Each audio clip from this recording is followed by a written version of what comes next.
All of you to the regular February meeting of Missoula County Board of Trustees. Trustee Debbie Dupree and Trustee Mike Smith are both working out of town this evening and will not be able to be with us. At this point, I would like to ask Philip and Josh from MCAT, who will be recording our meeting tonight, if they would lead us in the Pledge of Allegiance. So we can all stand, please.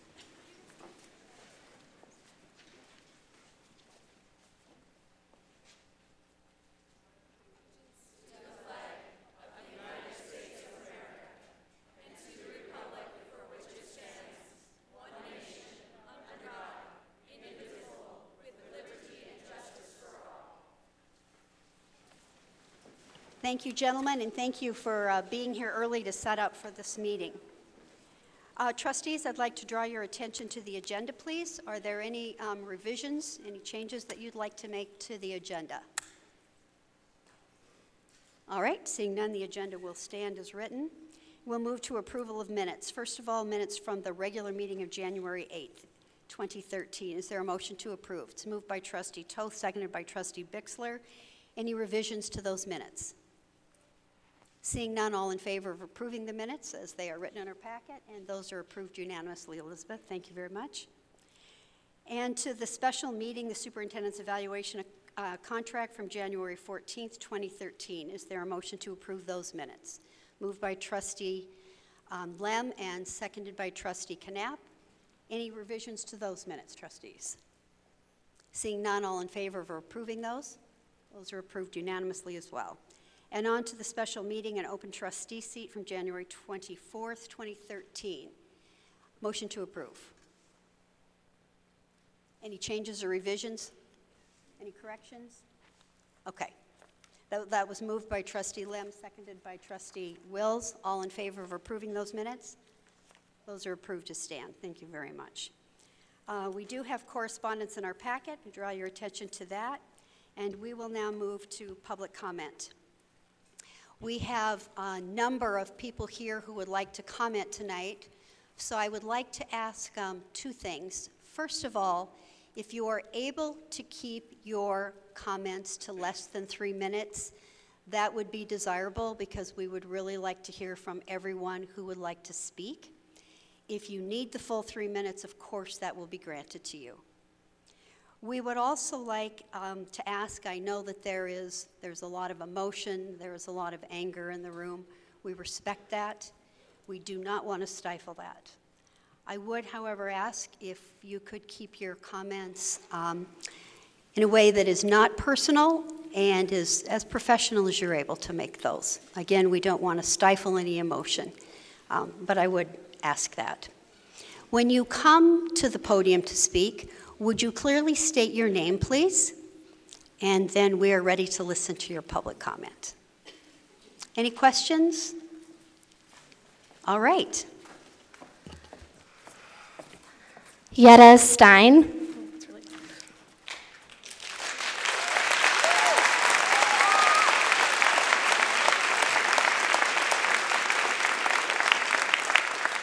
Good evening.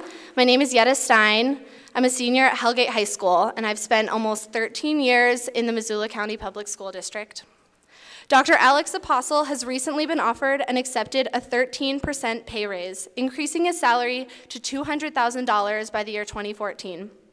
As a student who has been attending MCPS schools for the entirety of my education, I, along with numerous other students, are questioning the decisions of School Board Chair Tony Rabine and the 5 school board members who voted in favor of the raise concerning our education budget. We do not believe Alex Apostle deserves this raise. For this reason, we created a petition. We ask that Dr. Apostle reject the raise and that Trustee Rabine and the MCPS School Board be reevaluated in the May school board election. If this does not happen, we as students are asking the Missoula community to see it through that Trustee Tony Rabine does not gain re-election to the school board in May.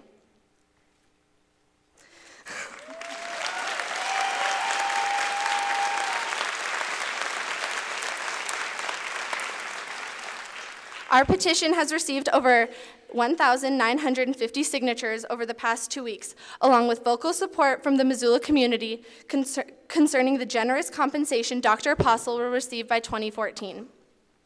By introducing, encouraging, and offering this raise, Trustee Rabine, along with her fellow school board members, have proved that they are no longer in the education system for the students' best interest. Though Ms. Rabine was once an educator,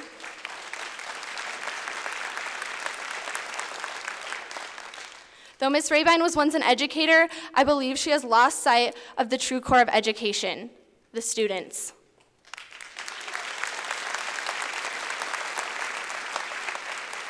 My education, our education, matters more than your graduation rates.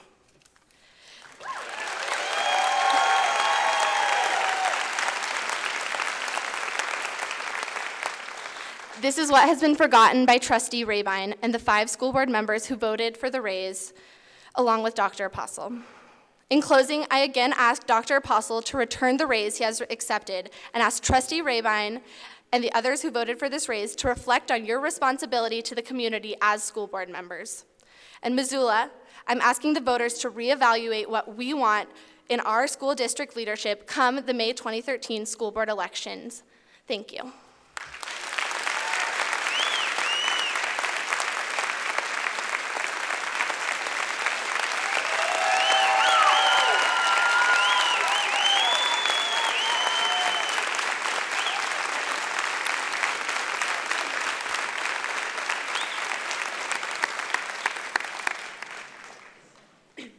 Lauren Dykstra.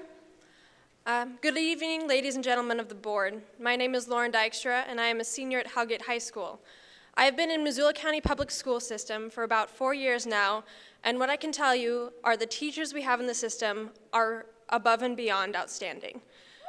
The teachers we have are so dedicated to the well-being of their students in more ways than just education. There are friends, there are supporters, there are encouragement, and they are there when at times we feel like we cannot stand on our own. They do so much more than strictly just stand in front of a classroom and teach us what we need to learn. These teachers are angry not because Dr. Apostle is earning more than them, but due to the fact that he is taking money away that could be going towards supplies to better our education.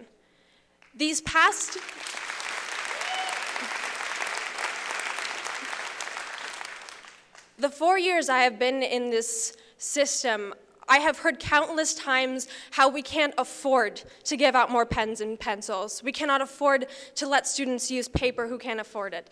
We cannot afford, there are not enough supplies. And I'm tired of hearing that.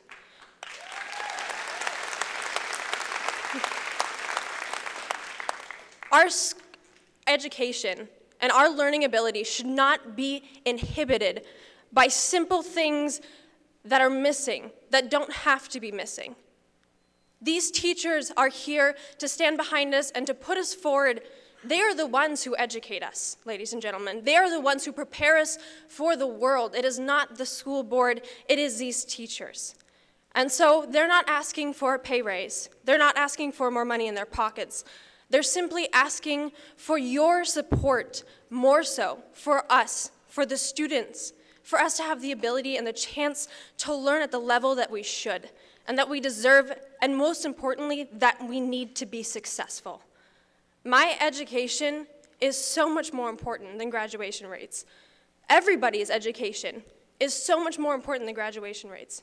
So I ask that the board take it into consideration that the teachers of MCPS are not here to be greedy, but they're here to fight for what is right. And what I'd hope the school board wants is the betterment of my education and for future generations. Thank you.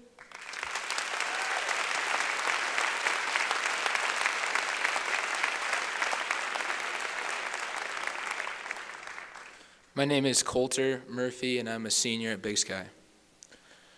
There's a certain pride in any Missoulian who has ever been in Montana for being a Montanan and in being a part of one of the most progressive and open-thinking communities in the West.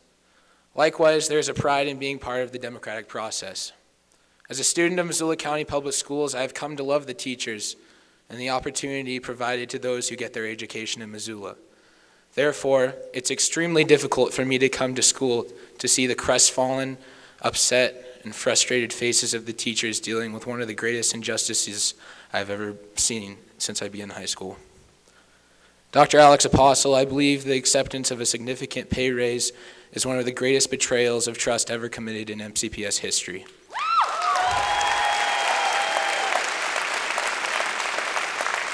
Our schools have extremely slow internet, are constantly in need of basic necessities such as printer ink, and are seeing large cuts to programs, specifically the arts. Regardless of if you are personally responsible for this budget problem or not, as the leader of our school district, you are looked to as such. Teachers and students alike are afraid that the next mill levy to be put to vote in Missoula will not pass as a result of your acceptance of this raise and the negative public image that has followed your actions regarding the generous pay raise offered to you. I also personally question your motives as a leader. Shouldn't being the top official in one of the best school districts in the state be enough without the money? I know of many people who would gladly accept your job for much less, especially in a community of well-educated people making far less than they deserve.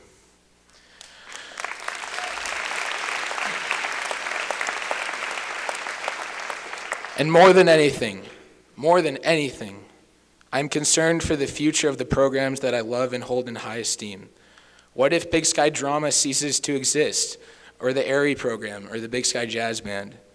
What if we can no longer afford printer ink? What if we can't even work on school projects because the internet is so slow?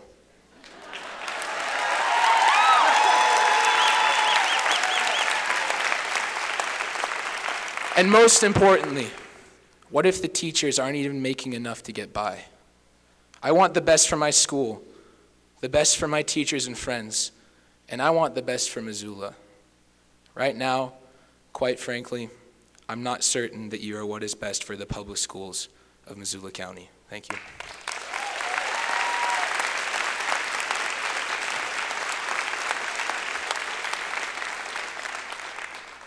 Claire Michelson, and I'm a senior at Hellgate High School.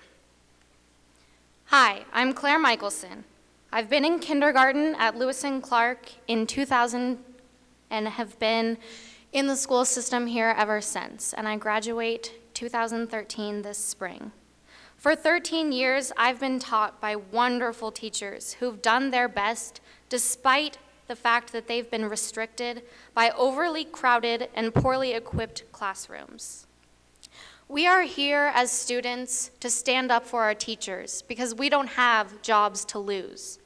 We're here to say that yes, we're so thankful for our free and public education.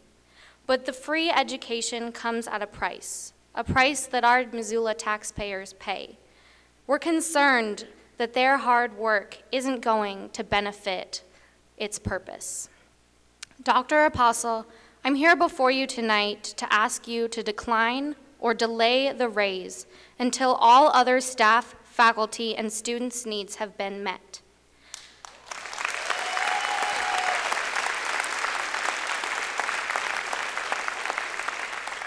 I ask you to consider how this raise might adversely affect the outcome of the technology levy. It's hard to ask taxpayers for more money when this raise suggests we have all we need. Dr. Apostle, I'm standing here tonight to ask you to say to all of us, money matters, but the goodwill of my community, my faculty, my staff, and my students and our education matters more. Thank you.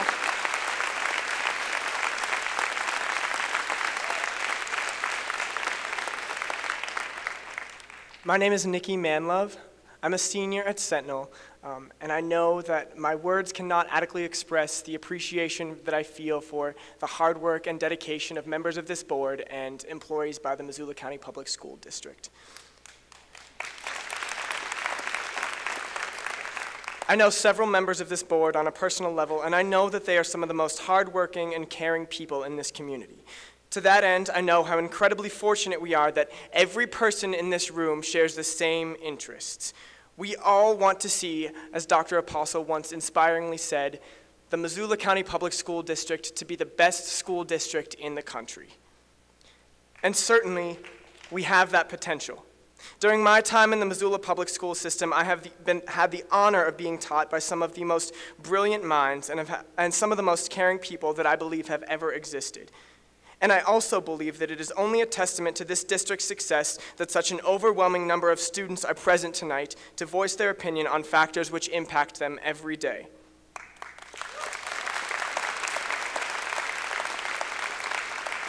I competed in the national tournament qualifiers for speech and debate this past weekend in Kalispell.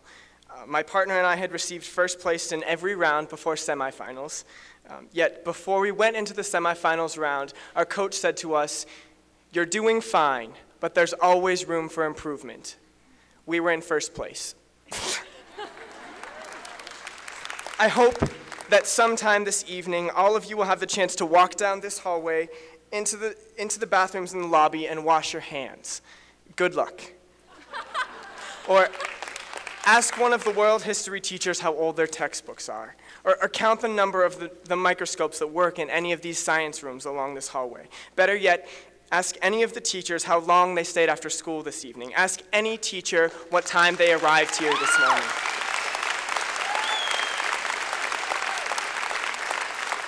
As I was reviewing the trustee evaluations of our superintendent, I couldn't help but notice that each school board member had nothing but excellent remarks for our superintendent. For this, he should clearly be commended. Yet, it would be an injustice for me, a student of Sentinel High School, to watch idly as those who work endlessly for my success are neglected and overlooked. Perhaps Dr. Postle deserves a raise. But if I were to walk into school tomorrow at 7 o'clock in the morning, 1 hour before school starts, and needed help with my homework, it would be there. Again, Dr. Apostle has done fantastic things for our district, but I had teachers last year who would stay with us in this building until after 9 o'clock at night to prepare us for the AP tests, and I passed all of them. MCPS is doing fine. We're a role model for districts around the state and around the country, but we could be better. As a student of Sentinel High School, I can't imagine how $15,000 more to our superintendent will make Sentinel High School a better place for me. Thank you.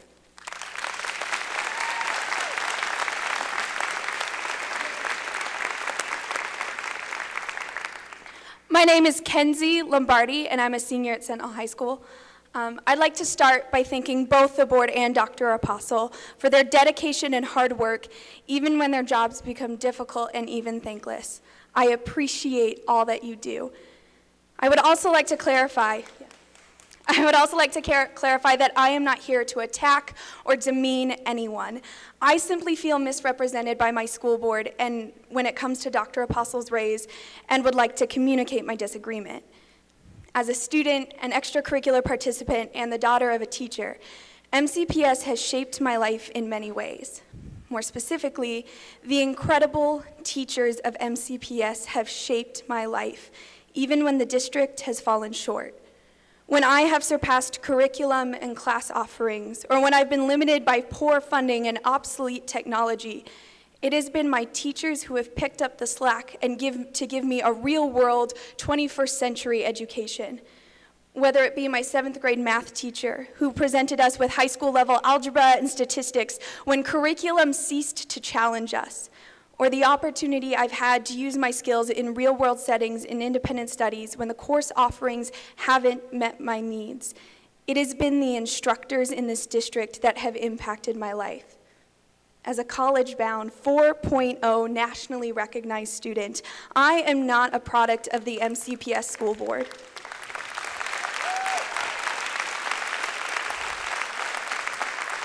I am not a product of curriculum, initiatives, or mandates. I am not a product of graduation matters, credit requirements, or test scores.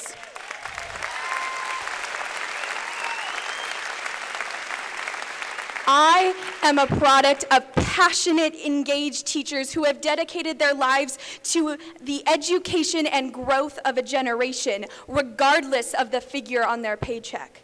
As the daughter of a teacher, I can attend to that. It is the teachers and the tools they are given that have given me the success I have attained. Dr. Apostle, if you are dedicated to this district, if you care about my education, then you will put this money in the hands of the people who are changing students' lives day in and day out. Anything less is an injustice to myself, my peers, my teachers, and this community. Thank you.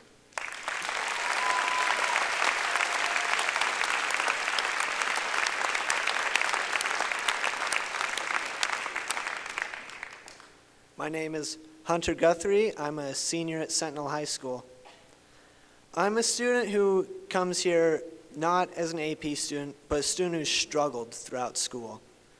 It never came easy to me, and let's be honest, I don't exactly love coming to school every day. But these teachers, the janitors, the lunch ladies, everybody in this place makes it a place that I do love to come to.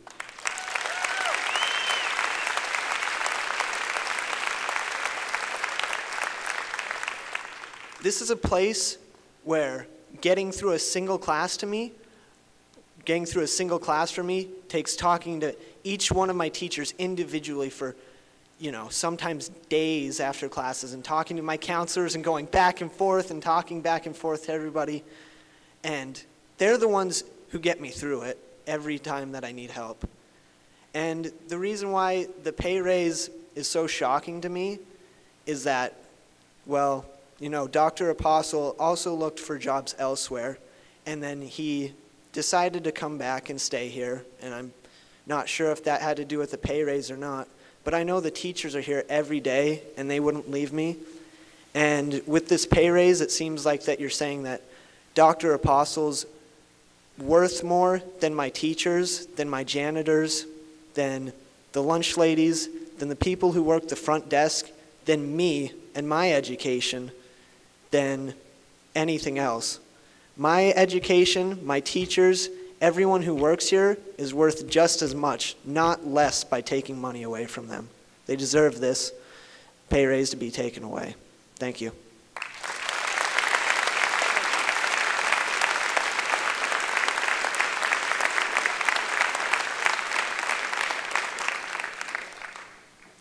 Hi, my name is Danielle Gornick. I'm a senior at Sentinel High School, and I'll be wrapping up this train of students. So, $20,000 can get you one storage unit of bandwidth to make those slow internet, computers work. 4 years of in-state tuition at the University of Montana, 57 brand new computers, 250 new textbooks, 335 graphing calculators, 25,000 dry erase markers, 480,000 Crayola crayons, or, in this case, a Dr. Apostle. Excuse me, I meant to say $200,000 can buy you our superstar.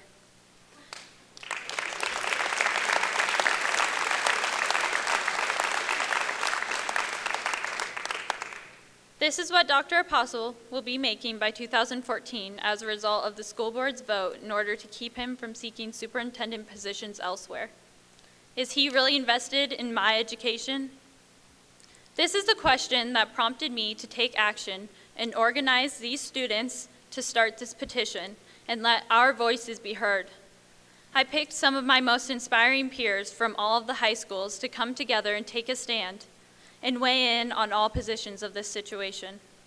So far, every avenue of this question has led us to know, right now, Apostle isn't invested in our education. Prove us wrong. Dr. Apostle, if you reject the raise, it will show our community that you aren't just here for the money. You're here because you care about our education and our beautiful town of Missoula.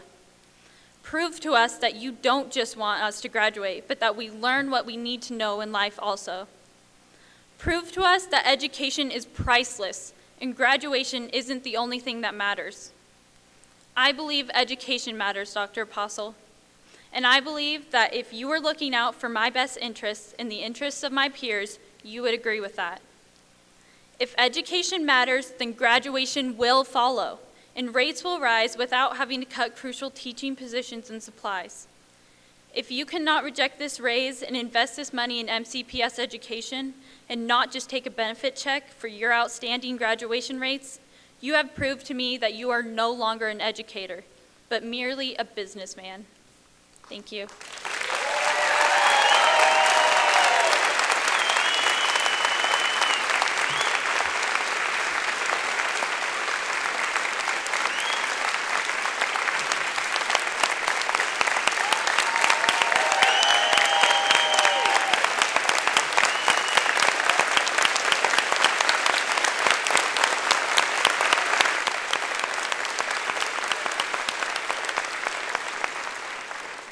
We are educating amazing young people in this community.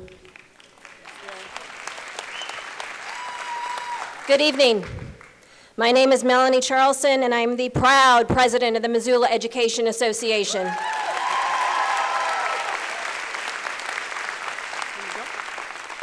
Good evening, I'm Sherry Postma, and I am the proud president of MMCEO, the support staff president.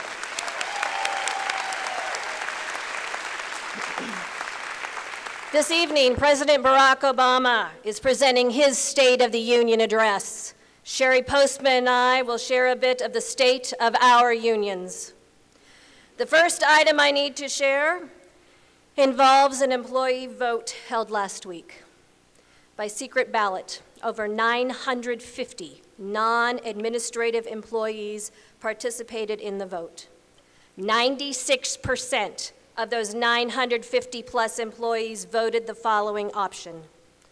I do not have confidence in the decision-making skills for MCPS from the following board members: Tony Rabine, Drake Lem, Debbie Dupree, Jim Sadler, Michael Smith, Shelley Wills.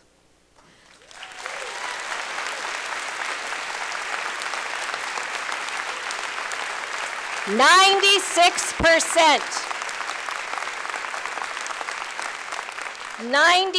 percent of over 950 of your employees are dissatisfied with your recent decision.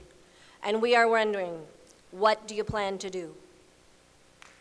They are specifically angry with your decision to grant the superintendent a raise in salary of 13% in 1 year and close to 29% over 3 years.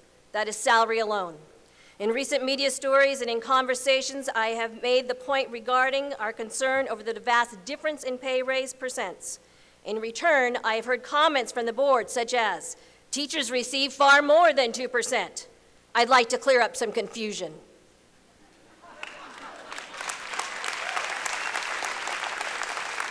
As teachers advance through the salary matrix, they earn their raise by paying for university credits to advance. I would like to share the story of our 114 teachers who truly only received that 2% raise. These 114 teachers are this district's most veteran and most educated workforce. They have taught at minimum 23 years. They hold a master's degree, plus an additional 45 credits post that master's degree, all credits they paid for out of their pocket.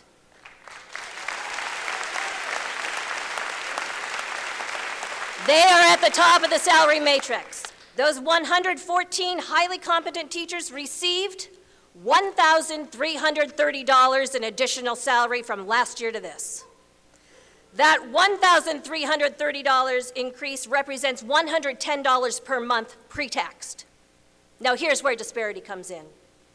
Compare that additional $110 per month for our most senior staff to the $1,875 a month the superintendent has been granted under his new contract to his choice of a tax shelter annuity.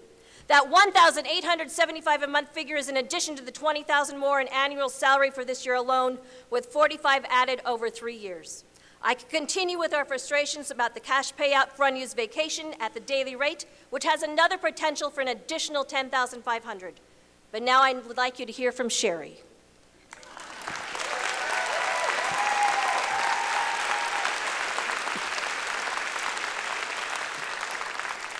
Since many of the board members were not present at the January 30th PNP committee meeting, I'm going to reread my statement from the meeting so all board members will hear my thoughts and concerns. First, I want to thank Trustees Bixler, Knapp, Toth, and Holland, for your votes on January 14th.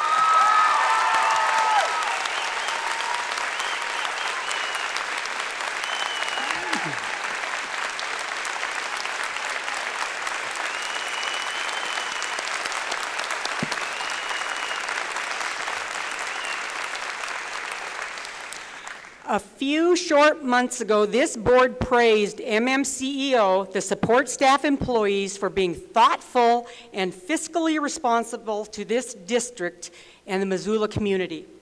Our bargaining goal was to save positions and take a minimal raise. We settled on 25-cent increase on each cell of our schedule.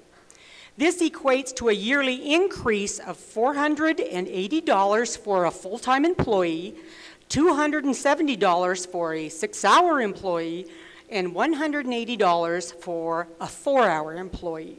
And of course, the increase is much less for our 2- and 3-hour employees.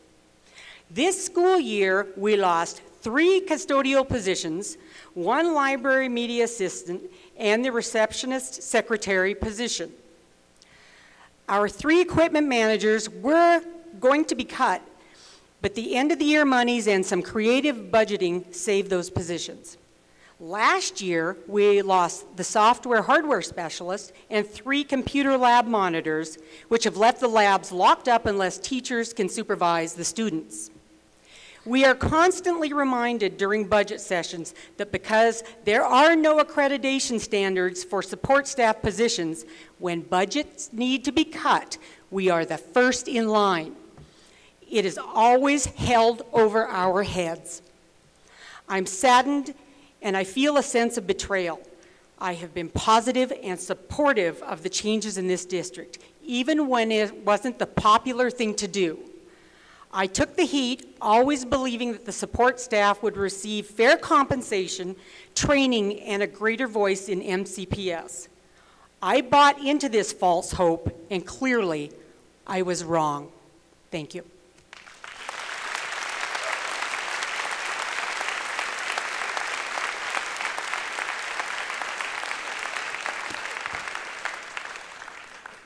My name is Karen Swanson. I started teaching for MCPS in August of 1983. I think that shows my commitment. I want to talk about superstars. All teachers have been required to watch videos featuring John King, Commissioner of Education for the state of New York. He's there to talk to us about Common Core. Here's what John King says about what matters. His drive comes from a sense of urgency to create for other children the refuge he found at Public School 276, the year his mother died of heart failure. His teacher encouraged him and provided him both caring and curriculum. John King believes small class size matters. As an administrator, Dr. King brokered a fragile peace with the state's teachers union by working with them to raise expectations for poor students and to form close relationships with students while reshaping teaching into a quantifiable science. How did he get teachers on board with this? Well, while he has been courted for positions, including the superintendent's seat in Newark by Mark Zuckerberg, who pledged $100 million to that city for their education, Dr. King chose to stay in New York because he wants to finish what he started. In that decision, he requested his salary be $212,000, not the $250,000 that his predecessor received. That's a superstar. I'd like to give each of you a copy of this article, but I only have one because if I made more copies, that cost would be charged to my department. That would mean less books for my students. Another superstar is the superintendent in Thompson Falls who retired financially but has continued working because of his commitment to the school district. I'll bet those teachers respect him. I'm surrounded here by the superstars of the district. Board members have said that any of us can get a 13% raise, but I'm one of those people at the top with an MA plus 45. Unless I choose to leave students and become an administrator, I can't make any more money. When a superintendent's salary is more than 3 times what I make at the top of the teacher scale, that says something about how this board feels about those of us who work every day with students.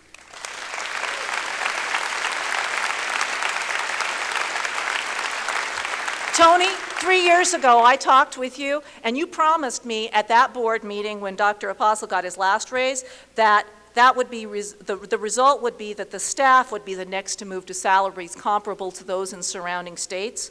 Yet Montana still ranks number 41 in the nation. That's a long way from number 1. Let's put some of our money where our mouth is. The 2% that we got last time around didn't even cover the cost of living increases that we included. We go behind every year. I didn't leave education only to return when the bottom fell out of the economy. Giving this raise makes as much sense as banks who rewarded their superstars for contributing to the failed economy. In our world, the reality isn't telling kids that graduation matters. In our world, my colleagues and I, those custodians, those lunch ladies, the paraeducators, the librarians, everyone who makes up the school, we work together with students every day and we make graduation happen.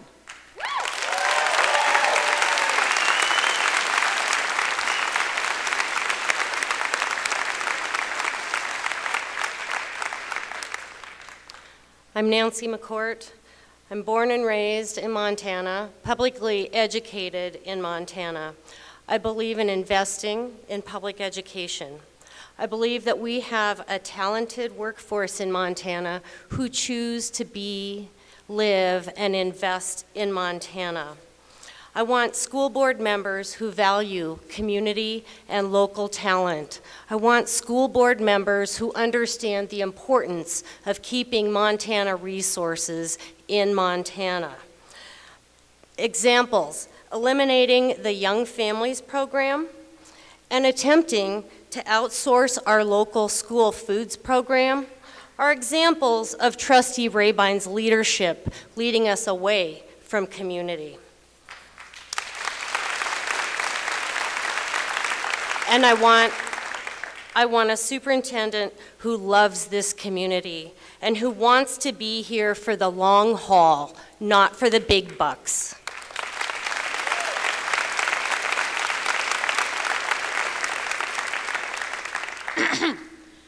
Susan Bradford.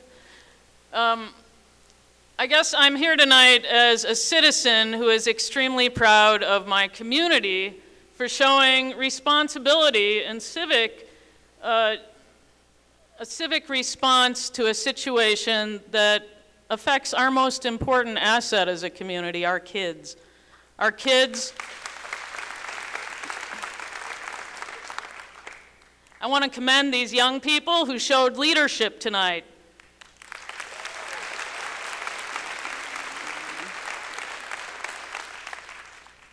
Leadership, let's think about that. A couple years ago, many of us came together in a call for community conversations about coming together to take an interest in the education of our children. And as we've asked the community to come and have conversations so that we can raise the standards that we set for our young people, but also to engage them in the community as meaningful members of a community that cares about our collective future.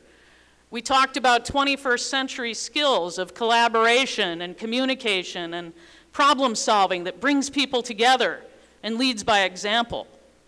And I would call on all of you tonight who are sitting in front of me to behold this wonderful example of Missoula, Montana, one of the most civically engaged communities in the country that we have so much to be proud of and deserves so much from us. Many of us give freely our skills, and these amazing teachers and staff people in our community that we are so fortunate to have teaching our children. We send our kids off to school knowing that they are in the care of some of the finest people in our community, dedicated servants of much bigger values than themselves. And I guess as I reflect on that, I would point out my concerns as a community member are partly the issue of trust. As trustees, we need to trust you. And education is built on trust.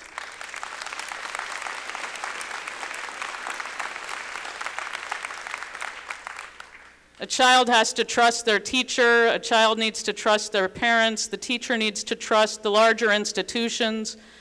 Trust makes the world go around. We cannot have dynamic learning communities where people can't trust each other. And so there's one important value.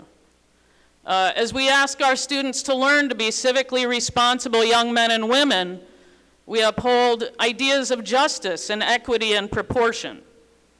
And in these difficult economic times, a great many of us have agreed to tighten our belts and do whatever was necessary to keep good initiatives going forward, even when there's no money to support us or make that possible. We do that out of a sense of proportion and equity and priorities, really.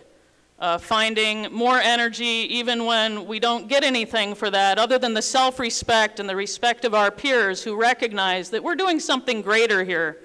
We're preparing young people to accept their role as leaders in the future. And so we need to be role models. And I don't claim to be a role model necessarily. I'm talking about these teachers, and I'm looking at you, the board members, and you, Alex, calling on you to lead by example and show these people the respect that they deserve, and a sense of equity and a proportion is part of that. I think you could still refuse this raise to show that you share in our pain of sacrifice, frankly, and I'm concerned that at this time, giving a massive raise and increasing the overhead of the institution sends the exact wrong message to both the state legislature and the community who you're about to ask for money for technology.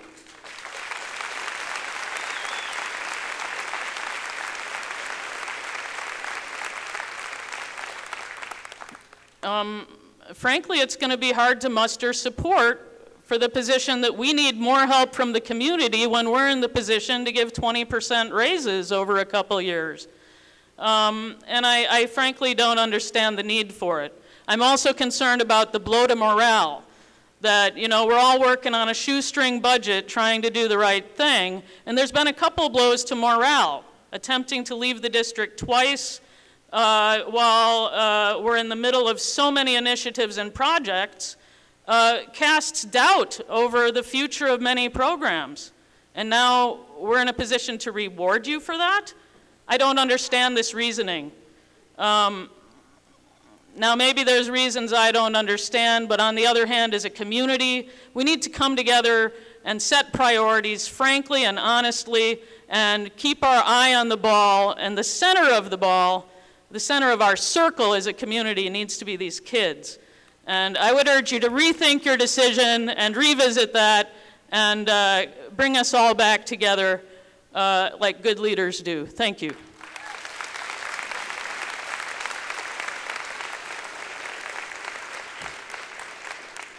Good evening. My name is David Hartz.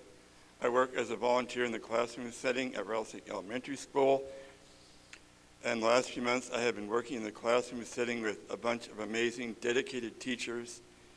And their pay is not commensurate with all the stuff that they have to put up with working as teachers. And Dr. Apostle, I ask that you reject the pay raise.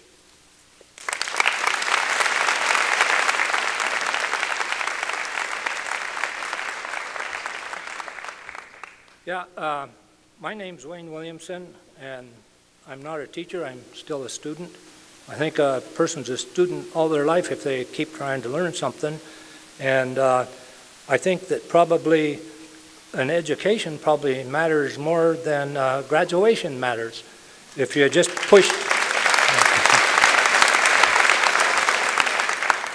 push graduation, then what good's an education, a diploma without learning? I don't know what good that would be. And because I don't know how to talk much like the students did. I wish I'd have been in some of their debate classes and whatnot. But so I'm kind of jumping all around on my notes here, but I didn't take much notice in what was going on until I read Yetta's email that showed up on our computer. I had to have the wife show it to me because I don't know much about computers. Which kind of brings me to another point, and I'm not going to use up 3 minutes because you went over 3 minutes. No, that's but anyway, shop classes. I kind of, and I don't know if we can ask questions here, but what's happened to the shop classes like over at Hellgate High School? You know, I have a good friend that probably taught over there for about 36 years that I understood all of a sudden that he's even no longer welcome on campus. I mean, I don't know if that's true. If it is, somebody should check into that. So, and as far as this levy matter that's going to come up in May, you know, I can't support this levy when it's just for computers and things, because I believe in shop classes like woodworking, auto mechanics, welders, plumbers, electricians, cabinet builders. I mean, come on, let's be fair here. When it comes to the money of the distribution, you know, not everybody is cut out to sit behind a computer and make their living.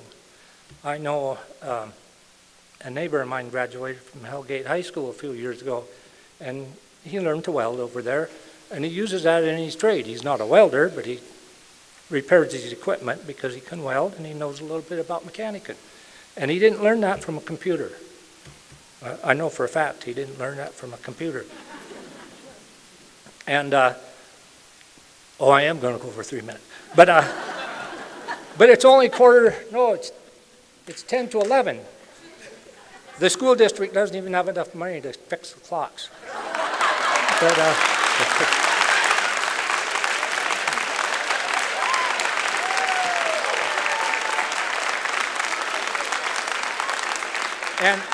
and it's really a funny thing about the email or the editorials in the paper.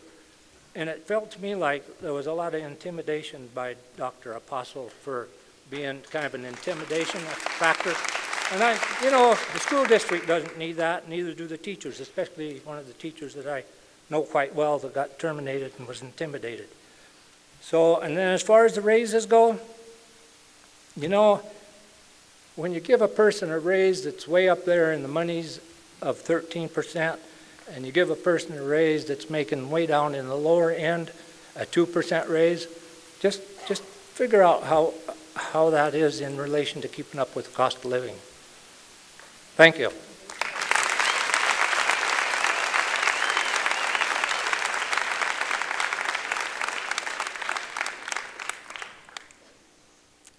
My name's Sally Ann Chisholm, and I just want to thank these kids for bringing so many great points to the floor so directly. I think my comments go to both morale and the trust issue that's been mentioned before. I'm a speech pathologist in our district, and most of you I know already know me, as I have either met with you individually, communicated with you in writing, and or as a part of staff meetings. Recently in the Missoulian, Tony Rabine and Dr. Apostle both stated that they were unaware of, quote, the laundry list of needs in the schools, finding it, quote, curious that they were being expressed at this time.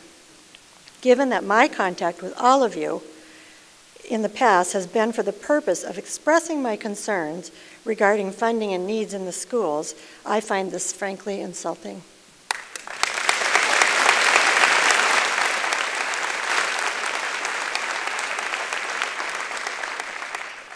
Such concerns are brought up every time we educators meet with you, Dr. Apostle. I've never been in a meeting when it hasn't happened. Board members, I sometimes get a nod and a note of concern from you, and in some cases I've gotten no response at all, as when I sent a letter by email to all board members and had not one board member even acknowledge that they received it. Dr. Apostle has usually responded positively with a comment along these lines. These are serious issues. Keep up that problem solving. You are outstanding educators, and I know you will find a way to make it happen.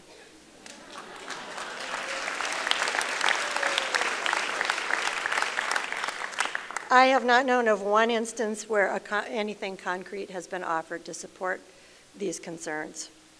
Also frustrating was a comment that teachers are not going to their school principals.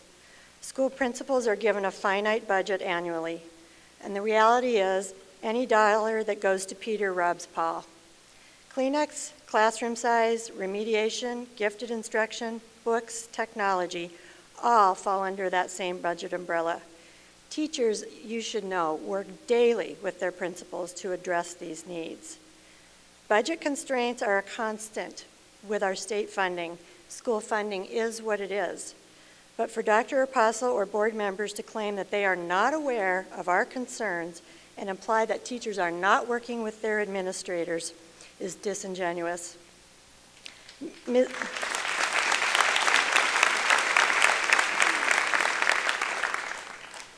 Ms. Rabine implied that Dr. Apostle's raise does not impact schools.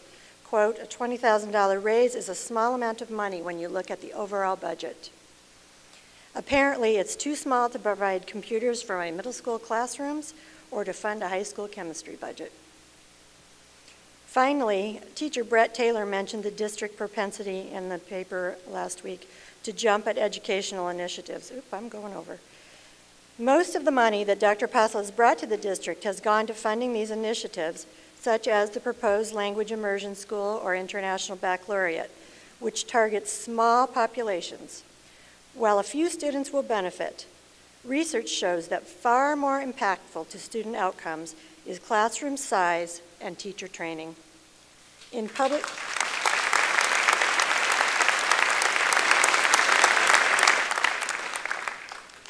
education, we want the best for all of our students.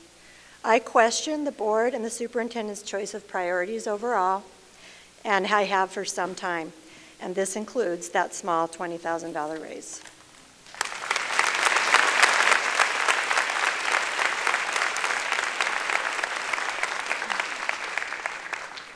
I'm Nancy Stuckey. I am one of those seasoned veteran teachers. I've been a teacher for 32 years. I currently work at Cold Springs Elementary. I am the resource room teacher there, so I work with children with needs. I also work with students in an RTI capacity to enrich and move them forward at a very quick level. One of the things that you may or may not know about me is in 1992, I was selected as the Montana Teacher of the Year. I was the first special ed teacher. Thank you. So I'm not a shirker, and I work very hard. As a district, we've had a very ambitious vision for our students, and I certainly applaud and embrace that. Teachers, administrators, school boards, and superintendent, we have all worked hard together to try to bring this vision to fruition. We have seen increases in test scores. We have seen a decrease in dropout rates.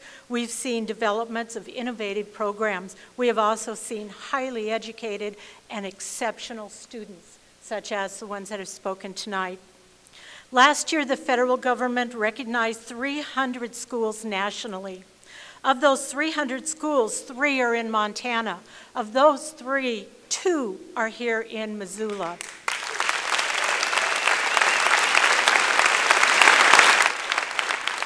And I am blessed to be part of one of those schools, which is Cold Springs Elementary. And that was done with hard work on the teachers and staff, student and parents' part. We can't lose sight of everybody. We are a team. As these accomplishments are something we can be proud of, they were wrought with the hard work. They are done by people that are working in the trenches. You've spoken about working side by side, shoulder to shoulder. We as teachers have totally embraced that, but unfortunately, we don't feel that that's the case. It's not possible when only a portion of the team is awarded a monetary recognition for the accomplishments of the entire team.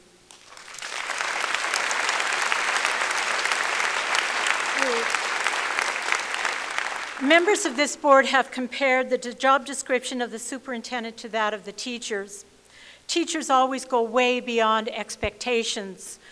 All of the teachers and the staff that I work with always give more. They are there early in the morning till very late at night. They are always looking at the students, making them our first priority. We want the students to know that they are important, valued. We want them to love and celebrate learning. Lastly, the monetary significance that you've given to Dr. Apostle drives a deep wedge into what should be a cohesive team. The teachers and staff work tirelessly to bring this vision to our schools and students. Teachers meet and exceed expectations, and the accomplishments that are worthy of positive recognition have been overlooked, downplayed, and forgotten. I'll be fair. It was stated that the teachers should be thankful for having a job with MCPS, and I am truly thankful that I have a job where I can work with children every day and see them learn and celebrate. But in turn, the board, the superintendent, and administrators should be thankful for the exceptional team they have working for MCPS.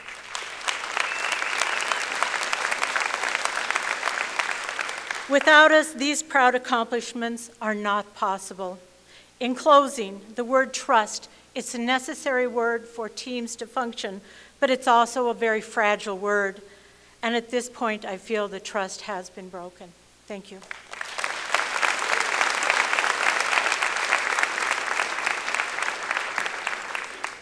My name is Janice Nugent, and I am in my 39th year in the district. I guess that makes me seasoned also. I'm a speech-language pathologist, and 2 years ago, I also earned a doctorate in special education, so that gave me a chance to learn more about something that I deeply care about. I've had opportunities to work with many of you and to get to know you. You've always treated me with wonderful respect and personal support and care of the things I care about. I think our problem is today that your actions recently did not show that you respect me as a group with all the people that are here. I feel that the teachers have been disrespected by the narrow-mindedness of your actions.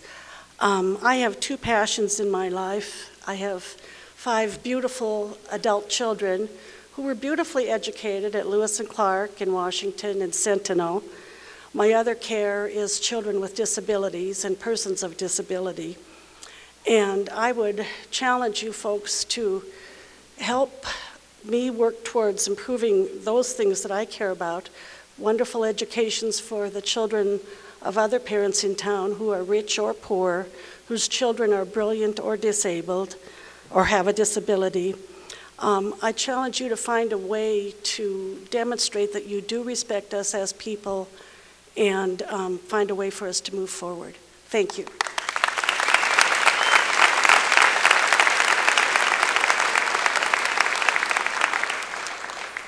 My name is Sue Fury. I'm a special education teacher here at Sentinel. You might remember me from a few years ago when I spoke with you.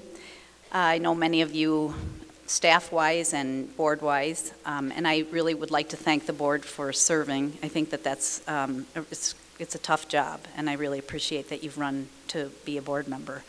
I find it kind of interesting that the people in front of me and the people behind me are either former or present teachers of special education and speech pathologists. We are used to fighting for what's right for people. And that's what I'd like to bring up to you one more time again tonight. It'll be 3 years ago this summer that I spoke with the board. That spring of 2010, we were told in the special education arena world of the whole district that we needed to cut $30,000. And the way that they cut that was to cut our paraprofessionals' hours. Then what has happened since then, of course, they haven't gotten a very good increase, and insurance has gone up. That was $30,000 that they cut. These are people that I work with that do toileting, they do showering, they do one-on-one work, they hang out with kids that other students may not want to be with. And they cut their hours because we were told that they could only be there at the time when students were there, that they didn't need to be there after school or before school. And to me, that was a really big blow into my job because it made my job way harder and everybody else that I teach with. That summer, 2010, guess what? That's when we found out that Dr. Apostle got a $30,000 raise. So I said, well, I came to you and I said, this is where our $30,000 went. That was a really big blow to me.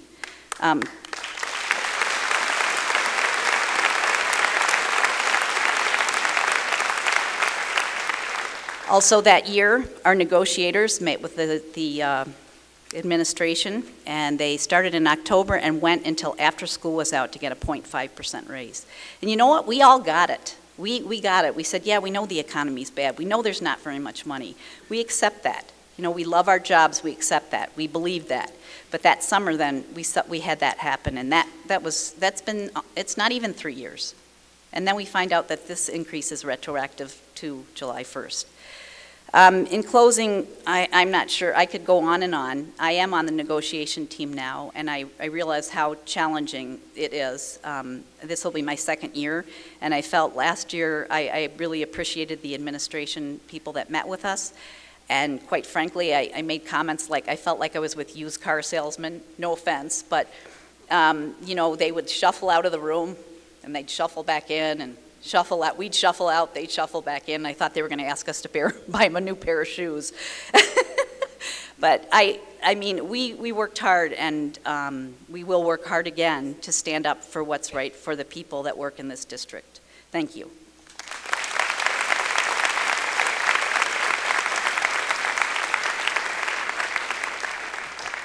Wait, don't start it yet.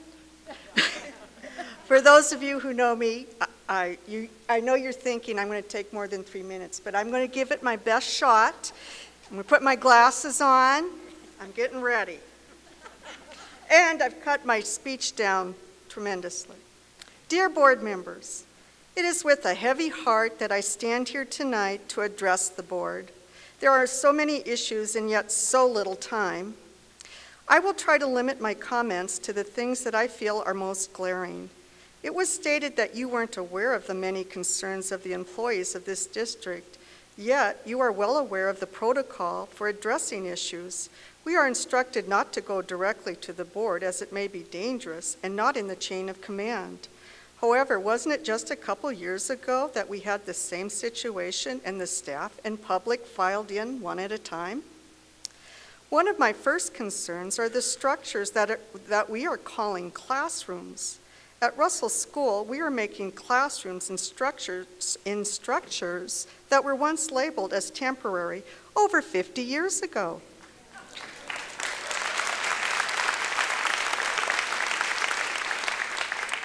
I am now inviting you to visit these sites and then answer this question.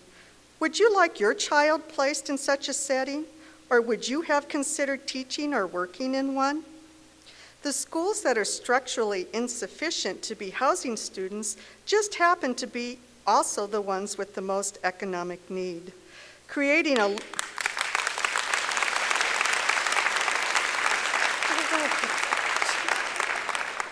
Stop that clock. Creating a learning environment is very difficult when students are crammed together and don't have any personal space in which to move about. Another issue is talking about being a 21st century school when we haven't provided the groundwork to utilize 21st century materials such as technology. Are you aware, in order to use an iPad in my classroom, first I have to walk to the gym to log onto the internet, hoping it will connect. It has to be at an early time, and I then walk back down to log off. When I'm testing using an iPad, this creates situations that appear very backward and a wasteful use of valuable teaching time. Another concern is the way the decision was made to grant a significant raise to our superintendent. It seems to me that if I were to consider making a decision that would impact so many people, it would be logical to determine where the money would come from before I made the decision.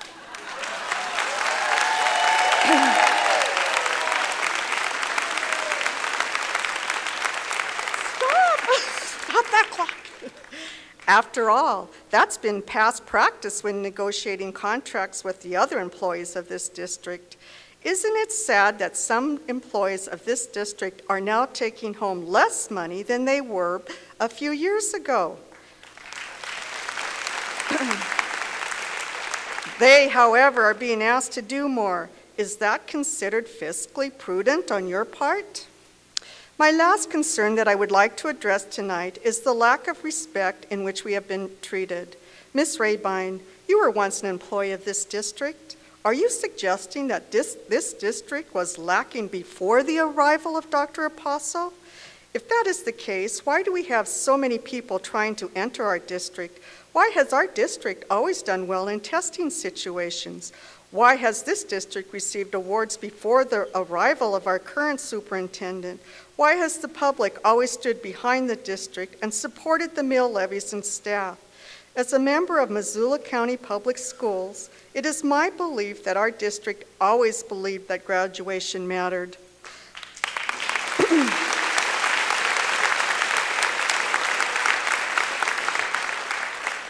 That education is one of our most valuable tools that we can give our future citizens and taxpayers.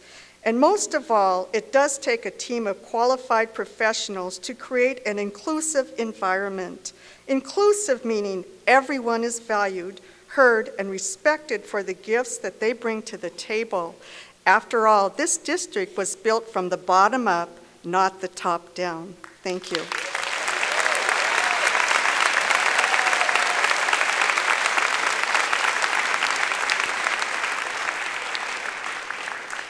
I'm Susan Morgan, and I know many of you around the table have been with the district many years.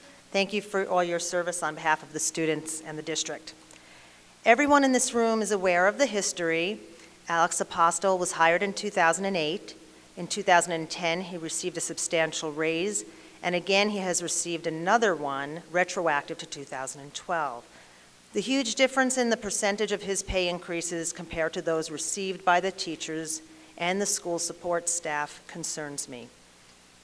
I know he has a doctorate and is experienced and admired for his work. That deserves compensation. An issue that I have not seen in the media is the fact that there are school district employees who have doctorates in their field, and they are not being fairly compensated.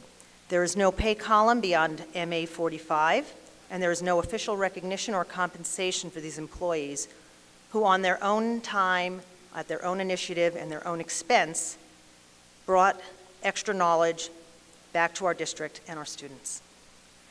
In 2010, after the first unexpected raise for the superintendent, I emailed all the board members, the union, and the administration asking for this issue to be on the school board agenda. I was disappointed when none of the board members responded to any of my emails, which were approximately 3 respectfully worded emails. This illustrates how the board was made aware of pay discrepancies and chose to ignore them, and how disrespectful they were to me by not even acknowledging my emails or concerns. I hope the current school board will listen more closely to the facts, some numbers, and reflect again on the decisions they made to channel what I consider excessive funds to Dr. Apostol's raises rather than other school district needs, or providing a pay column or a bonus for staff who have doctorates too. Dr. Apostol did respond to my emails at the time, and he said he thought there should be a pay column for doctorates, though it was an issue to be brought up at contract negotiations. In 2010, a colleague of mine told me it had been brought up at contract negotiations at least twice before. And 2 more bargaining sessions have come and gone since then, and no action has been taken, despite the following information which administration and the school board were made aware of in 2010. Other AA school districts in Montana provide stipends to staff with doctorates or terminal degrees in their fields. In 2010, it was $2,000 in Billings and Bozeman, $1,600 in Kalispell, and $1,250 in Great Falls. I urge the school board and the administration to reflect on their rationale for providing another kind of huge raise to a person who was actively seeking a position elsewhere just last year, before providing recognition to other staff with doctorates who have been with the district for so many years and have shown their dedication to our community and our students. I urge Dr. Apostol to reject this raise and direct the funds to programs or support staff which will help our students, such as gifted education. Remember when gifted education students met with teachers? who specialized in that, or job shadowing in high school, or vocational training for special education students. Those programs are, there's so many programs that the money can go to, and I'd rather see it go there. Thank you.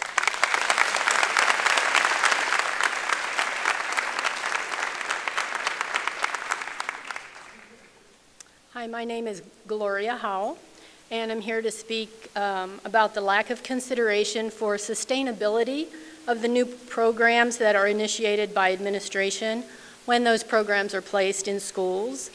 And I'd like to start with the cost of the private monies that Dr. Apostle is being glorified for getting. It's part of the reason for the raise.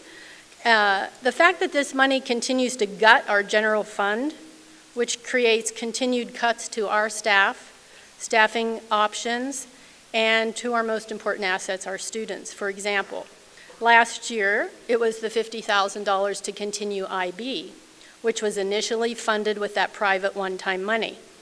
What happens with that money is once that private money goes away, and I don't know if the community members know this, then to sustain those programs, that money has to come somewhere out of our general fund.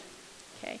So I would imagine that this year it's going to be an additional, perhaps up to $50,000 to accommodate the $20,000 raise, the increase to max out his retirement monthly amount, and his other benefits, plus having to build in next year's raises of $15,000 and $10,000 prospectively. So here we are, we have all this private money coming in that's supposed to benefit students, and perhaps we'll be asked to make more cuts to programs that are deemed unnecessary, accept a small salary increase, because those funds have to be moved into the general fund, which is where our salaries come from. I think we're getting mixed messages here about the district's commitment to the success of all students. If we're truly committed to educating all children, and I believe everybody in this room is, then I'd like to propose a new way of thinking about graduation and dropping out. Students do not drop out of school in high school. They drop out in elementary school.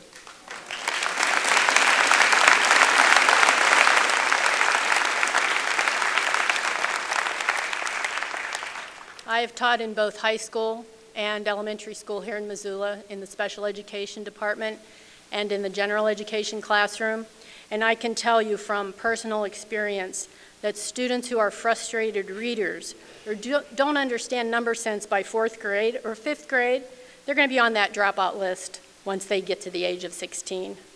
Teachers know this. Teachers get this. This is why we constantly lament, and this is the 3rd time I've been before the board, to talk about the loss of high qualified staff that work with our at-risk kids. Over the past 3 years, more and more money comes out of the general fund to fund special programs once funded by those private monies. Our title programs have been cut. Our classroom sizes are over the top increasing. Our school psychologists, speech and language therapists, special education teachers are stretched unimaginably thin. Their caseloads and the fact that they're picking up the slack for the RTI groups that we don't have anymore in most schools is ridiculous.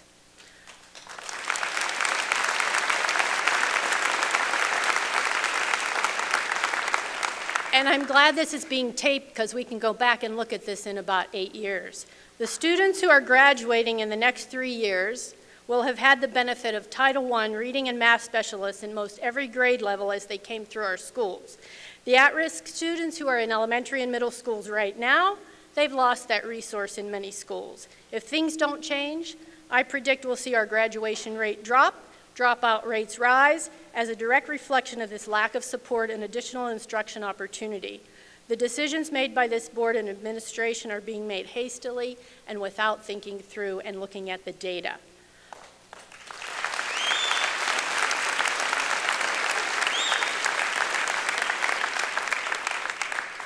Our classrooms have seen a dramatic increase in students who are homeless, transient, and in poverty situations. However, our ability to serve these students, based on the ever-increasing free and reduced lunch percentages, has also been reduced in the last couple of years.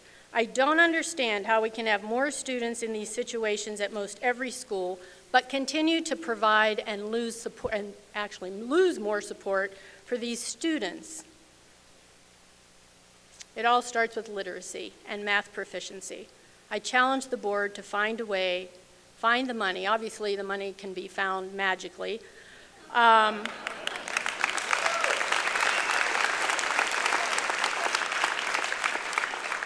The board needs to find the money to hire reading and math specialists in every single school in this district.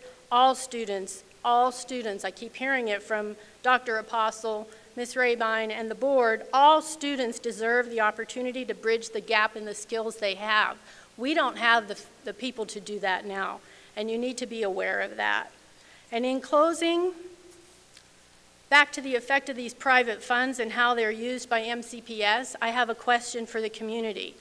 I wonder if the companies and the leaders who are donating these funds are aware at the start of it, when they give the money, of how detrimental this money has been, because we can't sustain these programs without gutting our general fund. And will this continue to gut and hurt our student population and our teachers? I'd like you to think about that.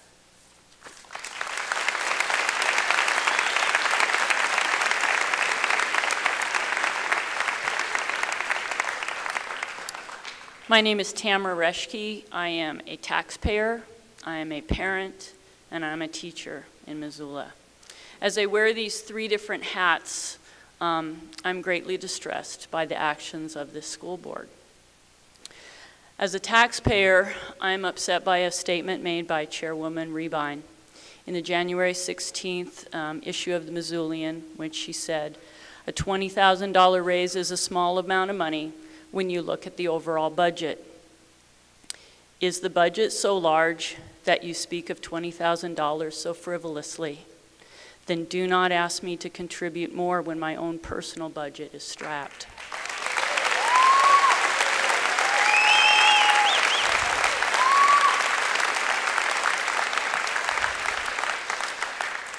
As a parent, I am unhappy with the way you have credited Dr. Apostle with increasing student engagement. Here you have clearly misplaced credit where credit is due. The person responsible for student engagement is the person working directly with the student. Whether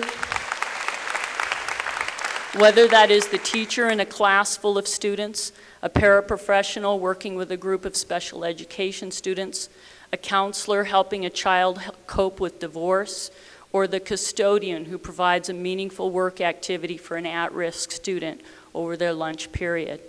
These are the ones who engage our students.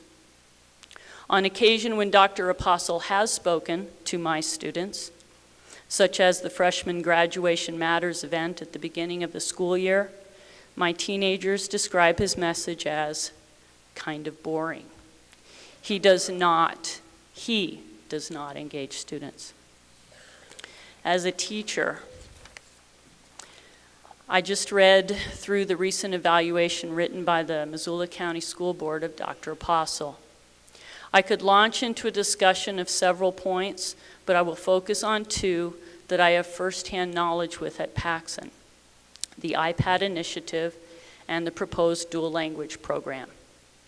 Regarding the iPads, your evaluation includes, quote, iPads for all in a list of Dr. Apostle's accomplishments. As one of the lead teachers involved, let me clarify. We have iPads at Paxson due to a generous, anonymous donation of a member of the Missoula community. The donation was not solicited or inspired by Dr. Apostle. We at Paxson would not have even dreamed of teaching with this technology if the donor had not provided the vision and the means to implement that vision. In the evaluation, it was stated that students at Paxson use iPads to collaborate and thrive. Again, Dr. Apostle has little to do with this. The success of this initiative is on the backs of the teachers who volunteered to participate in the planning and implementation of the project. We have spent long hours and great effort to learn the technology, evaluate applications to ensure they are educationally and developmentally appropriate, and created lessons that incorporate that technology in a meaningful way. Dr. Apostle has not even visited my classroom to see how my students are using the devices.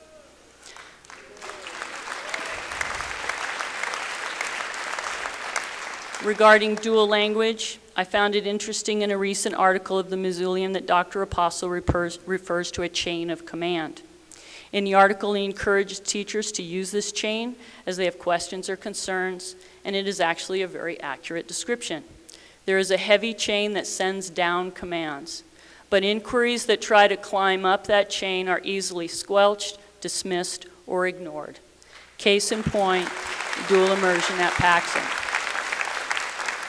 Paxson staff was told this January that we would have a Spanish immersion program and it would begin fall of 2013.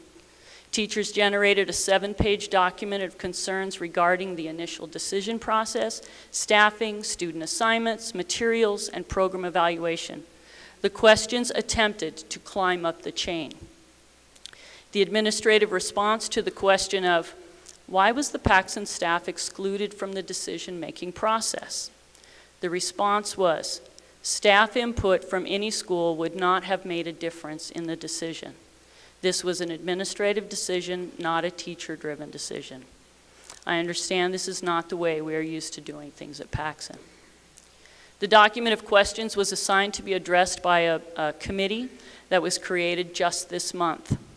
The staff has 4 months left in the school year and sometime this summer to figure everything out. If the program succeeds, I'm sure Dr. Apostle will include it in his laundry list of visionary accomplishments.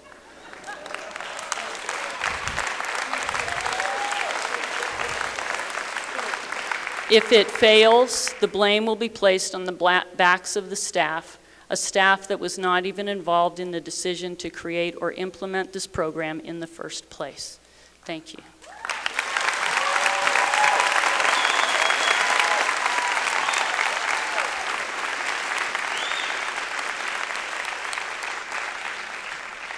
I'm Christy Buer from Lewis & Clark. You've said that you didn't know teachers held these concerns and needs, that the timing of our speaking out seems strange. Here's an explanation as to why it may seem this way.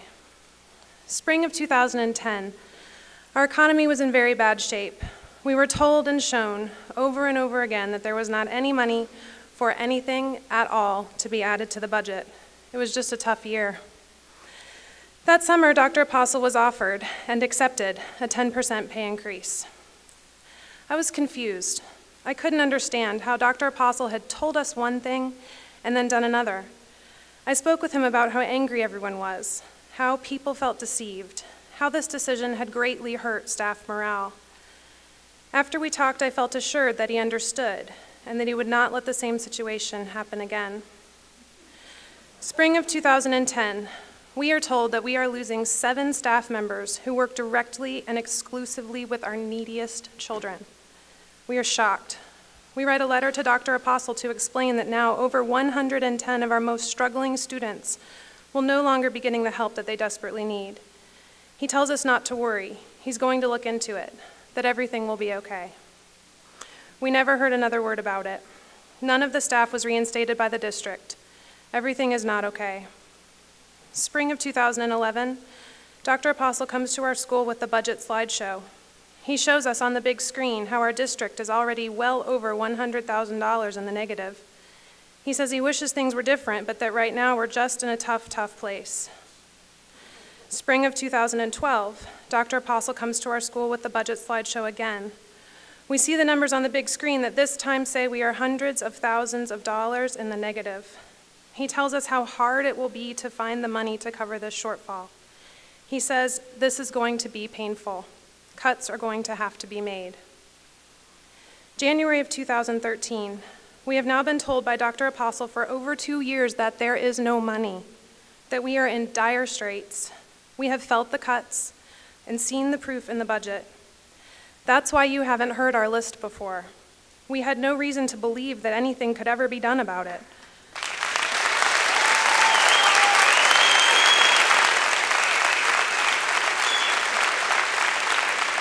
Or maybe we did ask and nothing happened, so we moved on and did the best we could for our students.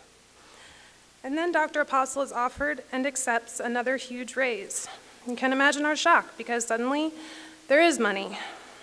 Now we definitely don't know what the truth is. We don't know what or who to believe. How will I move forward in this district that has once again been so sharply divided? I'll look to my incredible colleagues. I'll laugh with them and I'll work with them to become a better teacher every day. I'll look to our families who tirelessly show up for their children and for us in remarkable ways. I'll look to my students. I'll keep coming back to them regardless of what goes on around me, because the bottom line is they are the ones I'm in this for. Thank you.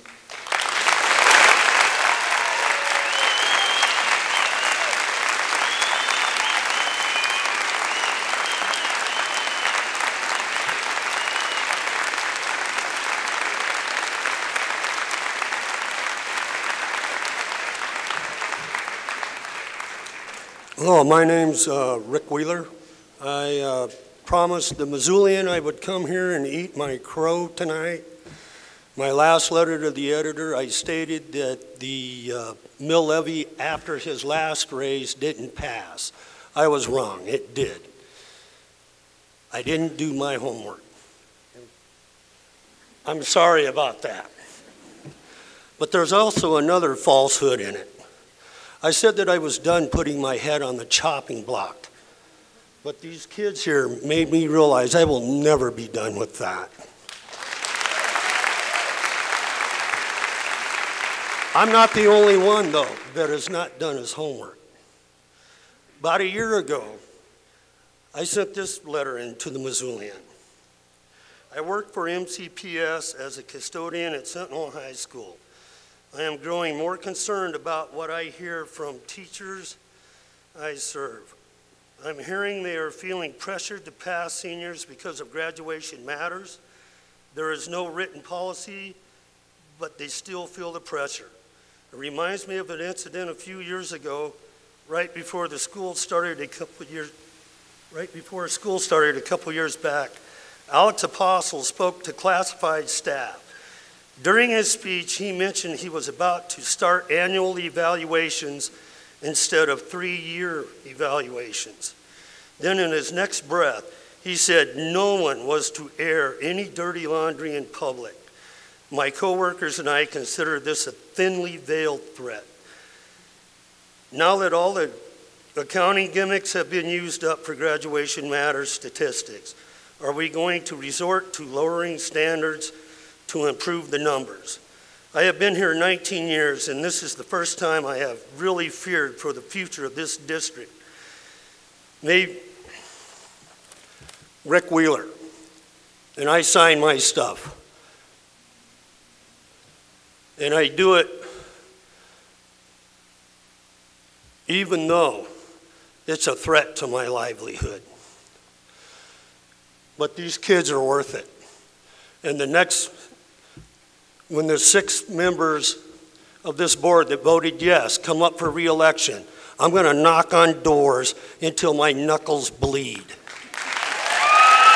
And then I'm going to bandage my hand and I'm going to keep knocking.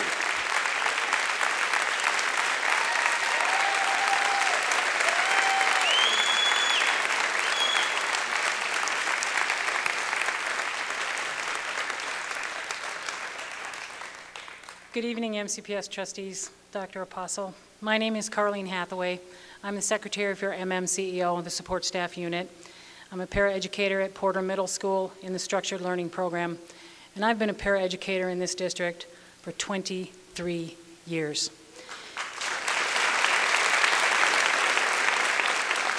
Now stay with me. Have you ever seen a John Wayne movie, They Were Expendable? It's about the use of PT boats defending the Philippines against Japan during the Battle of the Philippines. The title of the movie says it all about how the higher-ups, or the brass, if you will, felt toward the crews aboard the PT boats. I feel as if I am in a movie of the same title. There are over 60 job categories in the MMCEO support staff unit. Within those job titles, there are approximately 380 members. And when it comes time to adjust the budget, when it comes time to drive home the hard point that there is no money. The first people looked at for those cuts are MMCEO members. Expendable? I don't believe we are, but apparently you do. We, the negotiators for MMCEO, convinced our members that MCPS administration, this board, and you, Dr. Apostle, believe in what we are doing.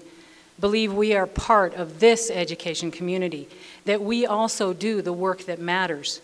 We convinced them that the importance of saving jobs far outweighed the need for a huge wage increase. We convinced our members that accepting a 25-cent per hour increase was the fiscally sound, budgetarily right thing to do, and by doing so, we could save jobs. When the contract was signed, when our members were looking forward to their quarter, you step up and sucker punch us by giving the superintendent a huge increase, despite the fact that you sat right there in those very seats and told us we did well to support the limited budget dollars.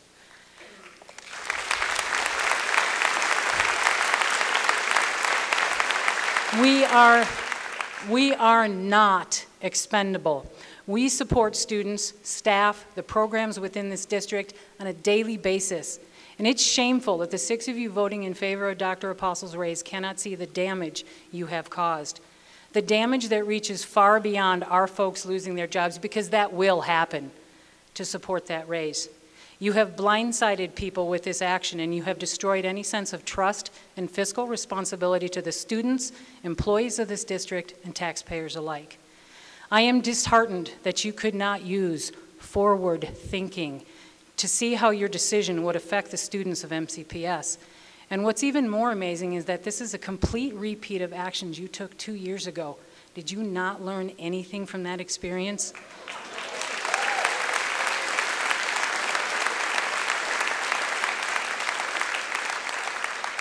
Unfortunately, we are not in a movie. We will not have a happy ending with medals pinned on our chests or stars.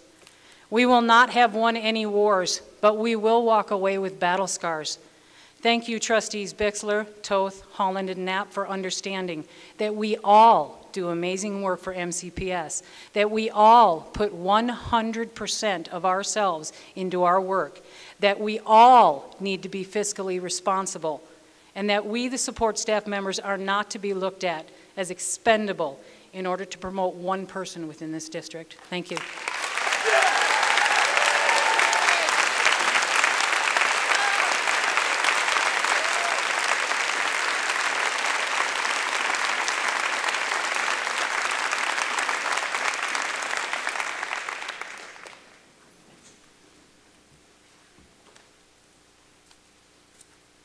Good evening. It looks like I'm up next. It had been suggested that I provide for you what I do for the students of this school district, which is a sign language interpretation of my comments.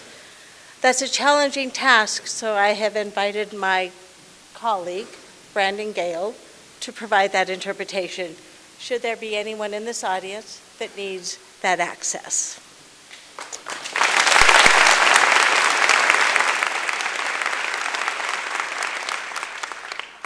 My name is Beth Williams, and I am an employee of MCPS. As I have suggested earlier, I am an educational sign language interpreter. I thank you for this opportunity to speak to you, and I ask that you please understand that although my comments may be strong, they are expressed with all due respect and appreciation for your services. The MCPS School Board and Dr. Apostle have a fiduciary as well as a civic and perhaps even an ethical responsibility to the future graduates of the district and the community that has entrusted us with their education. I believe the board, or more precisely, 6 members of the board, have failed to execute that fiduciary responsibility by offering Dr. Apostle the substantial salary increase and full investiture in his second retirement. I also believe Dr. Apostle compounded this failure by accepting this offer. I am saddened. In fact, I grieve these decisions and their impact on the students, the staff, and the schools that I cherish and devote myself to daily. I love public education. I truly do. For all its imperfections and its flaws, much like democracy itself, we do it right and we do it well. Yetta Stein's petition drive is a daring and brilliant example of public education's positive influence on the lives and the democratic process.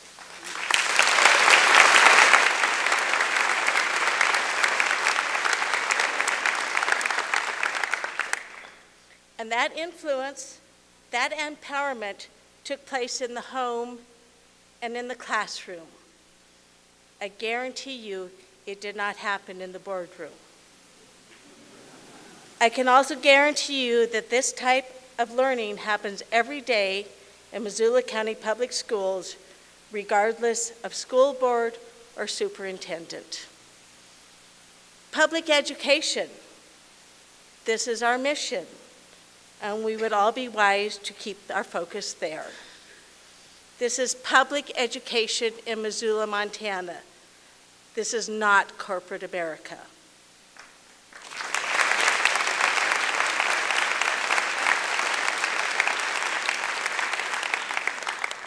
I come to work every day because of my passion for my job, my dedication to my students, and my respect for my colleagues.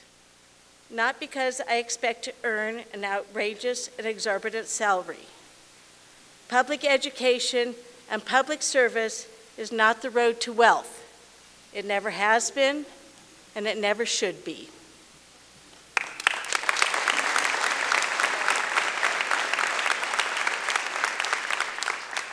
The community and the students which Missoula County Public Schools, its superintendent, and its board of trustees serves, the community which this board serves is outraged, justifully outraged by the board's recent decision to compensate Dr. Apostle so handsomely. They have scoured the pages of Roget's thesaurus to express their fury, their disgust, and their dismay. The outroar was significant enough to necessitate a change of venue for this meeting. The numbers in attendance attest to the mood of the audience. Their grievances are many, and my time is limited, so I will mention but a few. Incomprehensible. The district does not have enough copies of the books in their approved curriculum for students to take home the books to read. Lost to the students is the ability and the pleasure of rereading passages, looking up new words, sharing with a family member. Incalculable. The expense classroom teaching and discussion time are consumed by read-alouds, and academic rigor is hindered by lack of materials because the district cannot afford an additional set of classroom books, paperback books. Indefensible. Computer labs are locked and access denied to the students because budget decisions were made that eliminated computer lab monitors.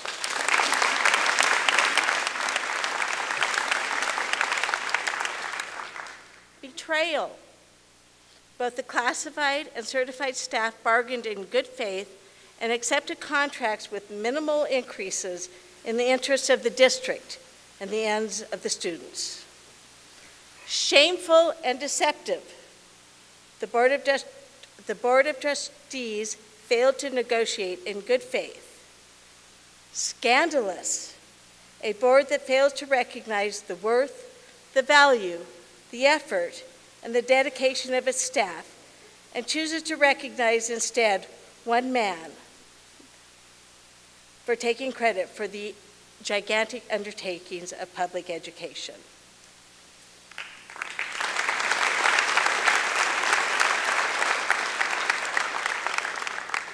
we have regrettably reached an impasse.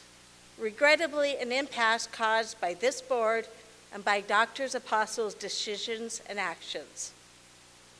I believe it is incumbent upon the board and Dr. Apostle to make every effort to resolve this impasse and bridge this schism.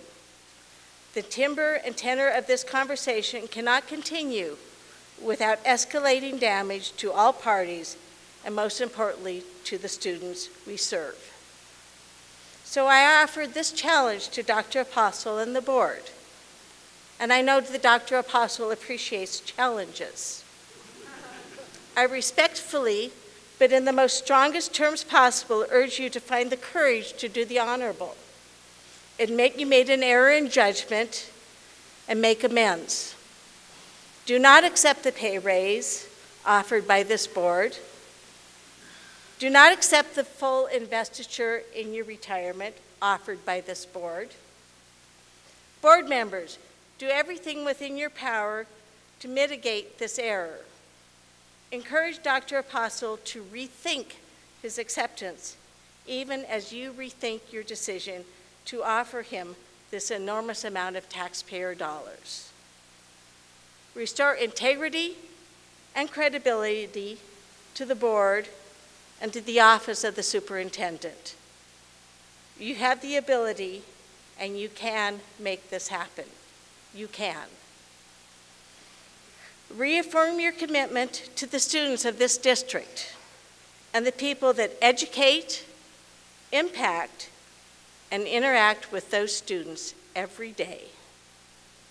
Refocus your energy on the graduates, because graduation matters only if and when the graduates matter. Thank you for your time.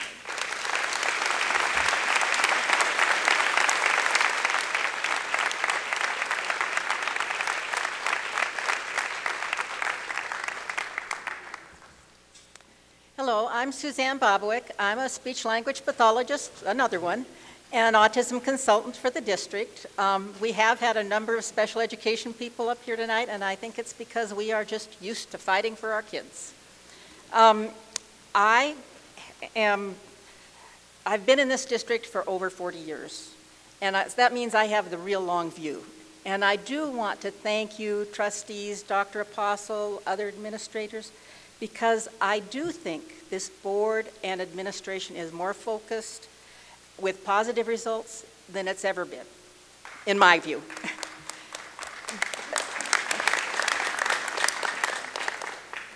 But I also want to say that I think morale among staff is the lowest I've ever seen.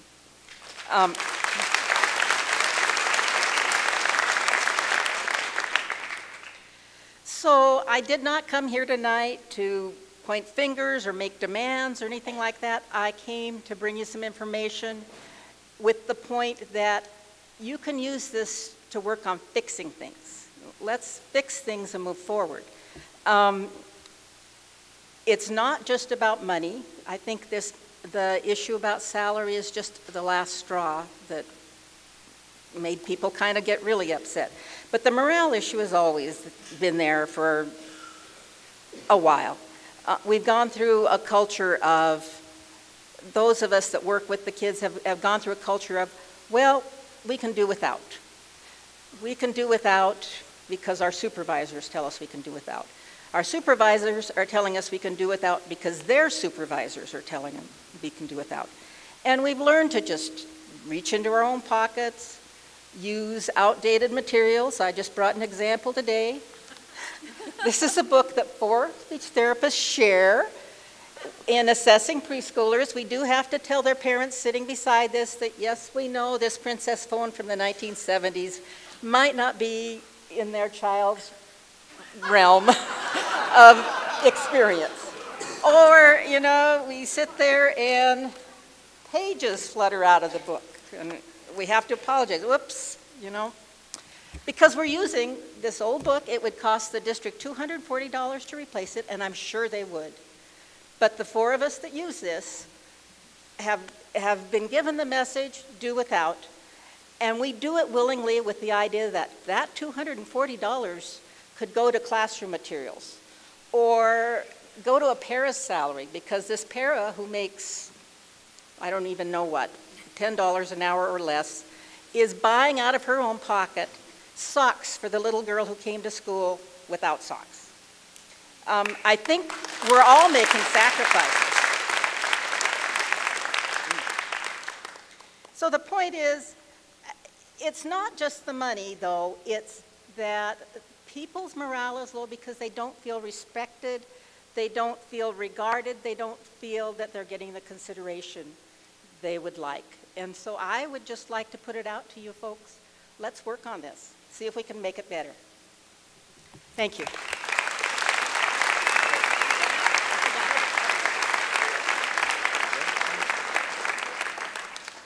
Hi, Greg Imhoff, 6th grade teacher at Washington, and parent, obviously, he doesn't want to leave my side. So I just want to say that the climate that currently exists in our school district is negative, would basically be an understatement. Frankly, I'm disheartened. I'm disheartened by the direction of our school board these past few years. I feel that what is valued in our public school system has been forgotten. The mission of ensuring each student achieving their full potential has been ransacked by board policies and financial irresponsibility.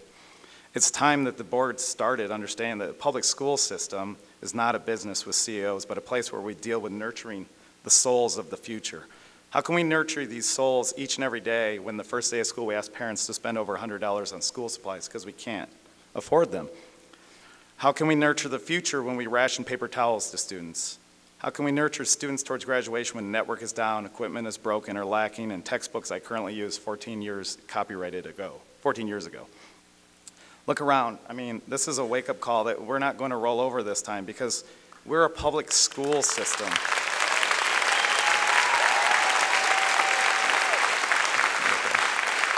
And basically, our primary responsibility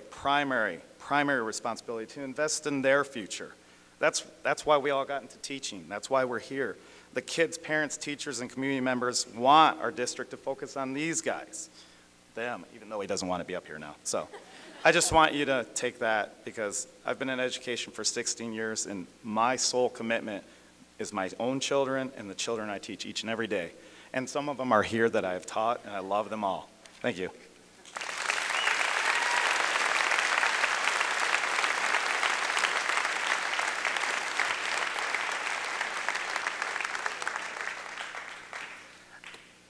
Madam Chair, Dr. Apostle, members of the board, my name is Daniel Gary and I work as a janitor for MCPS under the Classified Employees Union. So if there's anyone here from the Missoulian, this indicates your time to go for coffee. Madam Chair, and I would like to note that I voted against the 25-cent raise. Madam Chair, it is a rare moment when one can paraphrase both Charles Dickens and the Bible. These are, however, the best of times and the worst of times for MCPS. For whatsoever does it benefit a school district that we should win the graduation ratings race and lose our soul?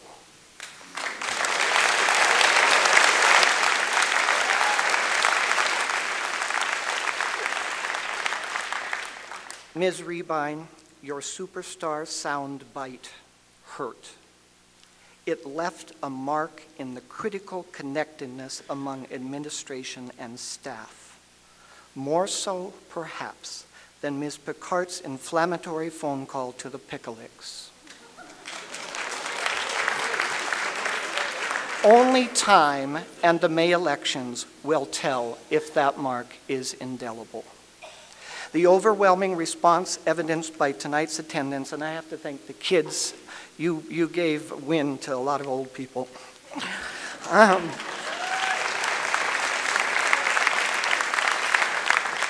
I believe that tonight's attendance characterizes the overwhelming response evidenced by attendance tonight has been characterized as of suspicious timing.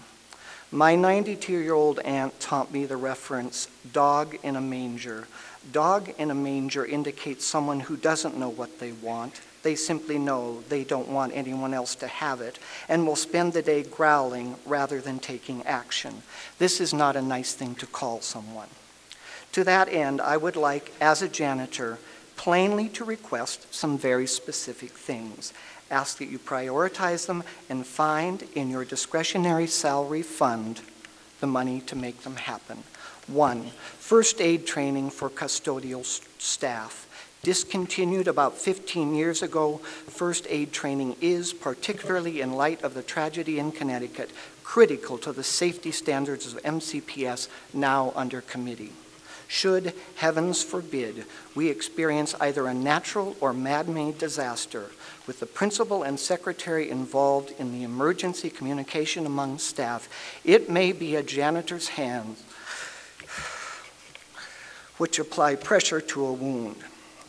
Train us in these skills. Teach us CPR. Teach us each summer and designate the funds to do so from money outside the principal's budget or the daily operating expenses of operation and management. Let's book that training by April 15th so that janitors can schedule their summer time away accordingly. And let's buy lunch. 2,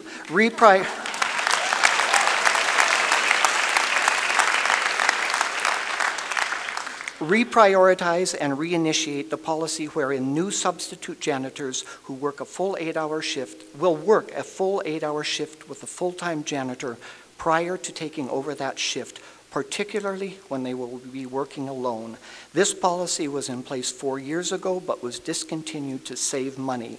Knowledge of the building, lockdown, and emergency protocol are critical to safety.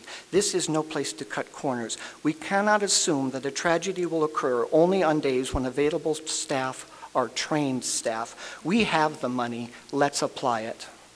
Finally, immediately I would ask that school district discontinue use of the herbicide glyphosate in weed control throughout MCPS, a chemical which is being condemned worldwide and coming under review by the EPA, has no place in a 21st century school district.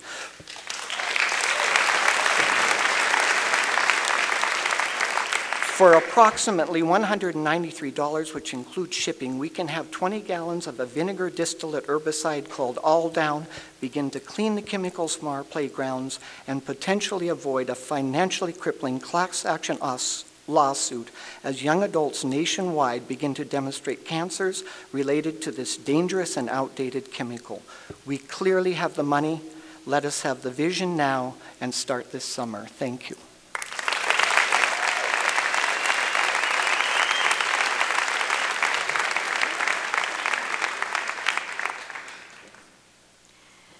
Members of the board, my name is Nancy Laram. I teach at Hellgate High School.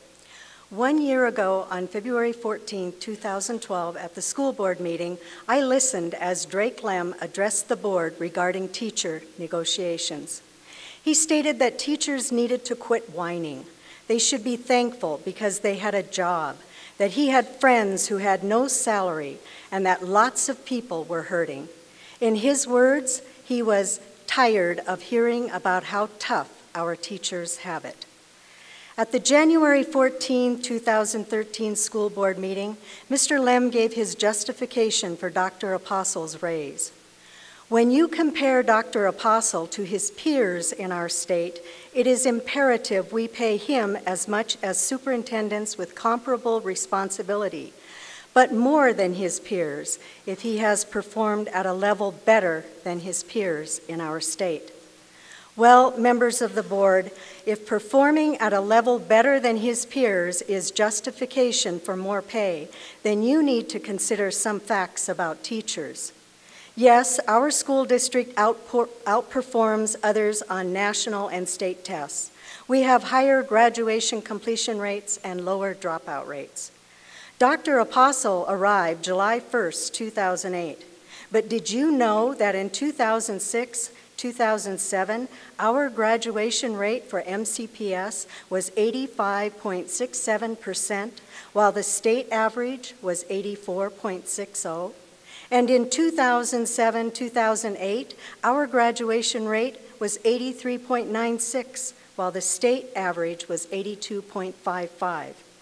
It appears we were already outperforming our peers in the state prior to his arrival.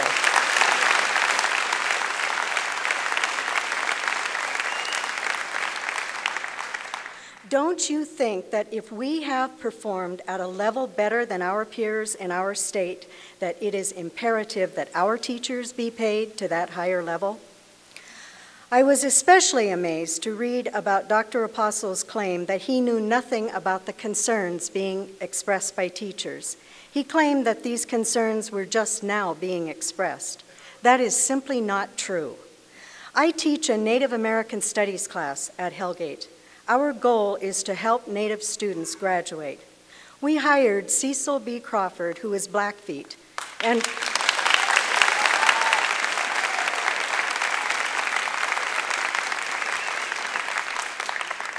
and we saw improvement. In January of 2011, we sent a message to Denise Juneau telling her that we were celebrating a monumental event. None of the Native students at Hellgate had an F in any of their courses.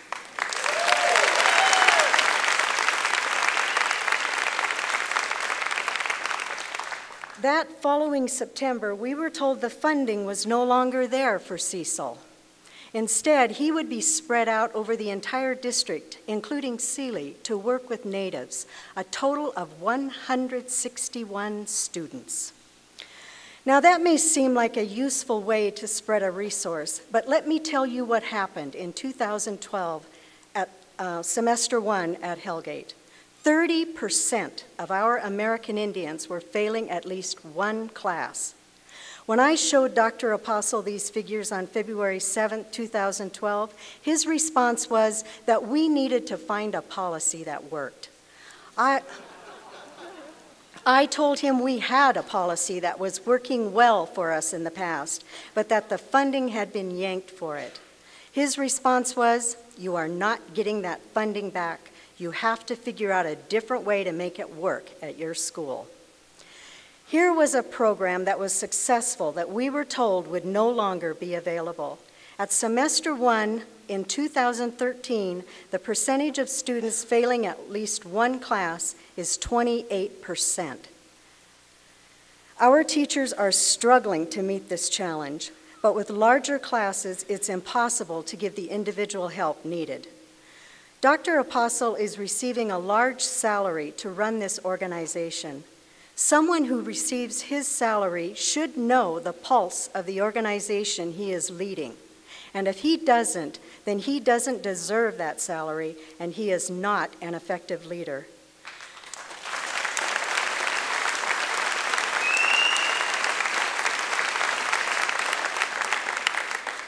Through his own statements, he has indicated that he finds the long list of teacher complaints disconcerting, but was also curious because they are just now being expressed. He is obviously out of touch with the pulse of his organization.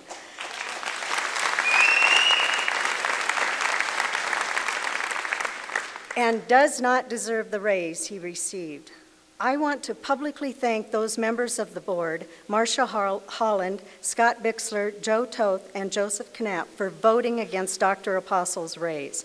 For those of you who supported it, you need to remember that the teachers in the classroom are the ones who are carrying out the difficult, challenging work every day and should be appreciated and valued as well.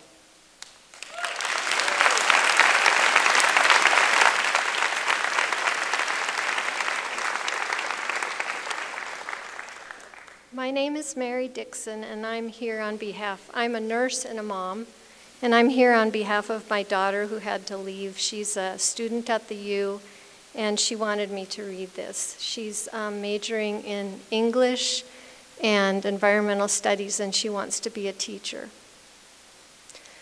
My name is Rose Dixon. I attended Big Sky 3 years ago, and I just wanted to let the board and Superintendent Apostle know that I am appalled by their decision to offer and his decision to accept the raise.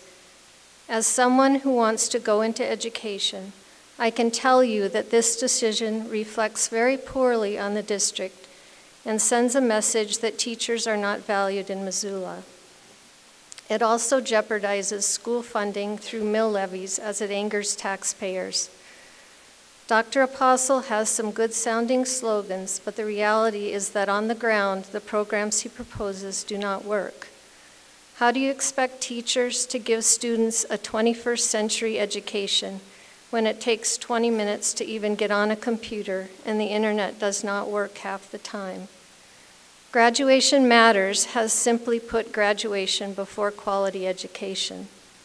The failure of many of the programs proposed by Dr. Apostle is something that I saw firsthand, both as a student and more recently as an observer for the School of Education.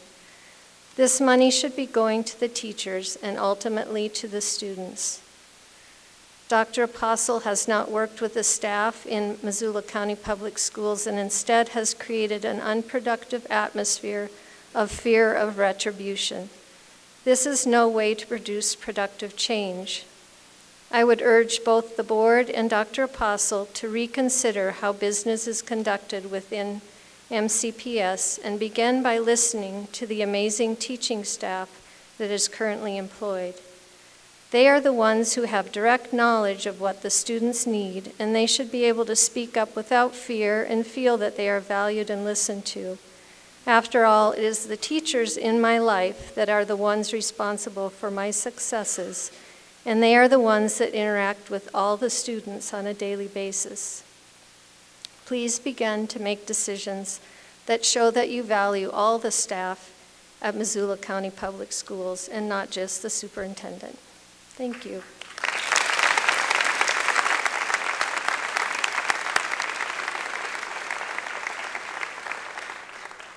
My name is Sawyer Morris, and I'm a junior at Sentinel High School. So to begin, I'd like to thank the school board for coming out today, and I'd like to thank Mr. Apostle for coming out, even though there's many people here that are very upset with him. Now, I've been molded by my teachers. I have 2 jobs. I'm in DECA, Student Council, HOSA, and Speech and Debate. I'm extremely busy, and I'm still managing to get passing grades.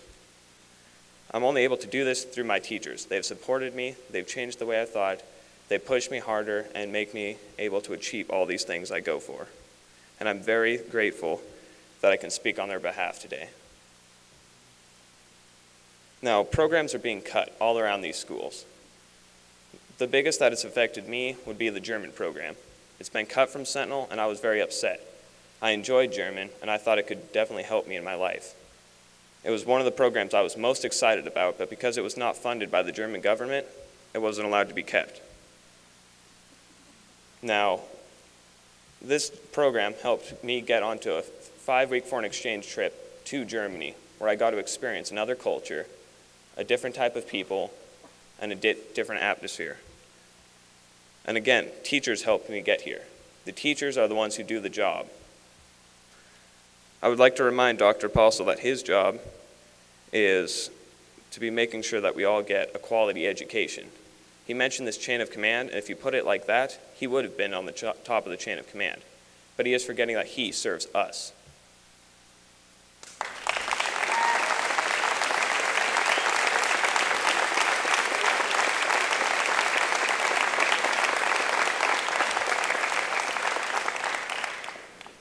To end my speech today, I'd like to urge Dr. Apostle to start doing his job or finding another one, because after all, if you really wanted more money, you could just become a real doctor. Thank you.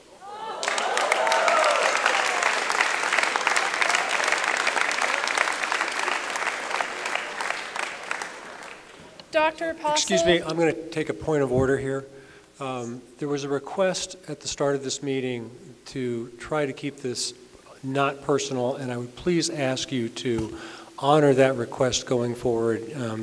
I don't want to disparage or limit anybody's freedom of speech, but I also ask you to be civil. Thank you. Dr. Apostle and members of the school board, my name is Alice Robertson, and I'm a senior here at Sentinel. I thank you for giving me the opportunity to speak here tonight. As I've talked with a lot of my fellow students and my fellow teachers regarding your pay raise. The teachers make hardly anything. $48,000 after years of work. These are national figures. A whole career in education, and one can still only make $70,000 a year. But to these teachers, it does not come down to money, because it is their passion. Brett Taylor, Will Pereira, Ray Curtis, teachers I see every day on a daily basis. They work beside me to make sure I succeed. Teachers that I see here tonight, Linda Osmondson, Mari Bender, and Cindy Chumra, they have seen me succeed. They were back with me in elementary school. Teachers are the ones who gave you your start, your chance. If it hadn't been for teachers, you would have never been where you are today. Please take a moment and think about all the teachers in your past. Think about the endless hours they have spent grading your papers, correcting your math problems that were done incorrectly, making sure you spelled your words right, that you put your periods and commas in the right places, and who held your hand even though you may have failed the last test. I think it's your turn to look back and realize that you are in a position to make a difference. You can give back to the teachers who need the money and not take away from the funds that could help them and could help us, the students. It's time to make a change. This is your chance, Dr. Apostle. Please listen to all those people who are pleading with you to turn your back on this race and stand for what is right. I myself are looking into a possible career in education because I believe it is my passion to work alongside the younger generation because it is my passion. Many have discouraged me regarding the current state of the education system. But I want to look past that and say that I want to be a teacher because that's where my passion lies. I'm a senior, and throughout my past 13 years in MCPS, I've seen teachers leave, programs get cut, and teachers get frustrated. Teachers continually have their funds cut. One of my teachers said that for the past few years, he has not seen any increase in his funds for his class. It has only declined. The really fun labs he used to be able to do, he has to cut back on. I'm tired of seeing my teachers frustrated. I want them to love their school district and be proud of what it stands for. But how can they do that when they don't support the decisions made by their superintendent? Please, Dr. Apostle, listen to all these voices of the community here tonight. Take your chance. Thank you.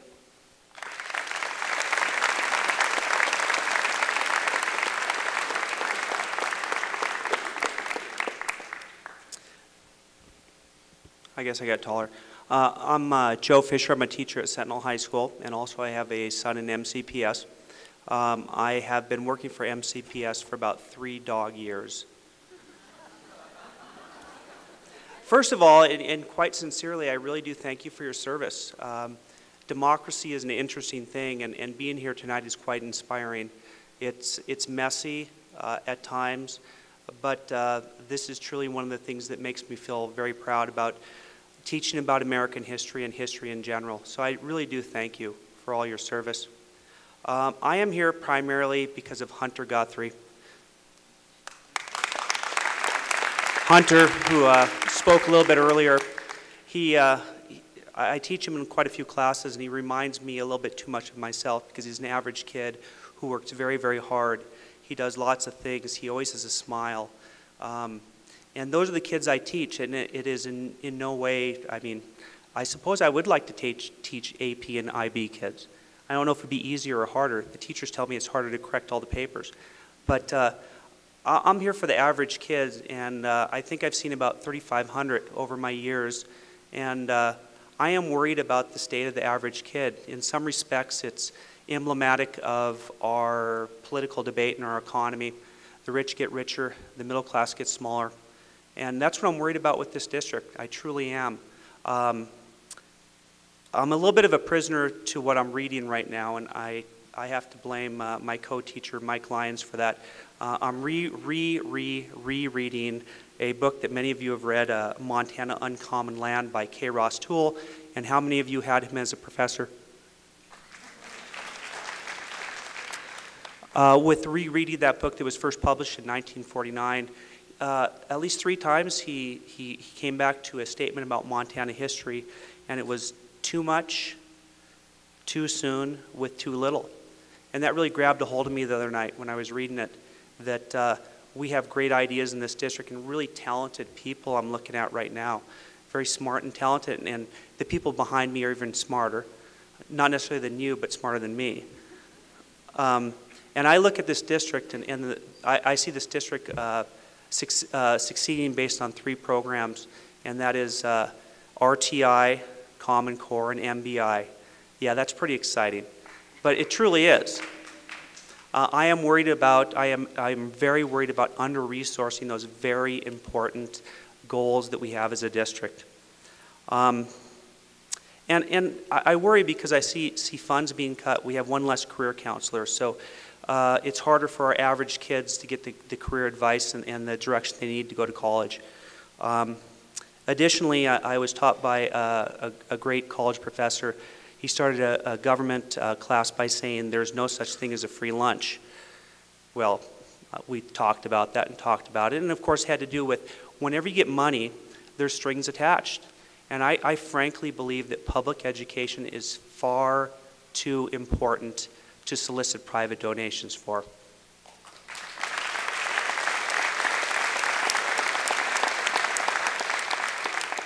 Thank you.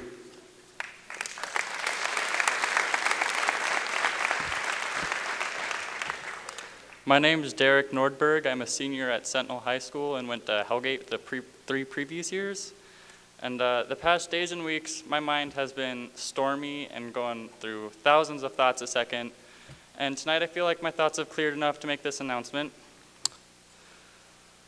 I have dreams of serving my nation through the Navy. I have dreams of attending the United States Naval Academy. I have dreams of serving as a state senator. And most of all, I have dreams of giving back to my community that has given so much to me. Like in 3rd grade, when I couldn't even read at a 1st grade level,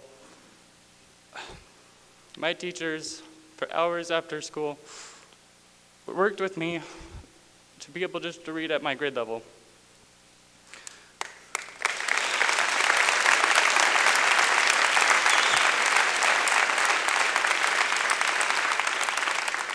And now I feel like it's time to give back to them what they've done for me. Tonight, I'm asking the board to review the pay raise and to please decline it. And if not, I'm going to be running for school board. Thank you.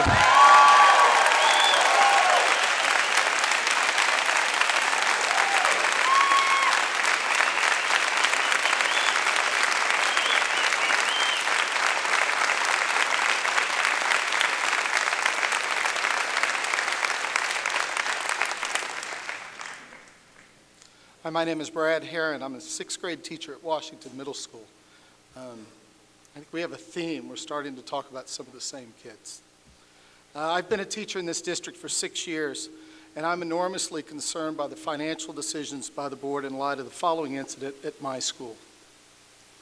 Like many schools, we are fortunate to have a successful flagship after-school program supported by many volunteers from the University of Montana. One of the course offerings is Homework Zone, an after-school study hall open to all students.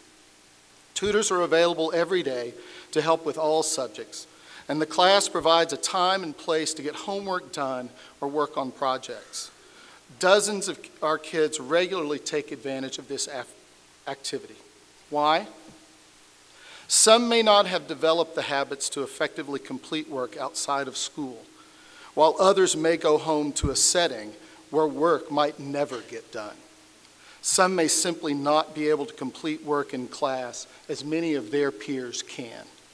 In any case, Homework Zone is a godsend, is relied upon, and often means the difference between success and failure for these students. Unfortunately, Homework Zone is only offered through the flagship program and thus runs concurrently with the UM schedule. Last December, as flagship was ending, our principal was able to secure funding, which was a total of $30 a day for 4 days a week, to provide our own Homework Zone until the spring quarter started back up. Teachers offered to man the Homework Zone, and kids were able to continue progressing in their academic work without a hitch. Regretfully, as we moved toward spring, it was communicated that the district was out of money, and we would be unable to fund a teacher when the spring flagship programs ended. The result was displaced students who had not only grown accustomed, but had come to rely on Homework Zone as an integral part of their academic preparation and success. For 5 weeks, they would simply have to fend for themselves at the end of a quarter, at the end of a semester. Metaphorically, the rug had been pulled out from under them for want of $30 a day. When I hear of $1.6 million for IB and dual immersion and all manner of programs designed to support the highest of high achievers, and $20,000 for administrative raises, and not $1 for those who need it the most, I am appalled.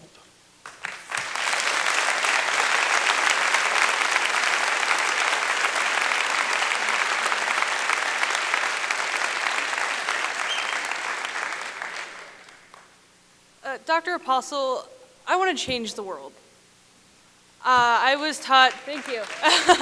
I was taught at a very young age that I could do whatever I wanted as long as it made me happy. I moved to Australia with my mom, because my mom's Australian, which is awesome. And I love my mom, sorry. And she's my favorite. Anyway, so we moved to Australia, and I experienced high school for the first time. We moved back to America, and I had to redo my freshman year, and now I'm graduating as an 11th grader at Willard Alternative High School. Yeah, I'm happy about it. I'm pretty happy. I went to Hellgate for my freshman and sophomore year, actually with the help, I'm not Native, but my mom forced me to do Native American Studies with Miss Laram, and I was so upset because I wanted to study hall. And so I ended up taking Native American Studies and falling in love with Cecil and Miss Laram. I had all A's my freshman year. Sophomore year, I decided to take some AP classes, expand my horizon, all that young kid dream, whatever. And I ended up leaving Hellgate with a 1.7 GPA. This is after Cecil left. I mean, I don't know. And I don't know, I definitely had big feelings about Cecil leaving. He was definitely one of the biggest role models, and I actually know the whole Blackfoot prayer. And he comes to my school every Thursday. He comes to Willard every Thursday, and I try to be up there and say the prayer because I can do it. It's awesome. And anyway, so nobody really talks about Willard. Willard is the school that is left for the druggies and the stoners that have no chance at succeeding. Well, I've got news for everybody. I've had a 4.0 since the beginning of the year. So, and honestly, I wouldn't have, sorry, I can't talk, been able to do it without the help of my teachers who have let me vent. They let me vent, and it's awesome. We have, since Willard has been open, I'm definitely going to go over my 3 minutes, and I apologize to the people behind me. 755 students have graduated that didn't have a chance at graduating at their other home schools. 755. That's a lot of students, if you think about it, because Montana is a small state. So 39 more are graduating this year in May, and I'm one of them. Also happy about that. We don't have a nurse at Willard. We don't have a gym at Willard. Willard was a primary school. People mistake the admin building on 6th for Willard, and it's not Willard. We have 5 periods a day, but most importantly, Willard is a school of choice. People don't just get sent to Willard. You have to apply to Willard. You have to get screened. It's really hard to get into my school. But Willard has been on the chopping block almost every year since it's been opened. And my question is, with all this funding, why can't it be going to my school?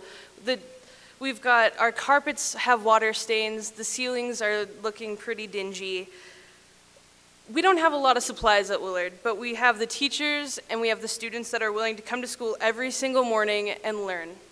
I'm the editor of the school paper, the Willard Wire, and we have, since I've been the editor, have really stepped it up a notch. We produced a 32-page paper in 6 weeks. It is phenomenal what my staff can do.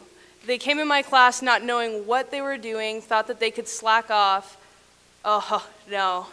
They call me the angry ginger. That'll give you some perspective, I hope.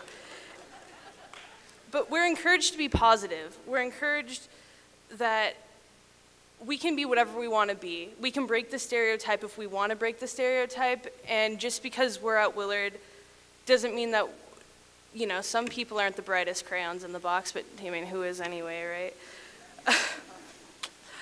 Our internet is so slow. We have old laptops that, you know, take a whole class period, which is 50 minutes to log on, so by the time we log on, it's like, oh, class is out, oops. I just trust that you would refuse to take this raise and definitely visit Willard. Please, I encourage everybody to come to Willard and check it out because they are the brightest, nicest, most amazing people that I have ever met in my whole life. Thank you.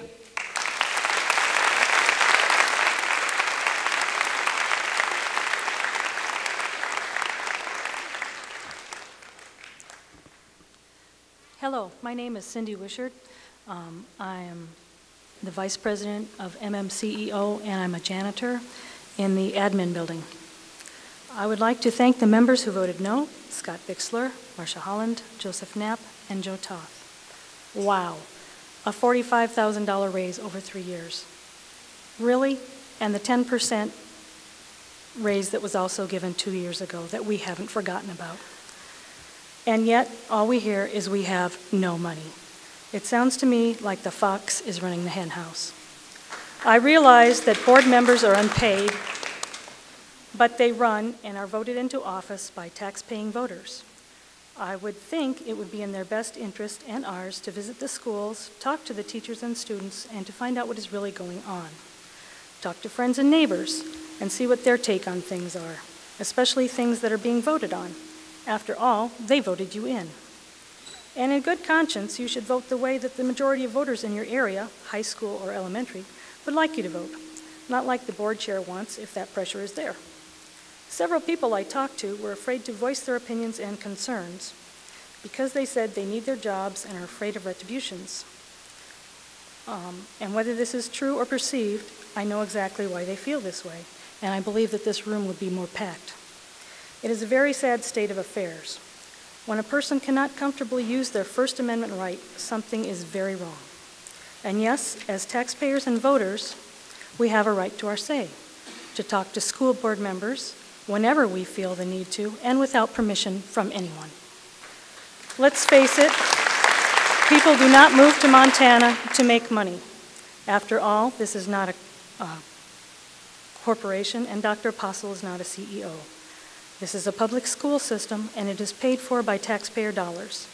So, to the 6 school board members who voted for this raise, I say, shame on you for not being fiscally responsible.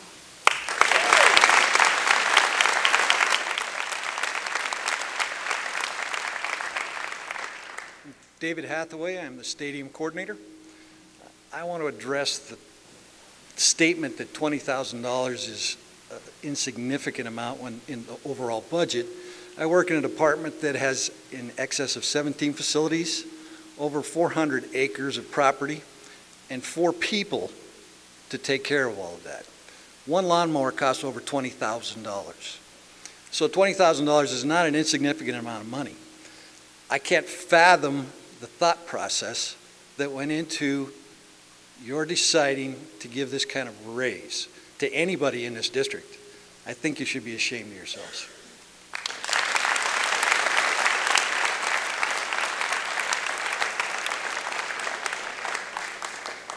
My name is Sue Orr. I'm a parent of students who've gone through Lewis and Clark, Washington, and they're now at Hellgate High School.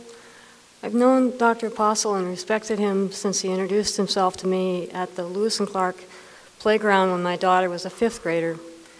The next fall, he traveled around the district talking about graduation matters, and I met him again at the library at Washington Middle School. I know he has worked tirelessly for the district. Graduation rates have gone up, and he's basically done what he said he was going to do.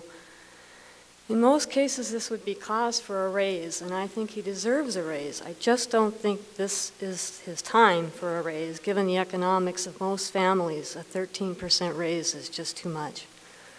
Mostly, I worry about the repercussions for our kids this May when the mill levy for technology comes up and people vote it down because of this raise. My daughter is now a freshman at Hellgate, and my son is a junior. The internet takes forever to load websites, and this is not a 21st century accomplishment. The computer lab monitor position was cut, and so students cannot use the lab during school hours unless there is a class going on. This is not 21st century accomplishment. There should be a monitor, whether it be a volunteer parent or someone in a computer lab, so students can work on the projects they have. I'm all for compensating Dr. Apostle appropriately, but since we have all got to tighten our belts, he needs to do this as well. I don't know if this is a done deal or if we're all just wasting our breath, but if you truly care about the students, you'll think about what will happen if you get this raise and people vote down the mill levy because they're angry at you. That doesn't serve our kids well. Thank you.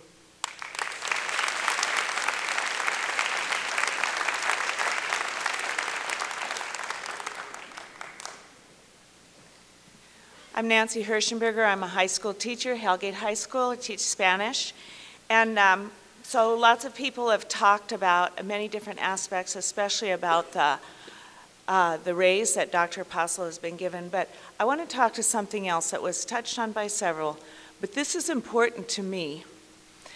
First of all, I do want to say that at first I was stunned to have Dr. Apostle called a superstar, but then I actually had to think back.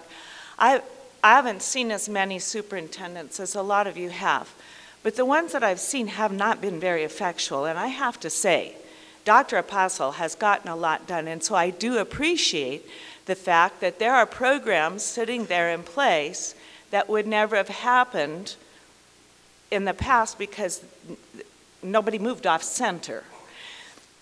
But the problem, again, as most people have said, is that these programs are not funded. And so we can say, okay, freshmen and sophomores, they're now in more classes. They're not taking study halls. The problem is there's no funding for those teachers for the extra classes.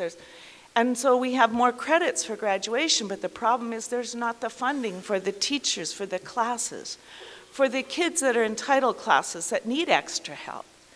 The funding's not there. And IB, which is a wonderful, if you look into IB, it's a wonderful program, no question about it. But it's taken teachers out of our system, and there's no FTE to replace it. The money's not there.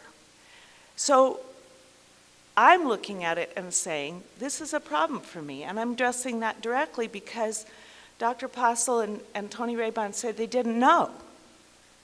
But only a month ago, Dr. Apostle sent a note around about the money, the donated money from the Washington Foundation, and he asked for input. And so I gave him input. And I told him that these programs that are unfunded are bleeding us dry. And I told him what things we really needed in our school. But he says he didn't know. And a month earlier, when it was found that they were going to have a graduation requirement of Algebra 2, I wrote an impassioned letter saying exactly the same thing. We can't fund this. We can't fund the other programs. Don't add one more thing that we cannot fund. But Dr. Apostle said he didn't know. And Dr. Apostle, you responded to me. So I'm really confused about that. Last May, I stood here, not here, over there, and I talked to the school board and I said, I don't understand. We have to cut $175,000 from the budget of one school. All the schools had to do it. Where are we going to find that money? How can you do this and still impose programs that cannot be funded? I stood here. I spoke to you guys, and you say you didn't know. So here's my problem with this. I'm a teacher. If you asked me about my students, where they are, how they're learning, what we're doing in class, and I told you I didn't know, I wouldn't get a raise.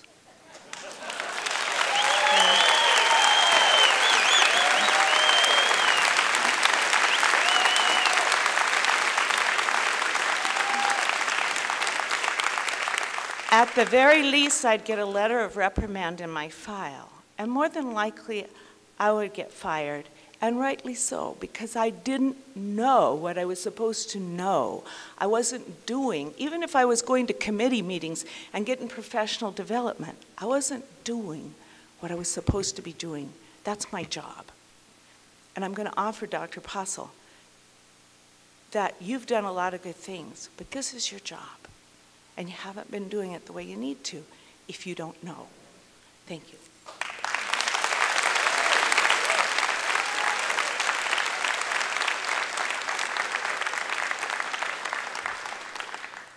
My name is Diane Anderson. I'm the MMCEO Bargaining Chair. I would like to thank the Board of Trustees for their service. I would also like to thank Dr. Postle for his service, as well as the administrative team. As a matter of full disclosure, I'll tell you that I've had the opportunities whenever I requested it to get an appointment with Dr. Postle and speak to him about things. I certainly do direct the things that are of concern to me as far as our program and that to the appropriate administrator, which is Mr. Thane, and he's been very gracious, albeit time sometimes is really challenging in that to meet with him. I believe we can all agree that we have embarked on a very ambitious journey to change the educational environment of our school district. Clearly, we agree that people should be appropriately compensated for the work that they do to meet the needs of our students and our staff.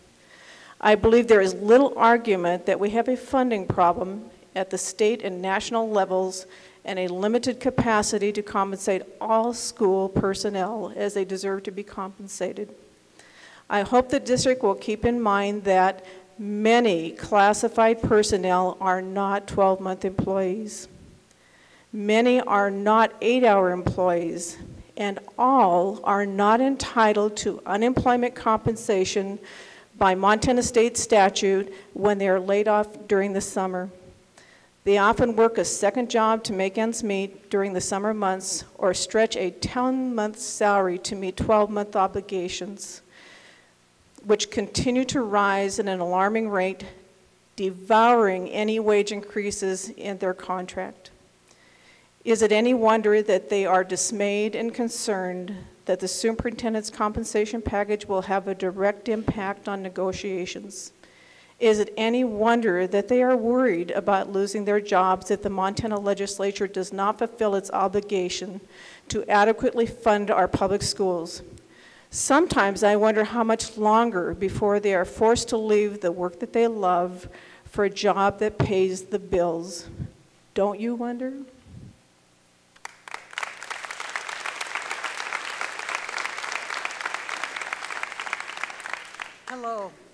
Hello, I'm Gloria Phillip.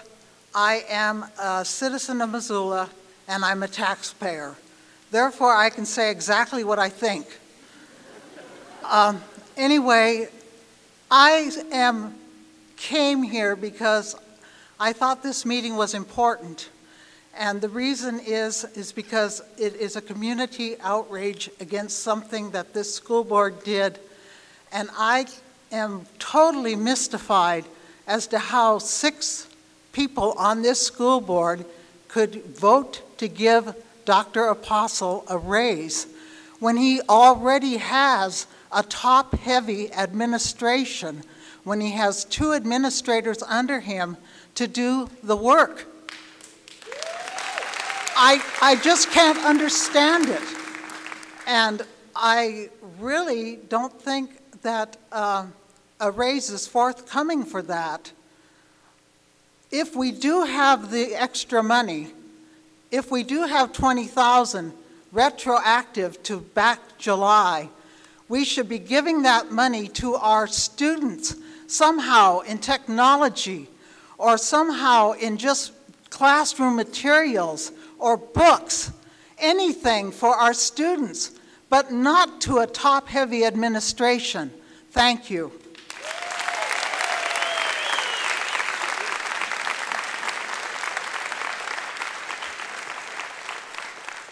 Good evening, everyone. My name is Haley Zetterberg.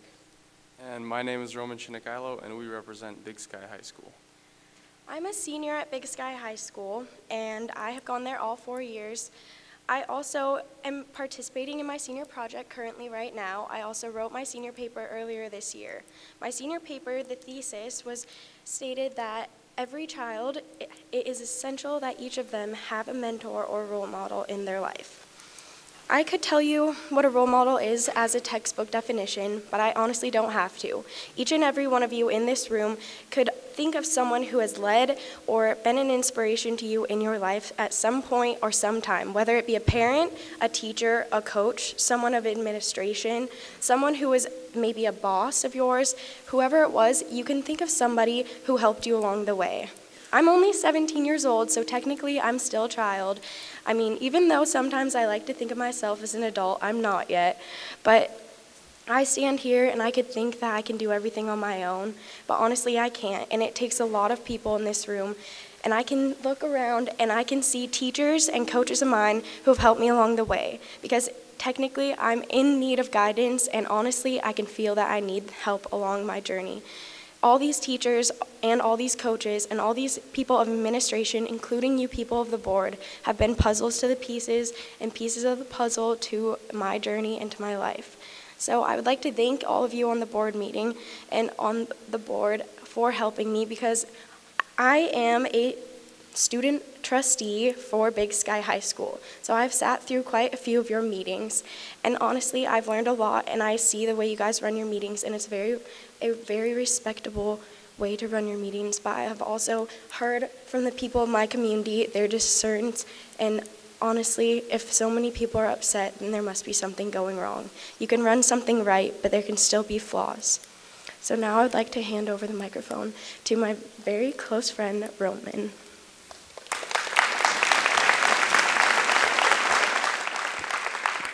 So before I begin, I just want to dish out a few thank yous. First of all, to the school board for holding this meeting, for being here, for listening to our concerns, to all the teachers, all the coaches, all of my friends out in the audience, all the students who inspire me, Haley Zetterberg, Coulter Murphy, Lauren Dykstra, other people whose names I don't know.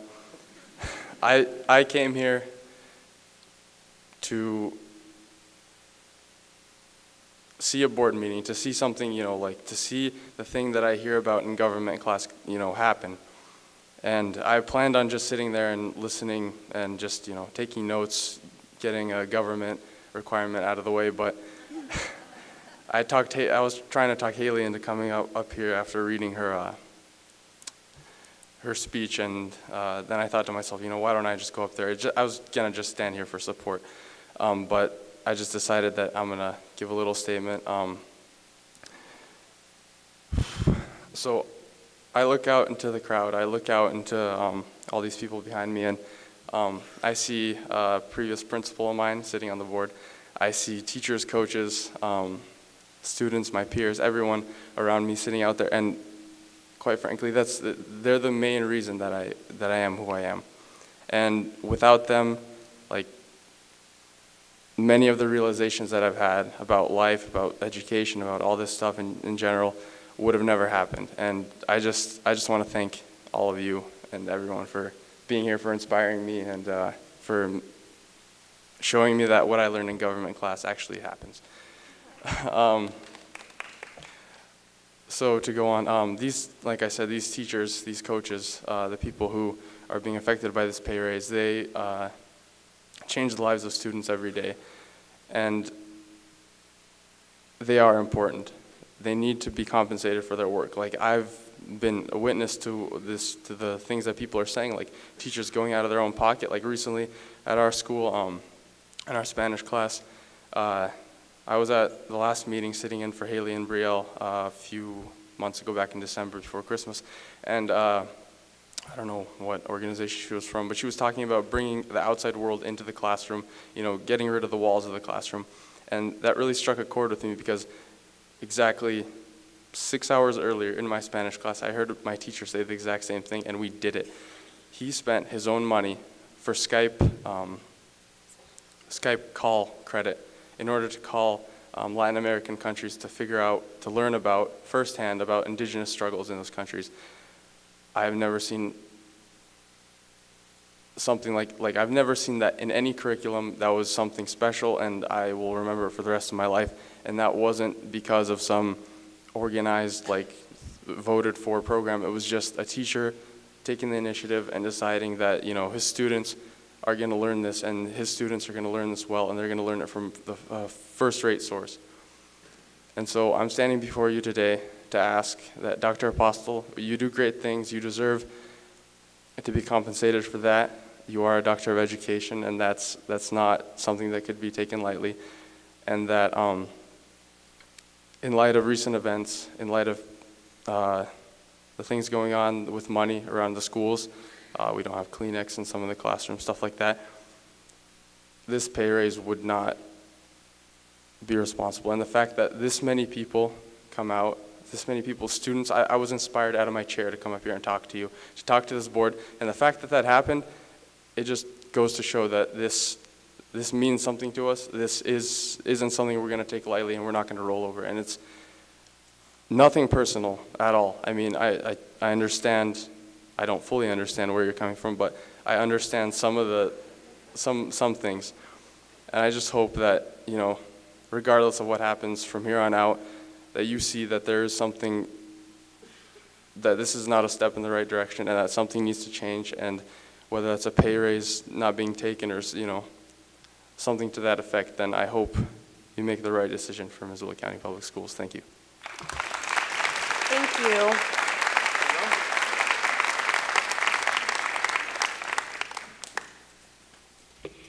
Yikes.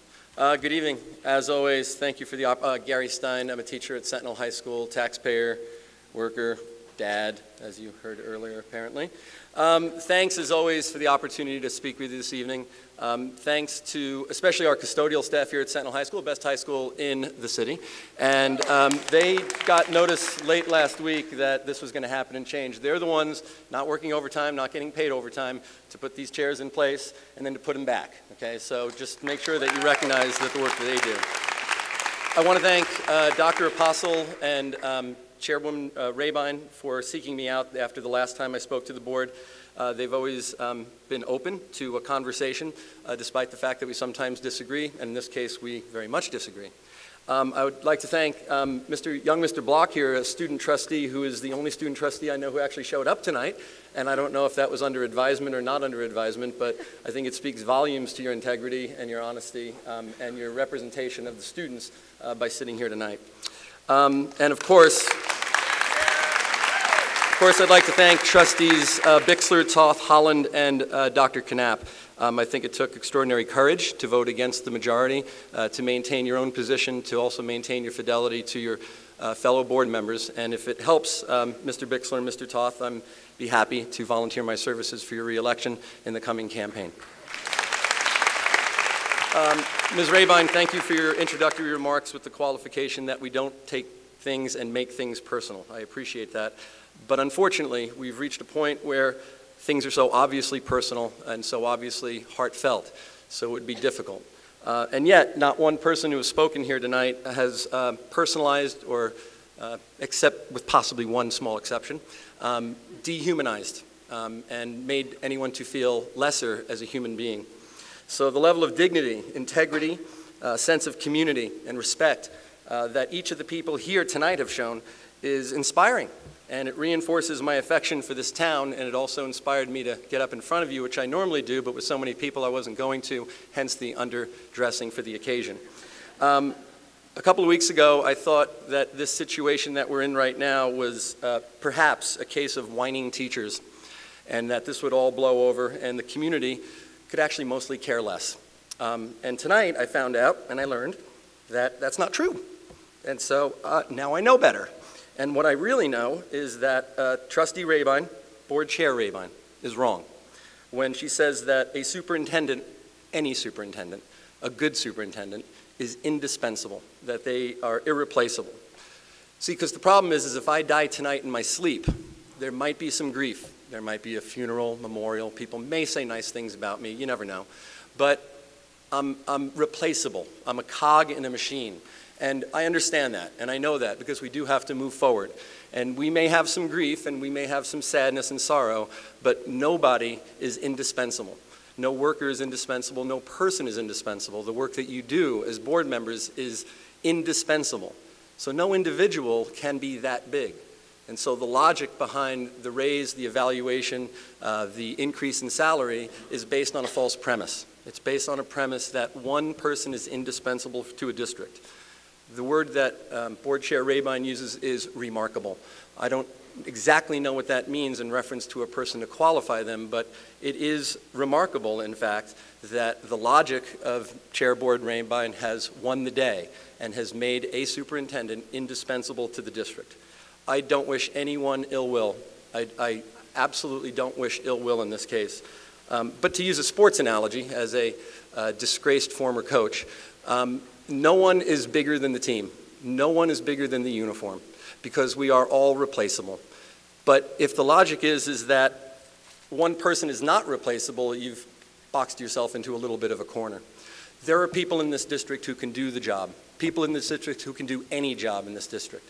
There are qualified people who, by the logic that Board Chairman Rabine uses right now, could not do the superintendent's job, and that is false. There are people who can do that job and do it very well. So the problem that you have is that you've been going through this process in this situation and you've been thinking with your head when you should have been thinking and feeling with your heart. And that's a common problem. I face it all the time. So you can rationalize, you can justify, you can legitimize your decisions all day long and convince yourself of the righteousness of your ways. You can misinform the people that you represent and stick by the belief that this too shall pass, that will all go away, and that you can weather this storm as you have others in the past. You can even disarm your opposition. You can use what we refer to in Yiddish as chutzpah, gall, I guess is the best way to describe it, by pointing out how we're all in the same fight together, how we walk side by side, and that we're fighting for legislative funding, and that we will work for the mill levies, because we know if we vote against the mill levy, that hurts only students. In effect, you can pass the buck, and you can blame other people for responsibility or irresponsibility. But finally, the trust that the voters have placed in you has been fractured, and I hope it's not beyond repair. But the fact of the matter is that a broken trust is an issue of the heart, not of the head. So if you really want to do right by your friends and neighbors, and the taxpayers, and the voters, I recommend that you follow your heart, and you will make the right decision. Thanks for your time tonight.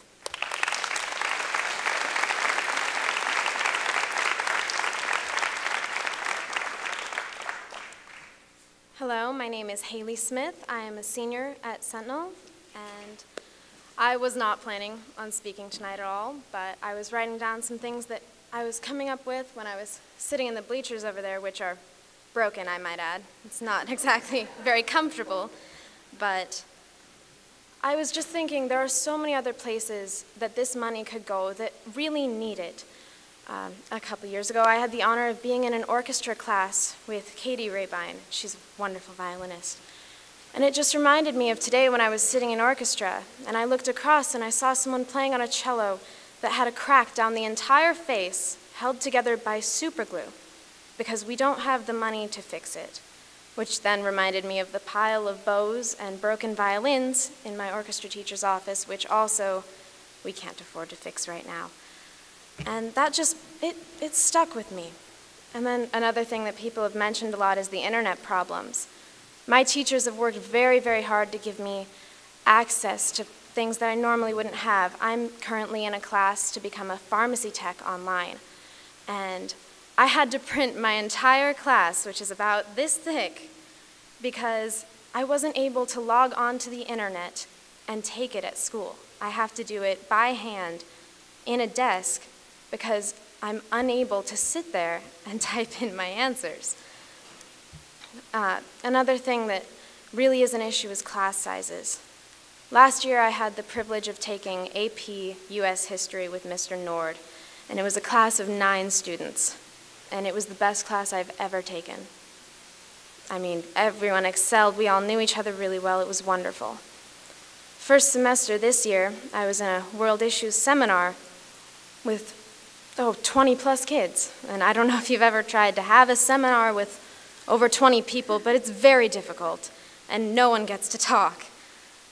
And that's something that needs to be addressed. Small classes, they make a difference. You learn more, you achieve more, and it sticks with you. Another thing that was addressed tonight is the impact teachers have on our lives. And teachers have made such a huge difference for me. I mean, earlier this year I found out that a very close relative of mine was diagnosed with cancer. And that was very hard. And I came to school, and my teacher knew right away that something was wrong. And he asked me, and I told him. And he walked over to his desk, and he grabbed a book. And he handed it to me, and he said, "Read this, and come back and talk to me." And I brought it home, and I read it in one night. And it changed my life, and it made me believe that things would be okay. And that teacher, he's not in this for the money. He didn't give me that book because he thought that I would be up here tonight telling me what a great job he's doing and getting him a raise. He did it because he knew I needed his help. And it made all the difference to me. So, Dr. Apostle, I'm asking you to decline this raise because there are other students like me who need help and can't exactly go right out there and ask for it. But there are teachers there who are willing to do it. And they need you too. Thank you.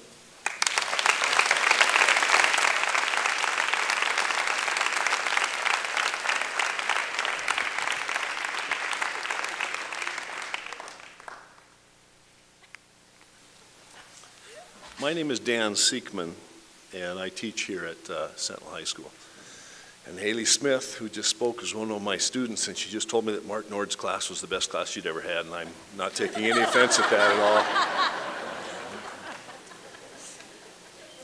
I'm not a native Missoulian. I'm from Great Falls. Great Falls is on the other side of the mountains, and people think differently in Great Falls, apparently.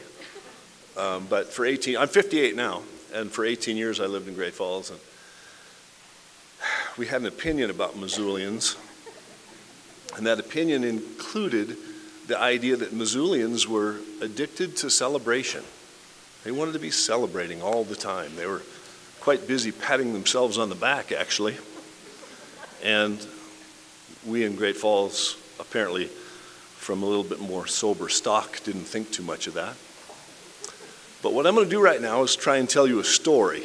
I'm an English teacher, and now I have a microphone, so you're all in a certain amount of jeopardy from those two facts alone.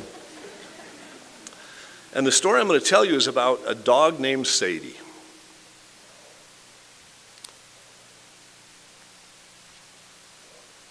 Sadie the dog. By the way, Sadie the dog's out in my truck. She needs to pee, I think. And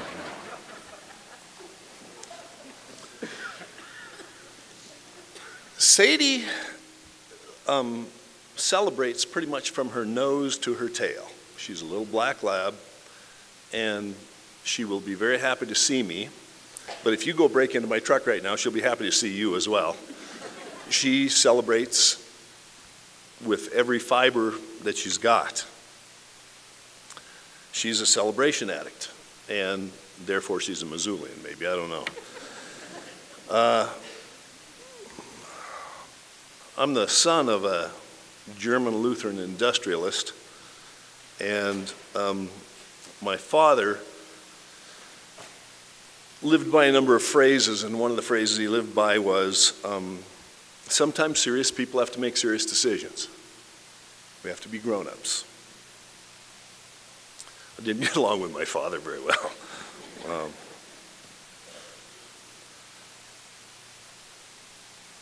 When I moved to Missoula those years ago and joined MCPS 21 years ago, the celebration inclination was still quite strong and kind of wore me down, I guess, and made me appreciate it. And I kind of like to celebrate as other Missoulians probably do. But I'm afraid that this board has gotten on board, two different uses of board there, with the celebration. This board likes to see the positive. In fact, the phrase we used in Great Falls is Missoulians liked to kneel at the god of positivity, which I'm not really sure what that means, but anyway, that's what we said. And I'm afraid that this board got that tendency just a little bit and was so loath to see objectively what was going on in the world, in the district, that the board found itself seeking out positive ways to describe everything that there was to describe. And I don't think that that's a symptom of serious people doing serious business. And so I don't have anything to ask regarding any raises or anything, but I would like for the board to be reminded that sometimes we just have to be grown-ups, and we have to understand that what we say and do matters. Anyway, I do thank the board for its service, and I have to say I appreciate the board's stamina tonight, and I know your night is not over.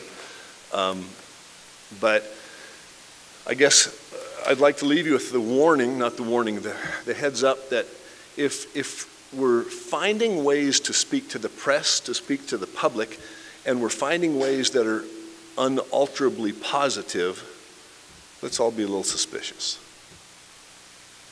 Let's be grown-ups, thinking grown-up thoughts, and if we do, I think we'll be better off for it. Thanks very much.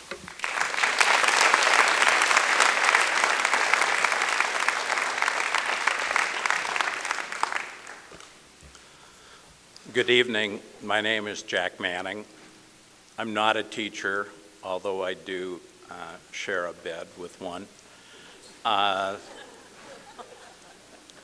do have a son here at Missoula Sentinel 2, and am speaking more as a community member and as a voter.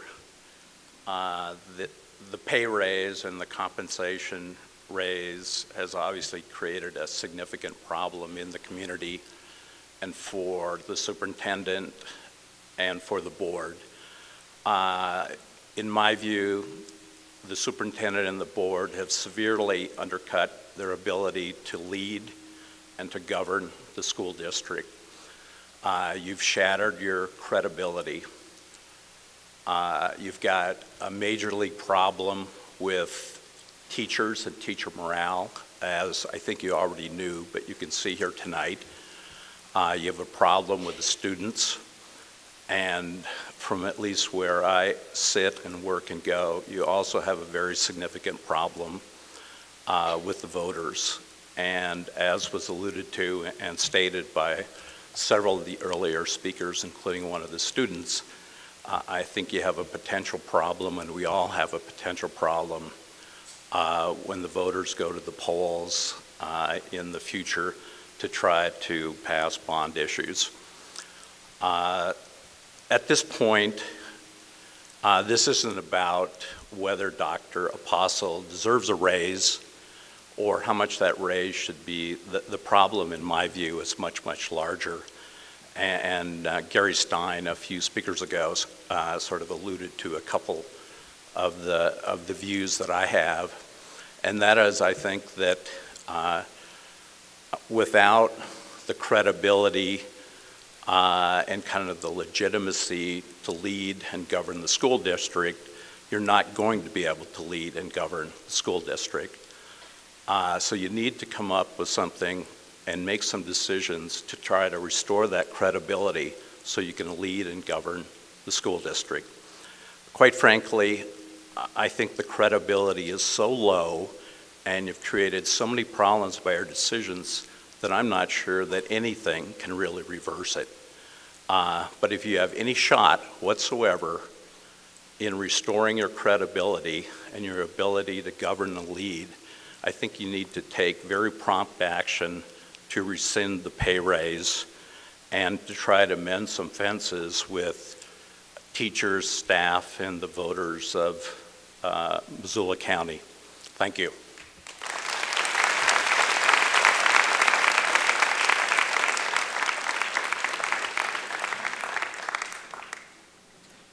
Good evening. My name is Rita Anderson, and I'm a 6th grade teacher at Meadow Hill. I love my job, and for years I have told people, with all sincerity that teaching is something I do because I love it. The paycheck is a bonus. And I really feel that way.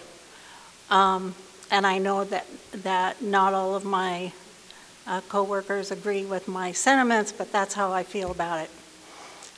So I'm not here about how much I get paid. Like I said, I love what I do.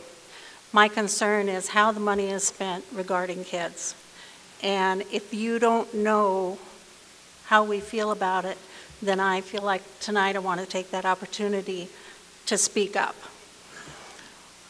I teach a class right now. In my second period class, I have 31 kids. I have 30 desks. I just got a student last week, and I've had, due to the flu that's going around, I've had somebody absent every day, and I don't know what I'm going to do when everybody's here. I don't know where I'm going to put another desk. Right now, we're looking at losing another teacher next year. We've been told that one of the middle schools will lose a teacher because of the enrollment is going down. And what that means is whatever school loses a teacher, if we're like at 148 students, we have 4 classes with 30 students and 1 class with 28. And if we keep the way we are, oh my goodness, we might go below 25 students in a classroom. I can't believe that those lazy teachers would only want to have less than 25 kids. I teach a class of kids who are at risk, and I love working with those kids. But I'm telling you, class size matters, especially, you know, when I sit here and listen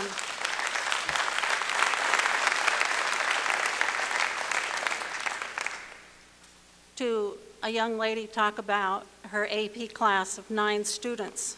That was when I decided I need to get up and say something. AP students with 9 students, 9 students, at-risk students in a classroom of 30. Does that make sense? I just want you to think about this when you're thinking about how you're spending the money. Think about the kids.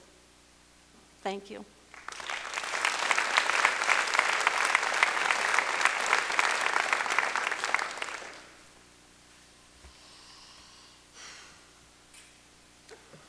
Wake up.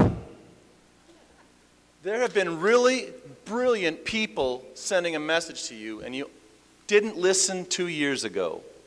Frankly, I'm pretty upset about it.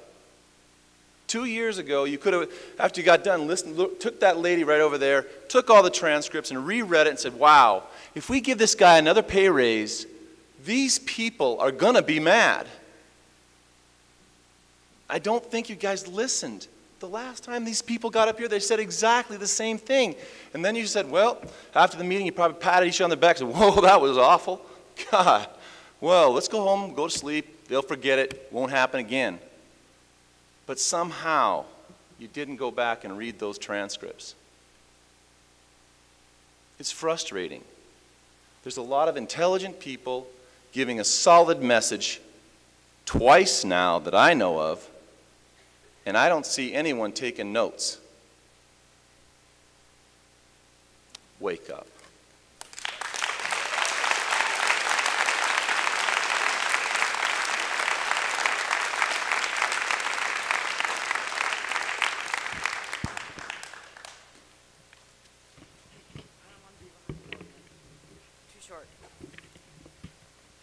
My name is Amy Miller. I am a teacher at Big Sky High School. I am a parent of a child at Paxson and a parent of a child at Washington Middle School. And 2 years ago, when I feel like we went through this sort of same discussion, I came because I said that it was hard for me to have to tell a member of my staff that they were no longer going to have a job because we didn't have the funding for their position. And then earlier this fall, Dr. Apostle, you came to Big Sky and gave us a presentation about economics and about the state of financing in our district right now. and you said that we were in dire straits and that there were great concerns about where we were going to be able to come up with the money for various things.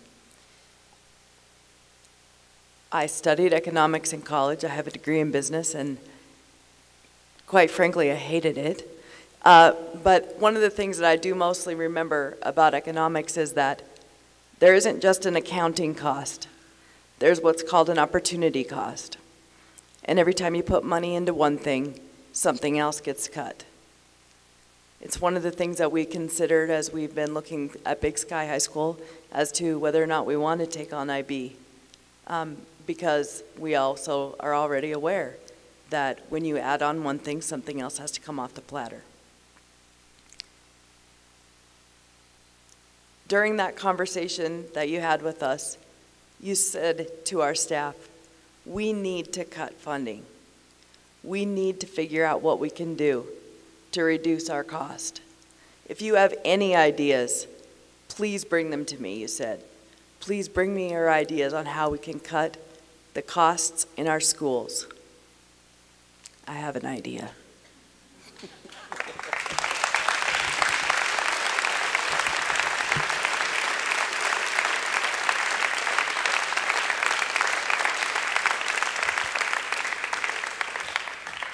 Hi, I'm Casey Dernberger. Currently, I teach computer applications at Meadow Hill, and I say currently because I like change. I change my job every 3 years at least, or change schools. I've taught from kindergarten, even preschool, all the way to adult ed. And if technology doesn't get better, I probably won't be teaching in a computer lab much longer because it is extremely frustrating. I don't think you understand how bad our technology is in this district right now. We are working in an 80s infrastructure. We desperately need tech bonds and tech levies, and you have no idea that you may have just ruined our chances to get any money anytime soon. You're sending the message to this community that we have enough money, or $20,000 isn't that much. We live in Missoula, Montana. We're full of very educated people not making as much money as they should, and they pay the tax money that goes to funding us. Missoula has always been so great about giving us our levies, and I think you may have just ruined it for us. We desperately need this tech levy, and I don't know what we're going to do without it. And I understand we're working on everything we've got. We've got great techs, and we've got people working nonstop to try to get internet access going better. But when we have this infrastructure stuck in the 80s, it doesn't matter how much bandwidth we buy, it's not going to get through. And we need taxpayers' money, and we can't depend on the legislature to give us money. They are not reliable sources, obviously. And we've got to stop relying on them. This whole concept that, oh, the legislature will come through, our taxpayers will come through, is we're just waiting to fail. We have kids going online and testing in the next 2 years. And this whole thing that I didn't know, I have spoken before this board in the learning community twice last year about getting technology education in the elementary. Twice I've talked to the board about it. I did a TED talk about it. I talked about talking about it and talking more about talking about it. I ask Matt and Art every day I see them for a Mac lab. I don't know how much more we can tell you that we need better technology. And if you sabotaged our chance of getting a tech levy, it's not just 20 grand anymore. Thank you.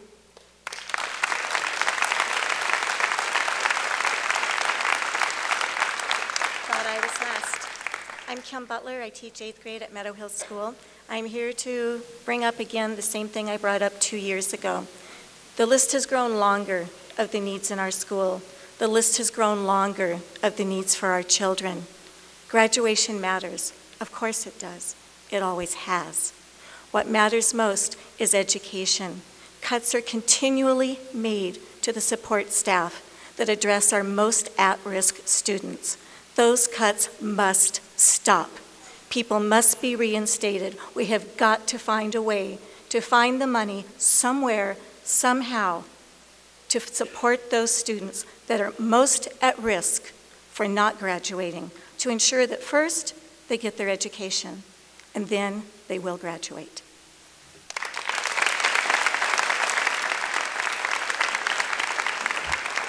My name's Tara Twa Barba. I'm a product of the Missoula County Public Schools. I have been sitting listening here, and the main reason I came to this school board meeting, this is my first, and I'm here to tell the teachers here that we appreciate you.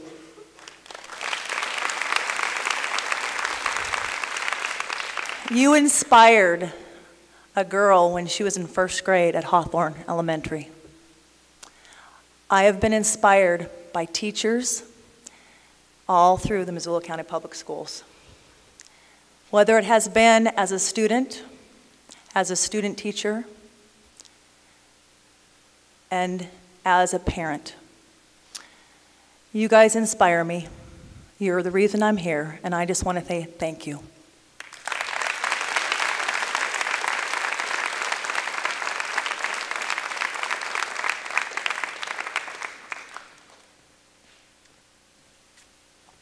Now that there's no line, I'll talk. My name is Beth Huguet. I'm a business teacher at Hellgate High School.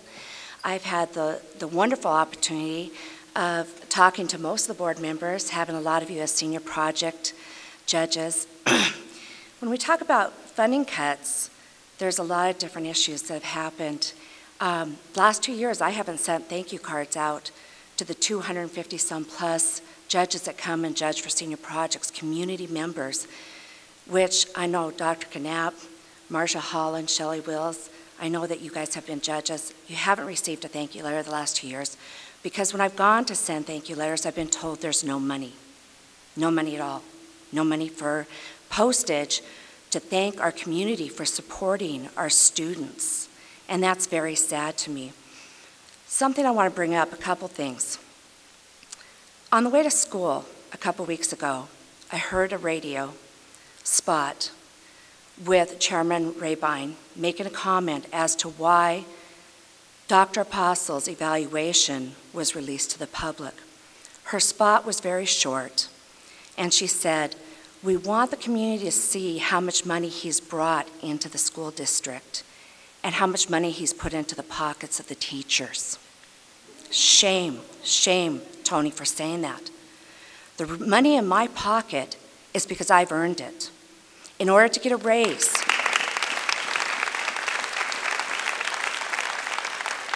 Dr. Apostle and I have worked on a lot of initiatives, and I respect him for a lot of the initiatives he's brought and support them.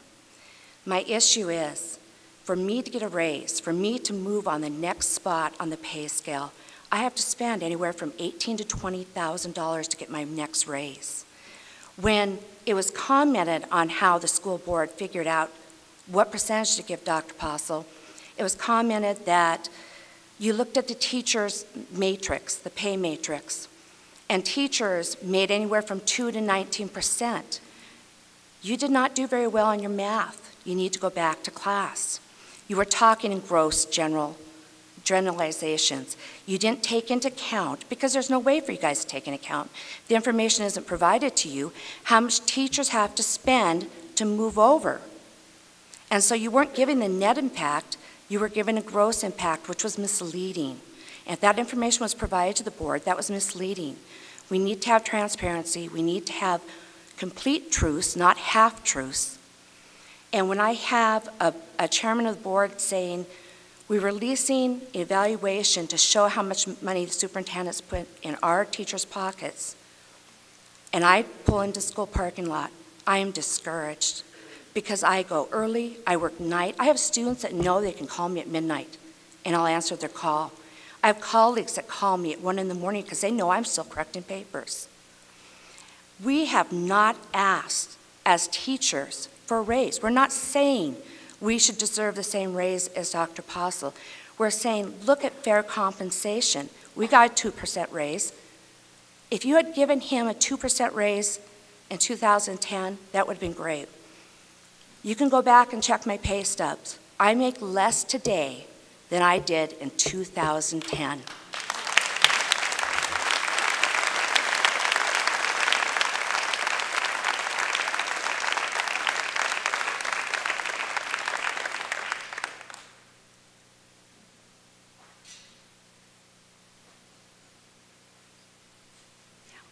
Is there further public comment?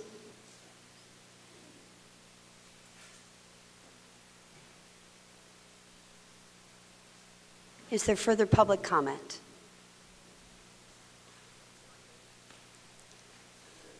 All right, we will now move to announcements from trustees. Excuse me, I have one last statement to make. Yes, come.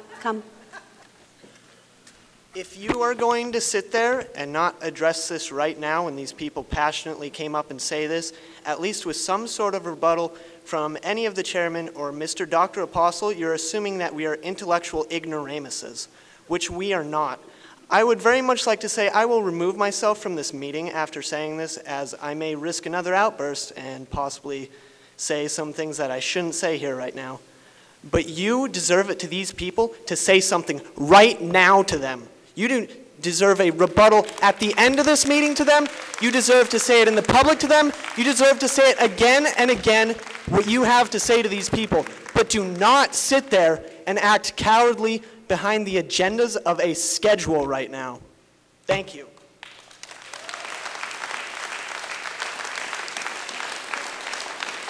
Please don't leave, because the trustees are going to comment right now. Don't leave yet. You're going to hear from us, because the next item was items from trustees, okay?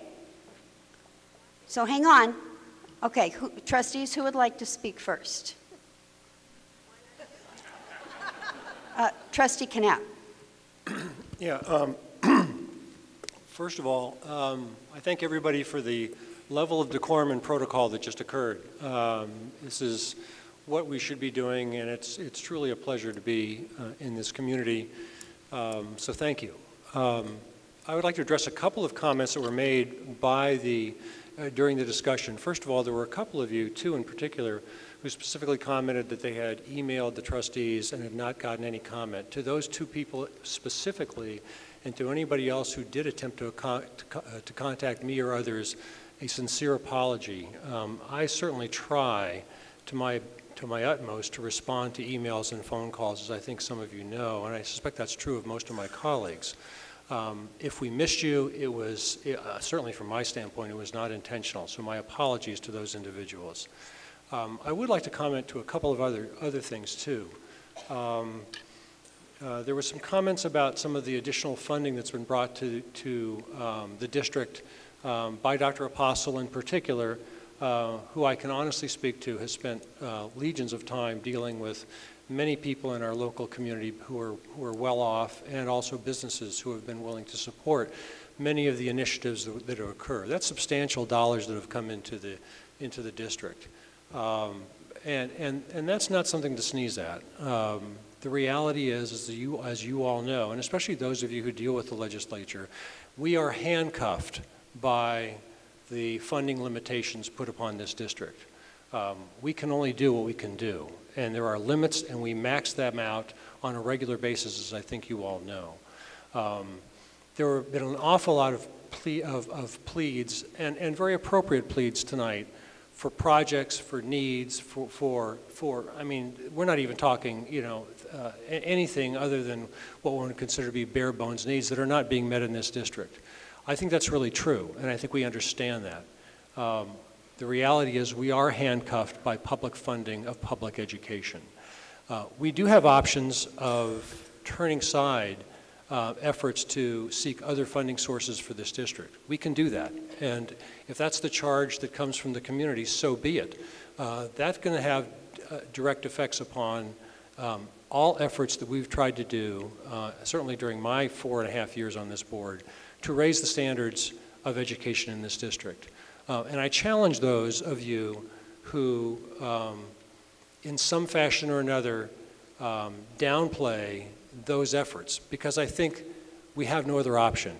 We can't go out and ask more from the public publicly. We can ask a lot from the public privately, and that's really the efforts. Does that come with strings attached? Certainly, but you know, the reality is those strings, if you look at them, really do meld well with the 5 goals of this district, in particularly the first goal, which is to provide options to everybody regardless. There's an enormous district. I can tell you that in my time on this board, That first district goal has been browbeaten into us until we can't hear anything else. It is truly the desire, I think, of everybody who sits up here to accomplish that goal in particular, which is provide opportunity to each and every student in this district, regardless of their circumstances. Do we accomplish it? Far from it. But it certainly is the desire of this board, I think, to make sure that we at least make the effort to do so. I think that's an additional comment I want to do. And then a final one I wanted to focus upon, which had to do with graduation matters, and that graduation matters is less important than educating students. And I'm struck that I don't see the issue here. I don't think we're trying to play games here. At least I have not seen anybody here trying to play games. This isn't about, whoever mentioned the point, this really isn't about the numbers of kids graduating. That's important, no question about it. It's about the appropriate education of our students. And I can tell you that as we look at what measures we can actually measure, which are limited, limited at best, I think we've actually achieved, not we, actually we as a community have achieved a lot in the last number of years in really elevating the educational opportunities and outputs of the classroom. I think we've gone somewhere in the last couple of years, and I personally am quite encouraged by that. I realize that there are people who think differently than I do, and I can appreciate that in this discussion. But I think as this continues, as this whole process continues, regardless of what happens with Dr. Apostle and his salary going forward, regardless of all these others, that I do think that certainly as I look back over the last 4 years of my time on this board, I came to this board specifically to try to enhance the academic rigor and opportunity for kids in this district. And as I look back, I do think that's been a worthy, laudable goal, and I do think that each and every person who plays a role in this district has been a major participant in that. So while I can appreciate the concerns that people have, I think we need to honestly look at where we are as a district and where we want to be as a district, and make choices rationally as we move forward, not solely with our heads, but also with our hearts as we go along. So I know I've been a little long here, but I do think there's been some noteworthy points raised here. Keep in mind, folks, that we also have a legislature that is in the process of trying to do something extraordinary, which is really change some of the funding opportunities that are available to us. And I really want to thank those of you here who have spent time dealing with the legislature, Melanie in particular, for her efforts in dealing with that. We still got a long way to go, but let's not burn down the house because we don't like the decorations inside. I think there's an awful lot of good that goes on here that still needs to be celebrated, as somebody had mentioned earlier. So thank you for hearing me out. Other trustees? Trustee Sadler. While everybody's been speaking, I've been taking notes. And one of the things that I found curious, and I'll have to inquire more, is the lack of support for the graduation matters issues, which has surprised me that there's not that much support for that. And I think we need to, if this is truly how you feel, then we really need to have a dialogue of what are you trying to tell us as a board about graduation matters? Because it was never an intention that graduation matters meant that you were to dumb down the curriculum, or that you would allow students to pass who weren't truly passing. And so we need to have more of a dialogue on that. And supplies and so forth, I've written that down. The technology levy, I hear folks with the angst about that not passing, and I can tell you I'm worried about that too, but I do think that if we all work together, we will get the mill levy passed for, because we do need the technology, we do need the not only the bandwidth, but rewiring, or however that is that we need, that will give us bring us up to date. And let's see, and also I was curious about the criticism of the Washington Foundation actually supplanting other classes and so forth, that we take that money, which means other things will be subtracted. Well, if that is true, well, then we better have a dialogue about that to make sure that this is not what's going to be happening. Because my impression that the Washington Foundation was to simply to allow us to have the funds to put into place these programs, because without this extra money, we would never be able to do it. But with this money, we would have the funds, and there wouldn't be a supplanting. But if you truly think that this is going to supplant, then we better have that dialogue. And let's see, and merit pay. You know, the union contract doesn't allow us to give merit pay. That is something that's not negotiable. If you're a wonderful teacher, we can't give you more money because you're wonderful. We have to follow what the contract says. And let's see, and the fact that the German program was cut, flagship program,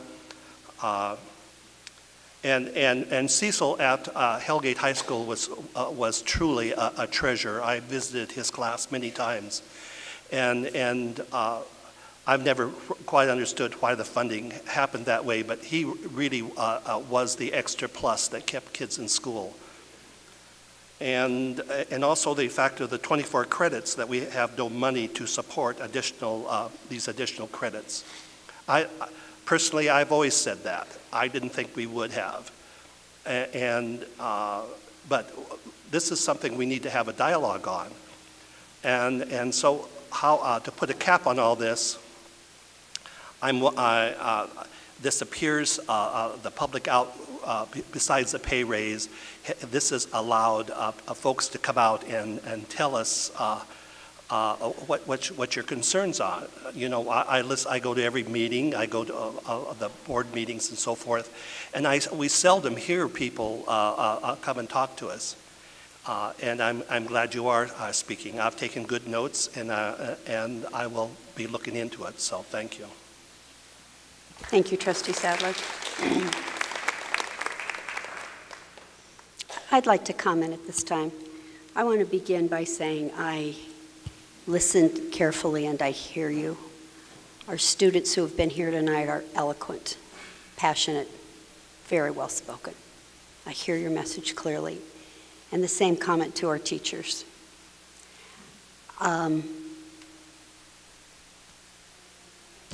like to apologize for some of the things that I have said that have appeared to be insensitive to our teachers. When I refer to Dr. Apostle as a superstar, that doesn't mean I don't think our teachers are superstars as well, because I do. I taught side by side with many of you. I know how remarkable you are. And I had a daughter who went to school from kindergarten through her senior year here at Sentinel. I revere the teachers who taught her, because you are superstars beyond measure. She had outstanding teachers. When I hear you say that it pains you and it bothers you that there are things we didn't know, I refer to specific things that were brought to my attention that I didn't know about. I have talked with many of you individually in the last few weeks. You have enlightened me greatly. You have enlightened me more this evening. I take to heart everything that you have had to say. When we have talked about wanting to make our superintendent the best paid in the state, that has been a dialogue alongside of wanting to make our teachers the best paid in the state. And I was having a long conversation with one of our outstanding teachers the other night on the phone, and she said to me, couldn't you have reversed the order of the decisions? Couldn't you have raised teacher pay first? Well, she gave me pause, and I said, yes, I think we could have. And yes, I wish we would have, because the message would have been loud and clear to each of you that you are highly valued. And I'm sorry.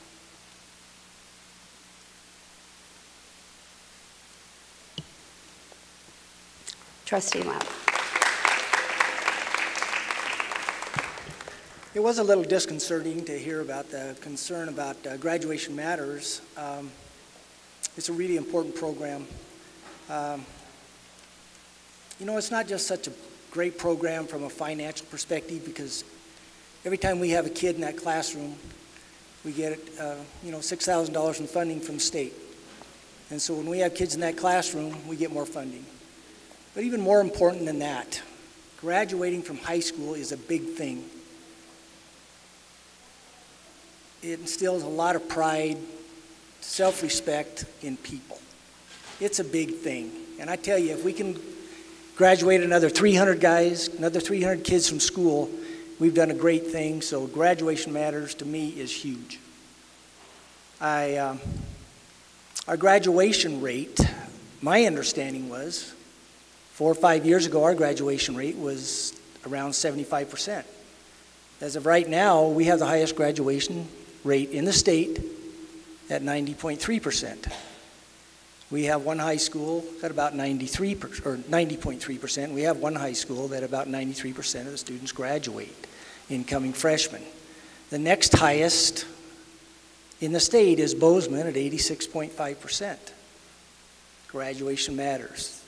It's a great program. I'm going to comment further, but I want Mark to address a concern that I have, and some people have mentioned, about the rigor that we expect out of our students, and that the slight on Graduation Matters that some people spoke of tonight, because we don't look at Graduation Matters as pushing kids through school so we can get more funding. Nobody looks at it that way. Not even entered our minds. So Mark, I want you to talk about the rigor that we expect from our students.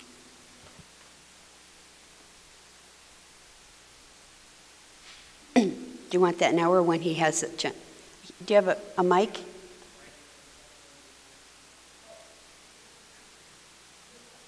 Would you do it now, please, so that we have people who probably don't want to stay here till midnight.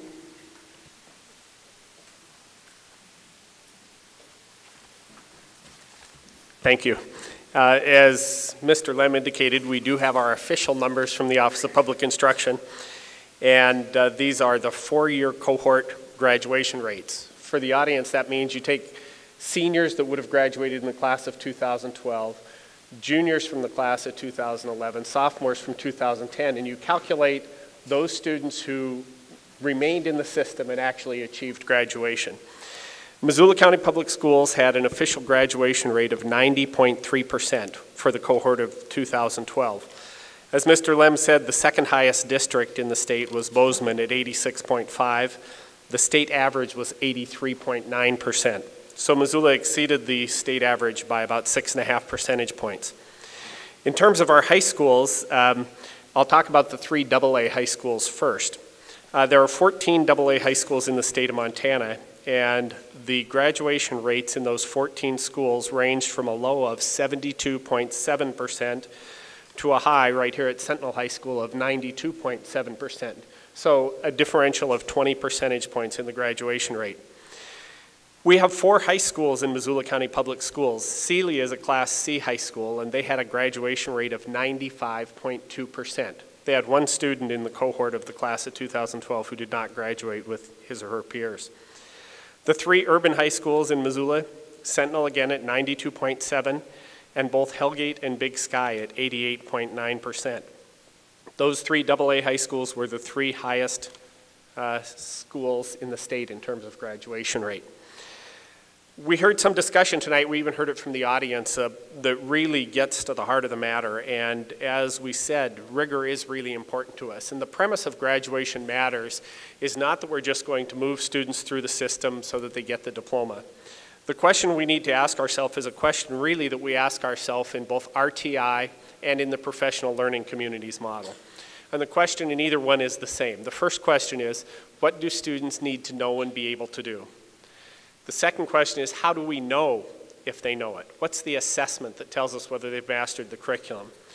But the really important questions are questions 3 and 4, and that's where we've focused our energies the last 2 years. Those questions being, what do we do if the students don't master the content? How do we reteach it? How do we provide supports? How do we intervene meaningfully so that they get the material and can perform on the assessments? And then the fourth question, what do we do for those students who come in already knowing the content? How do we support them, extend, and enrich? So as we look at Graduation Matters, we have achieved a significantly higher graduation rate than we were achieving 4 and 5 years ago. We have increased rigor. We've increased the number of credits that are required for graduation. We'll see later on in the agenda tonight that there will be a change with Common Core that will require us to look at additional math requirements.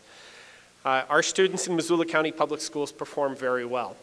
Our ACT scores and SAT scores exceed the state average. Our scores on the MONTCAS, which is the Montana Comprehensive Assessment System, it's our state test, again exceed the state averages. It's a credit to the students, it's a credit to all the staff, but I certainly would suggest to you that the rigor has not been diminished at all in the district. If anything, it's been enhanced. And again, the key is that we identify those students who need supports and intervene meaningfully so that they can achieve. And that's been the focus. So I'll save the rest of my report for later unless there are questions. Great. Thanks, Mr. Thane. Thank you. Could we go back to items from trustees? I'll just continue. Trustee Lund. You know, the budget is kind of confusing. Our financing is kind of confusing. I want to just point out that of our budget, 90% of our budget goes for salaries. And we're capped at that. We're limited to that. We're not going to get any more money from the state. 90% goes to salaries. And in order to give the teachers a raise, it's difficult. It is difficult. And when we have so many people talk about cuts, and the reason we have cuts, to be honest with you, it comes down to salaries. In order to give the teachers a raise, and we would like to, the only way we can fund those raises is cuts. It's just the way it is, people. The way it is. And Dr. Apostle's salary of $20,000 or $25,000 might make a little bitty impact, but it's not going to make much. The amount of salaries last year for classified and certified teachers was $1,538,000. Dr. Apostle's $20,000 to $25,000 compared to that is, as Tony said, fairly insignificant, and that's why she said it. $20,000 is quite a bit of money, sure, but she was comparing it to our budget and to the additional salaries that we are paying our staff. I wanted to mention that 12 years ago, we started applying from the voters to get building reserves, which we use to fund various things throughout our districts, throughout our buildings, like replacing roofs and replacing boilers, as Scott will tell you. Right now, our building reserves that we receive from the taxpayers is just under $1 million. Well, 12 years ago, that money came out of the general fund. And we've transferred it now to building reserves. Well, we don't have that $1 million. I mean, if we didn't have the building reserves, we would have $1 million less in our general fund to pay salaries, pay discretionary spending. And, this has just been in the last 12 years that we've relied on the taxpayers for an additional $1 million that we don't get from the state. I wanted to, comment a little bit about teachers' salaries, and I'm not going to make any judgments here. I'm just going to point out what the teachers' salaries, how they have increased the last 4 or 5, 6 years. And I'm also going to compare it to the per capita income in Montana, because as everybody knows, times have been tough. We've gone through a recession. The hardest part for me was after the recession ended, I think, because I don't think we're out of it yet.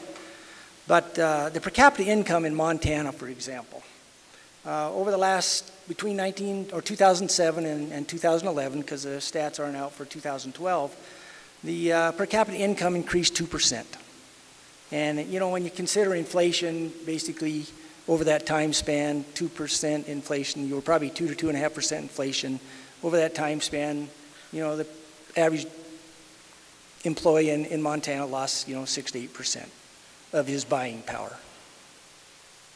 The teachers, when you take into consideration all the increases on the base pay, as well as steps and lanes, and I understand that lanes cost the teachers money to do that extra. We already heard all this. We came to, you keep saying cuts, cuts, cuts. Well, don't give the man the raise.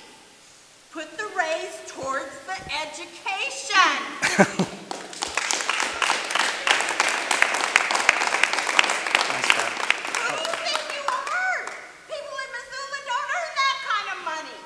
Okay, we understand your concern. Oh, just leave me alone. Okay. Could we continue with our, I'm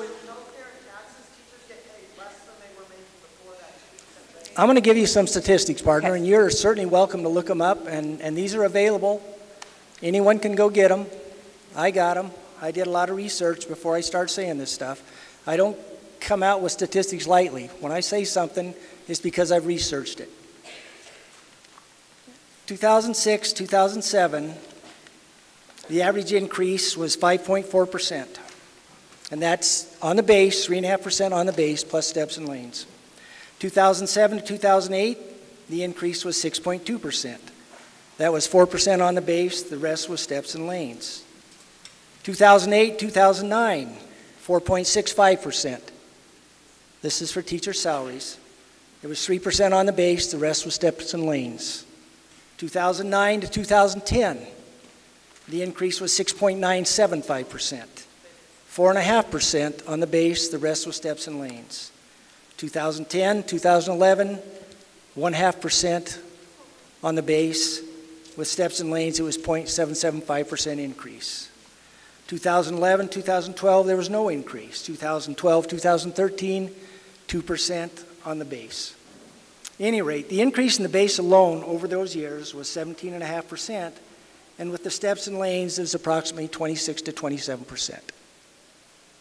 And when you compare this to the per capita income in Montana, which increased over those 4 years at about 2%, I just want to give you some perspective on what the rest of the community is actually receiving.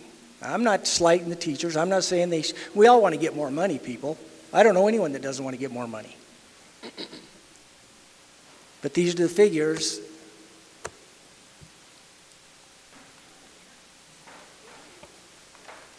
I also want to comment on, Dr. Apostle and why I felt comfortable about giving him the raise. I mean, we've received, $2.2 million in private donations from 1.6 from the Washington Foundation, and then, a couple other dozen businesses that have contributed to the school district. The graduation matters, as I mentioned earlier, when we have students in the classroom, we get funding for that from the state. I feel, real strongly about the International Baccalaureate. I feel strongly about the Health Science Academy. I feel strongly about foreign language immersion. I think these are just opportunities that our students have. We also have a real strong program with dual credits with the University of Montana, where we have kids that are graduating a year earlier than they would normally graduate. And that is just a tremendous savings on their parents' part and the students' parts and student loans that they might have that they're not going to have because of our dual enrollment with the University of Montana. But at any rate, Dr. Apostle, through all these efforts, is just, if you're just looking at it from a dollar perspective, has just benefited the student and district in so many ways that I think his salary is really an insignificant part when you compare it to the dollars that he's brought in and the dollars that our graduates are going to be able to make that they would not possibly have made without some of these programs.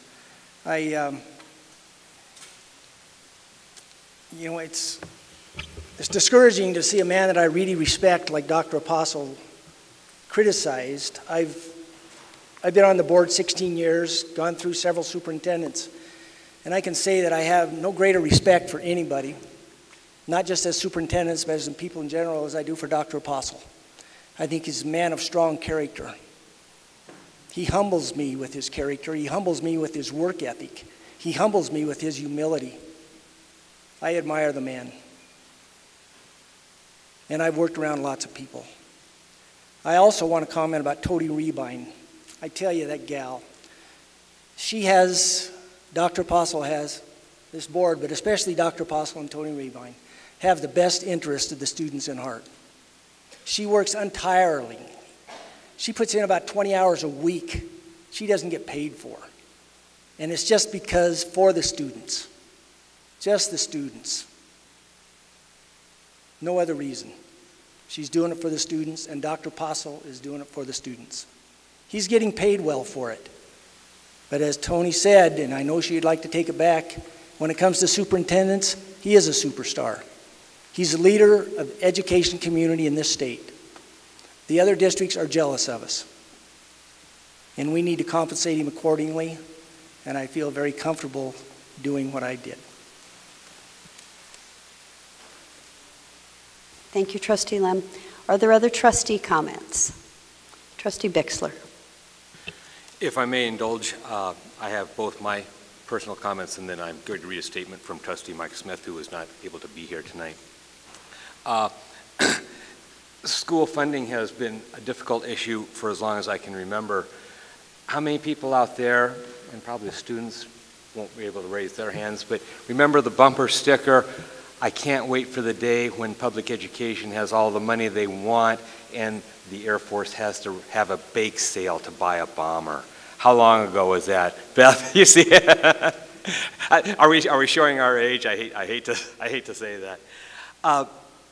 Further than that, my kids all think that I'm somewhat twisted, and I feel that the seed doesn't fall far from the tree because my daughter sat through going on 4 hours right now of this because she wanted to and wasn't forced to. So thank you very much, Lindsay, for staying here and staying with us.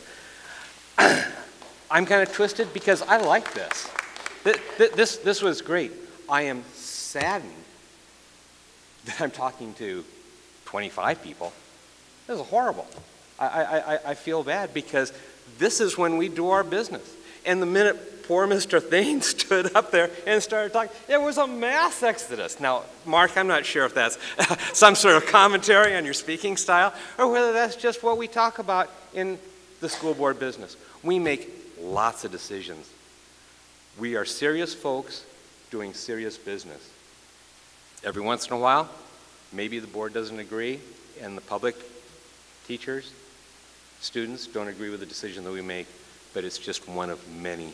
And I, please, would love to have our board meetings in this gym the first, second Tuesday of every month and have it filled so you can tell us what we're doing right and what we're doing wrong. That's it for my public statement. I'm going to now read a statement from Trustee Mike Smith, who is not able to be here. He's working out of town tonight. So he starts out, to Missoula community members. First, let me apologize for not being at the meeting in person. I sincerely regret I am unable to attend tonight. Therefore, please accept my statement. The Missoula County Public Schools are very fortunate to be enjoying a period of vast improvement. The district's many achievements are well known to many citizens. Improved graduation rates, 20+% in 4 years, improved test scores at all levels, new academies at the high schools, new, better training opportunities for staff, and greater community involvement in education. All these improvements have come about during what many call the Great Recession. While other districts are cutting teacher positions, salaries, and programs, our district was able to protect every teacher's job, and salary increases guaranteed the teacher contract. In fact, the 2013 fiscal year budget includes over $2.3 million in increases in salary and benefits to the certified and classified staff at MCPS.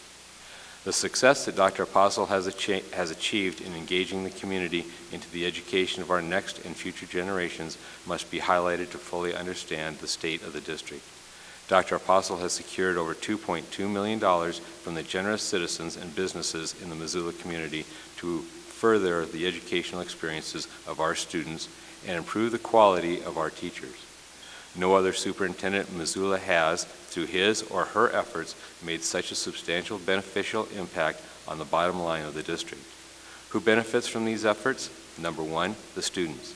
MCPS will continue to offer the highest quality education, programs, and instruction. Number two, the teachers. Teachers will have funds dedicated to training, stipends, and curriculum. Specifically, several $100,000 are earmarked to help our teachers get training, get paid to get training, and improve their workplace. Number three, the community.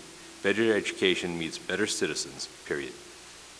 The recent fervor expressed by some citizens in response to the school board's decision to extend Dr. Apostle's contract and the associated compensation package have underscored the important role that education plays in our society, and specifically in our community.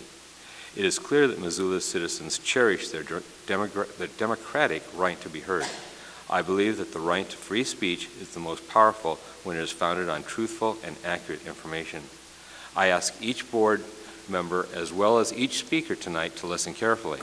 I ask each citizen to educate themselves on how school budget works. There are some links on the district website which can help. I also invite each citizen to come to every board meeting to witness the great things showcased every month. It is through this democratic process that we will move forward and succeed. I welcome informed contributions and suggestions at our meetings. There is an impression among some that the school board made a conscious decision to compensate Dr. Apostle at the expense of some other option, such as another employee's salary, a program, or school supplies. This is simply not the case and is an oversimplification of the issue. I will not imply that as a district have all that we would like. We do not.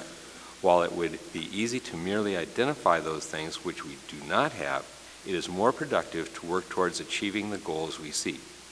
I believe the best way for the school board to work toward that success is to ensure that we retain and utilize Dr. Apostle's leadership. Dr. Apostle has initiated significant progress towards obtaining funding and tools necessary to make our district one of the best in the entire country. Great leadership requires hard and sometimes unpopular decisions, but lack of great leadership leads directly towards failure. I believe that in order to accomplish the many great things which are possible for this district, we need to encourage Dr. Apostle to keep going, to continue to raise graduation rates, to continue to let teachers grow and better themselves in ways that they select, to continue to engage the community to better the district, and to continue to succeed.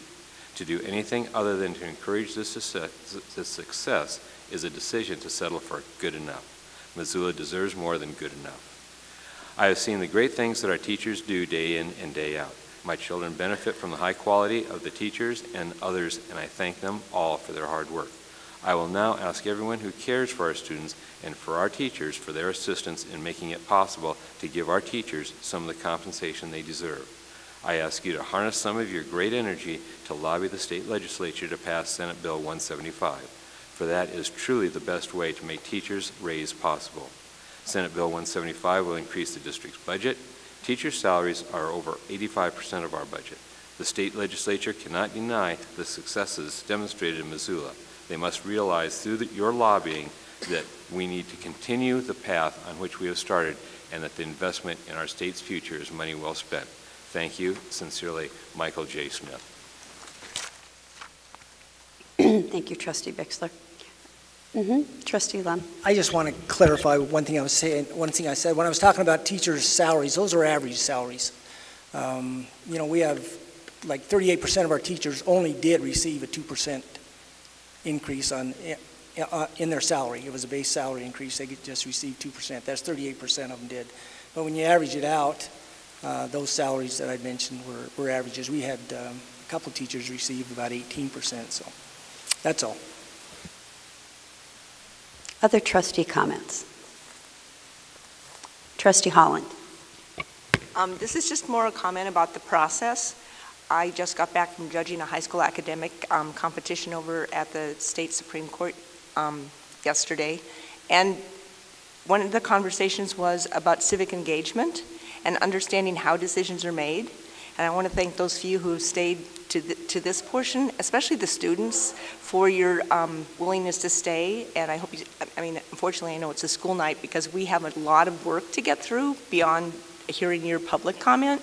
And it would be nice if you could come to a meeting where public comment is not so lengthy so you could see the work that we do. But one of the things I wanted to thank you for is to come with such thoughtful comments and with the amount of information and coordination that you went through to provide very sophisticated and a coordinated effort to bring to us your points of view. And if you come to board meetings, and especially if you come to committee meetings, we have 3 standing committees that meet at noon, and the board meeting meets the same time every month, although we're usually next door. I would encourage you to come to the meetings and see that we don't always agree on the course that this district should take, but we have thoughtful conversations about it. We express our opinions very respectfully of each other. And so I really appreciate those people who came, but especially the students, because you are such a good example of being able to disagree with the decision, but express your disagreement in such a thoughtful way. So I encourage you to come more and to come and see how we mirror what you've done tonight in terms of having conversations where we're not going to end up in the same place and we're going to disagree, but we want to respect each other during the course of having those conversations and respect that each side had a valid point. So thank you very much for everyone who came. I really appreciate it. Thank you, Trustee Holland. Are there other board comments? Trustee Toth and then Trustee Knapp. I'll speak very briefly just to echo some of that what Marcia said. There were a couple other legislative issues going on right now that I'd like for us all to be aware of, and it kind of counters some of those out there. There's a lot of action going on right now in what is loosely described as school choice legislation and those sorts of things. If they could only see what happened here tonight, you'd realize through any of those school choice legislations that wouldn't be possible. This is the best part tonight about free public education, how it's a cornerstone of our democracy and how it works, and it works tonight. With all of the comments that we've had tonight, and a lot of you, as you've sat through all the other comments, you realize there are a myriad of issues and factors that are out there. A lot of people spoke very passionately about that issue or factor that they were related to and were working closely with, whether that happened to be the profession that they're in, the subject matter they taught, a class they took, one thing or another. There were all of these things. But when you think of that broad spectrum of all the subject matter that was presented at that microphone here tonight, it takes an amazing part of coordination in that district to bring all of that together, to look at those things and see how we can operate as one board in one district for what? Like Joe was just saying earlier, that #1 board goal we have, success for every student in this district, no matter the circumstances. That coordination takes leadership. And while I have my reasons for not supporting the raise, I still would like to say that a lot of the leadership shown in this district has come from Dr. Apostle. And I've supported him on the board reviews and evaluations we've done. And I want to let that be known too. I'd also like to second something that was said earlier by a fellow board member and in this board, Ms. Rabine, for her leadership on that board. So coordinating those myriad factors that I've referenced earlier is a heck of a job. And looking into that does take a a leader and somebody who can try to balance all of those conflicting and sometimes competing factors for the dollars that, again, as Dr. Knapp mentioned about how that is limited by our state funding system.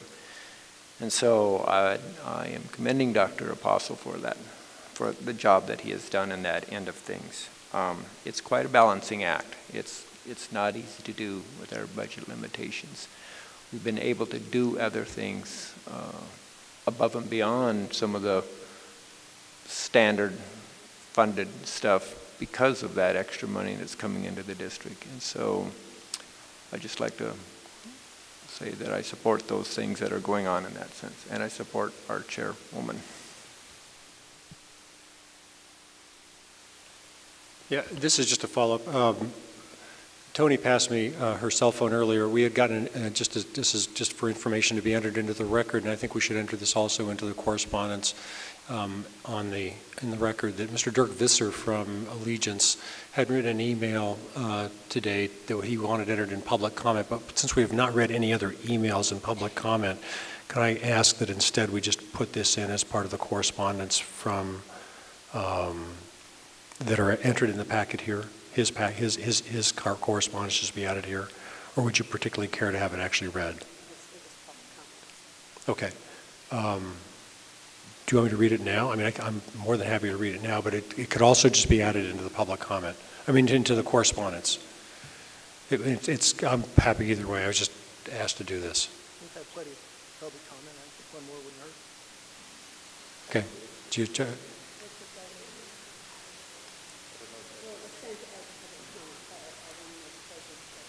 yeah.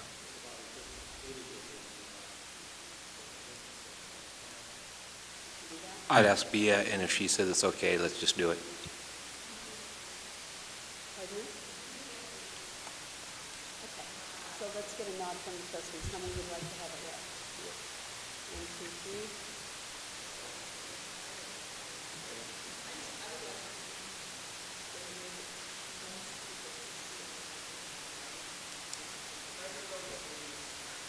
Sorry.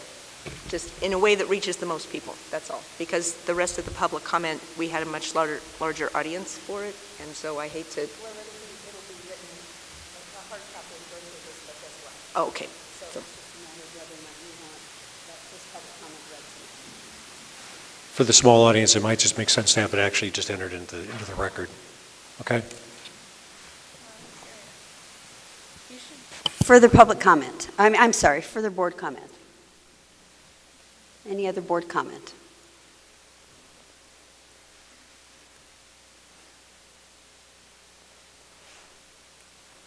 All right. Seeing none, we will move on then. Our Health Insurance Trust Fund report is in the packet, as is the high school fall activities report and the committee reports. And Mr. Thane, would you like to continue with your presentation?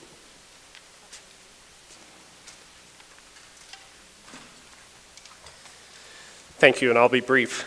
We've already covered graduation matters and the positive data we received from the Office of Public Instruction. Just by way of announcement, the second item on my list is Common Core state standards, and the work in the district continues. We're working primarily right now on implementation of new English language arts standards. The team leaders from each building assembled again on February 5th for a full-day workshop. We had more than 100 participants. And our instructional coaches and Alana Van Epps from the Curriculum Teaching and Learning Office put together the program so that our teachers learn all about the Common Core. They put together a great series of resources for those teacher leader teams then to take back to their buildings so that all our staff can become familiar with the new expectations in the Common Core, particularly with regard to reading and writing in areas outside of the English classes or the traditional reading classes. So it's great work, and I applaud the staff for their efforts there. Second of all, in career and technical education, we're continuing our work on pathway development. We are at a point right now where we're waiting for the Office of Commissioner of Higher Education to generate some new passwords for what's known as the SharePoint site. It's the next step in our process is to log in and integrate our data with data from the state. And they've had some turnover in the office and they can't provide that functionality for us presently. But we've committed to completing the process as soon as the state can provide us with access to SharePoint. So we'll come back to the board and brief you at a Teaching and Learning Committee meeting in the future once we have additional information to report on career and technical education. Thank you, Mr. Thane. Any questions or comments from trustees? Trustee Bixler. Mark, we've talked a lot tonight about rigor and what we are doing to make sure that graduation matters not only as graduating kids but educating them. We talked a little earlier last fall about the number of credits that the incoming, or that the class of 2013 had acquired at that time. We're now at a semester. I was wondering if at next month's meeting we might have the ability to find out how many kids have less, or 15 credits or less, so that they would be on track not to graduate, and what's going on with that? We certainly can do that. Thank you very much. Other comments for Mr. Thane? Thank you, Mr. Thane. We'll now hear from Dr. Heather Davis-Schmidt. Thank you. Okay, my first item is dual language immersion. We've had the opportunity to present some background information, the reason why dual language immersion is such an important program to the Teaching and Learning Committee. We've also brought forward a policy that the administration is recommending that this board accept regarding dual language immersion. That policy will be brought to this full committee at the March 4th board meeting, and at that time I will also be giving the full board a presentation so we can have a conversation about dual language immersion and answer any questions that you might have as a board. The second item on my list is International Baccalaureate. We are moving forward with International Baccalaureate at Lewis and Clark Elementary School. Principal Jack Sturgis and IB Coordinator Kevin Richland are nearly done completing the application for the primary years program, and we will submit that early next week for approval to the International Baccalaureate organization. The third item on my list is student recognition and graduation protocol.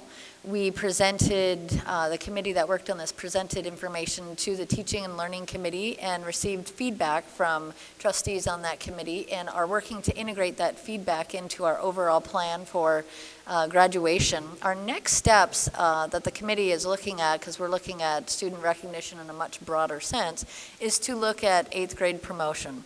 We'll move down from there to 5th grade promotion, and then we'll start to look at the broader recognition programs and how we can recognize more students for positive results in the district. Finally, student grading and measurement. As Karen Allen predicted, this committee has gotten together and actually renamed themselves as the Assessment Committee, which is pretty exciting. Our next steps for this particular group are to develop a document around best assessment practices. We will begin that work in depth in April. And in addition to that, we've begun to bring that knowledge and background building that the committee has done together to the teacher leadership teams as part of the Common Core training. We'll get much more in depth to that on the April 16th Common Core Leadership Training Day, and we'll continue to move those best practices and background building forward to the rest of our district. Thank you. Any questions? Questions or comments? Trustee Wills. On the student recognition and the achievement, are these is this a standing committee for long term, or is this just a 1 year? Is it going to be revisited? Oh, I anticipate this committee will need to meet for a good number of months or even years. Thank you. Trustee Sadler.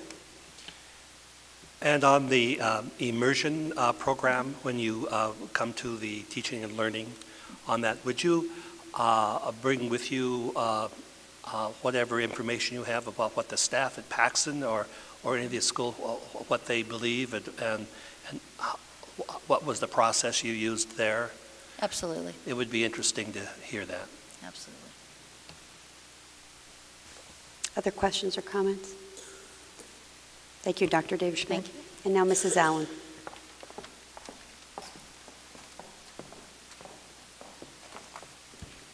Looking first at the 21st Century Strategic Plan, we're moving ahead on a variety of components, including the professional learning community's work that's being done in all of our schools.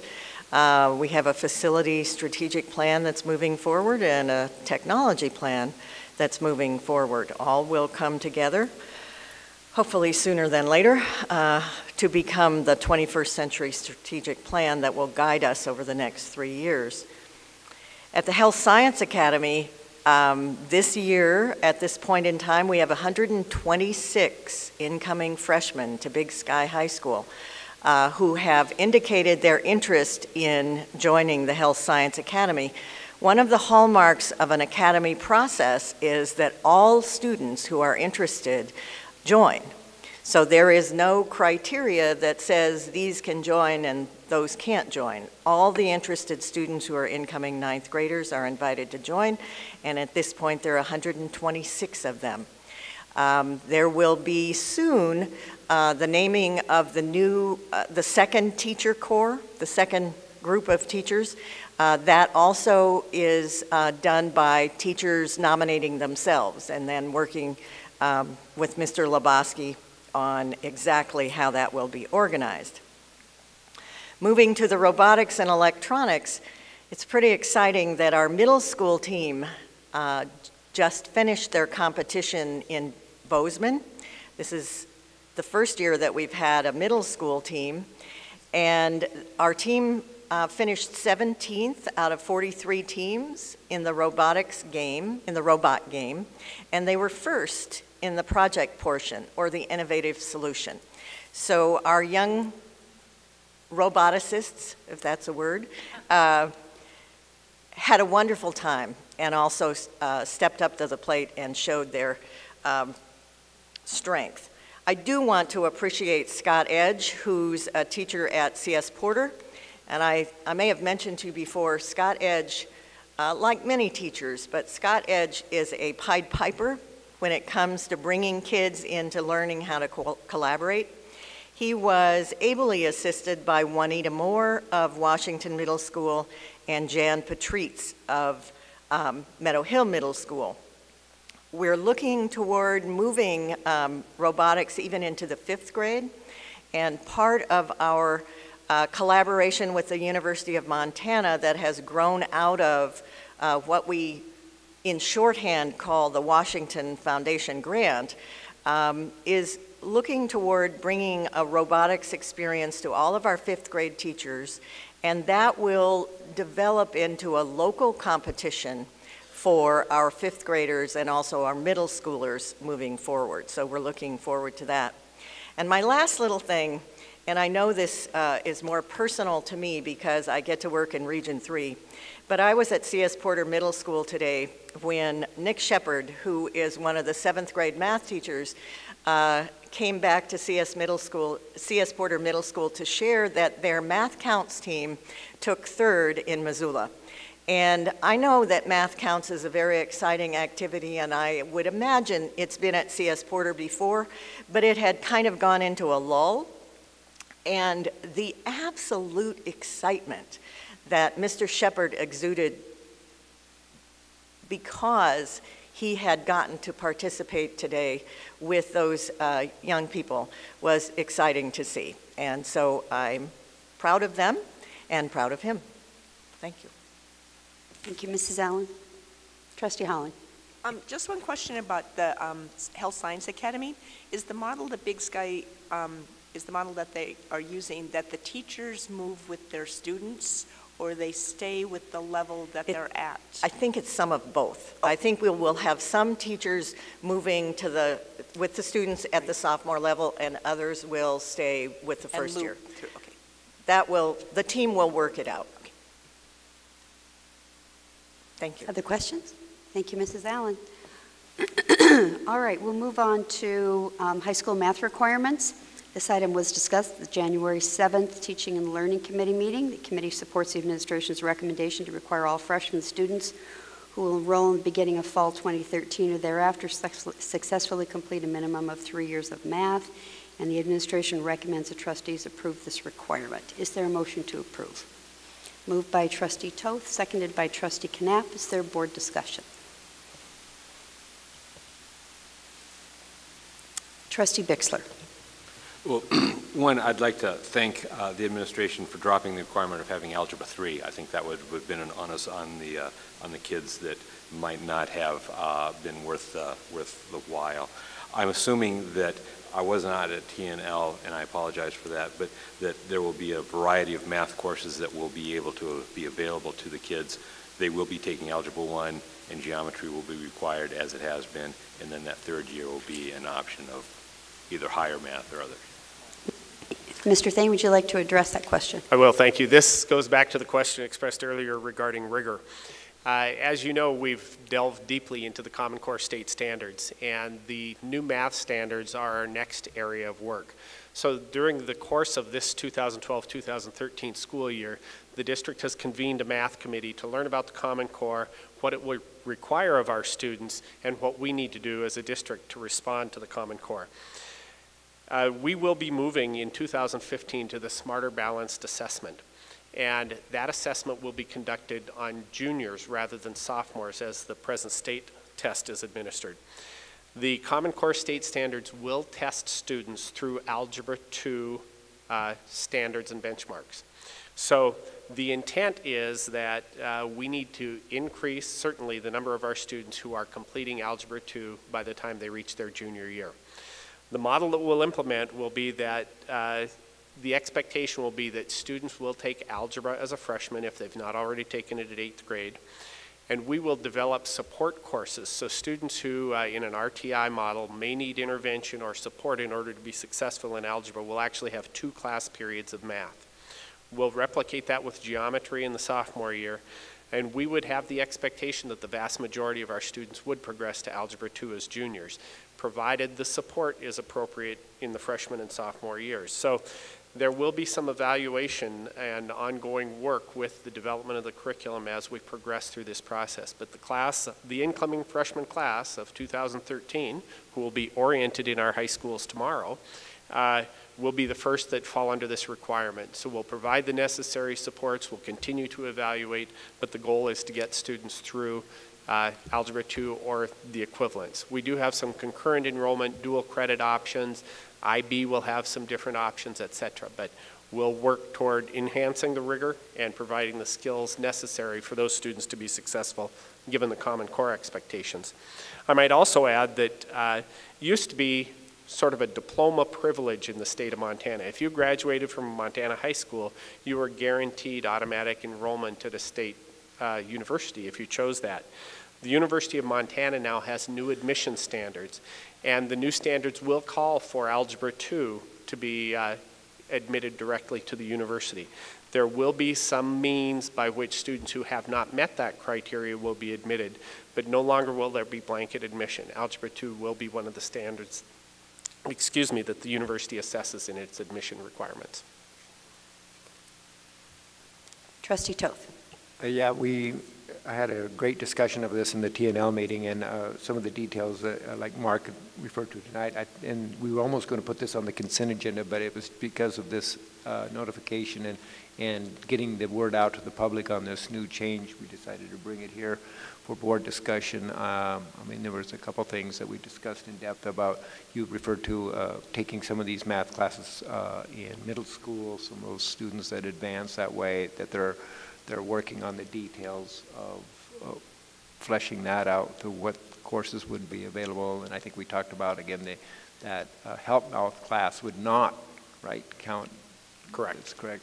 And some of those details, and that was, again, a good opportunity for the public. They would come to some of these committee meetings and that. But again, as chair of the committee, I just wanted to bring that forward, that we actually were going to first consent agenda this, but I'm glad we didn't, and that the public get a good word about it tonight. Thank you, Trustee Toth. Trustee Sadler.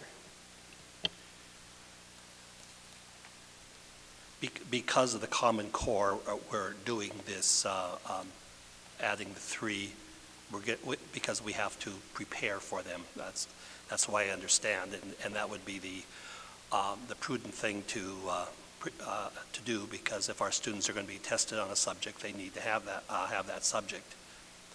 Now, there's a consequence for this, and that is, and the consequence is going to be, we're going to be taking from other programs to fund these math programs, and that's coming down the road, because we're not talking about those programs yet. So everybody should be forewarned that this step forward is going to be unless we get help from the legislature, will in fact be a step back in some other program. So. If I may, just in terms of clarification, we actually will be eliminating some concepts and skills classes that have been prerequisites to algebra, and we'll save some FTE there. We also presently have about 70% of our students who are completing at least a minimum of Algebra 2, and a large number of students who are taking statistics, AB Calc, BC Calc, Math 115, Math 111, which are concurrent enrollment dual credit. So the impact on the amount of math staff that we need will be relatively small. We are actually pretty well positioned in order to implement. It will involve some restructuring. It will involve some minor additions in terms of staffing, but it won't be a wholesale increase in staff.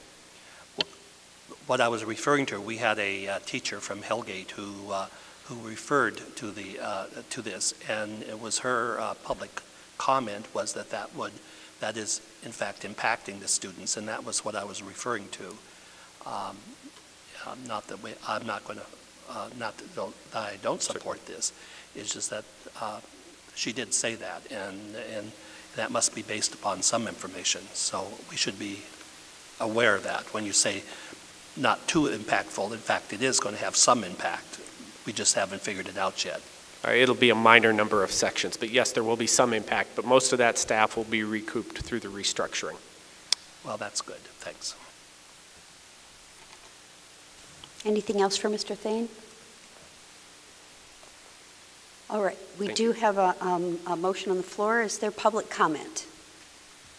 Sorry, this isn't really about what you guys are talking about, but we just wanted to thank you for letting us speak tonight. We have to go to bed because we have school tomorrow, but I did learn a lot by being here, because I kind of thought that this would just be over by like 7 and I'd be able to go cheer at my crosstown game, but I learned a lot, and I do want to start attending more board meetings, and I'm looking forward to meeting with Trustee Rabine and Dr. Apostle tomorrow, and so yeah, thank you for letting us speak.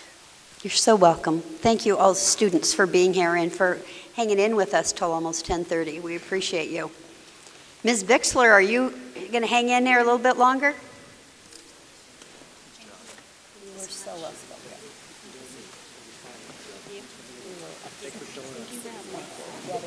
Thank you for apologizing. See you tomorrow.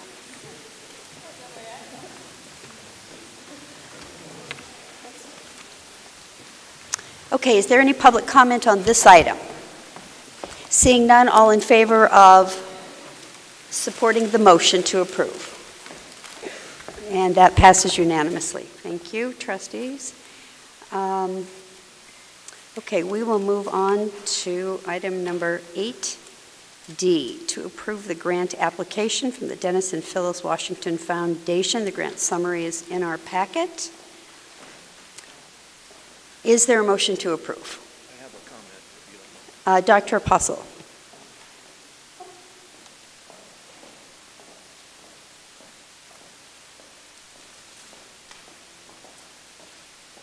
Go ahead. Well, first, I'm sorry that not everyone is here to recognize the importance and the significance of the Washington grant. But first, I would like to recognize the Dennis and Phyllis Washington Foundation for their generosity, a $1.6 million 3-year grant that brings forward a unique relationship between a public school system, the Missoula County Public Schools, and a public university, the University of Montana. This project is designed to ensure all students will graduate with the knowledge and skills required to succeed beyond high school into the 21st century. The pilot program's 3-year goals and strategies will focus on the following. Number 1, increase high school retention and graduation rates. Develop family and community investment. Deliver skills essential to 21st century teaching and learning. Promote the development of educational professionals, teachers, principals, professors, and future teachers, along with classified staff. Increase student engagement. Transform learning environments. Support the innovators of our district. Personalize professional growth, professional development, and enhance collaboration between all parties. I have shared this information with all principals in detail this morning, who in turn will share it with all staff. I will be emailing the final document to all staff for their review, and I will share the details of the model, very specific details, at the next Teaching and Learning Committee meeting on Monday, March 4th, 2013, at the next regular board meeting, Tuesday, March 12th, 2013.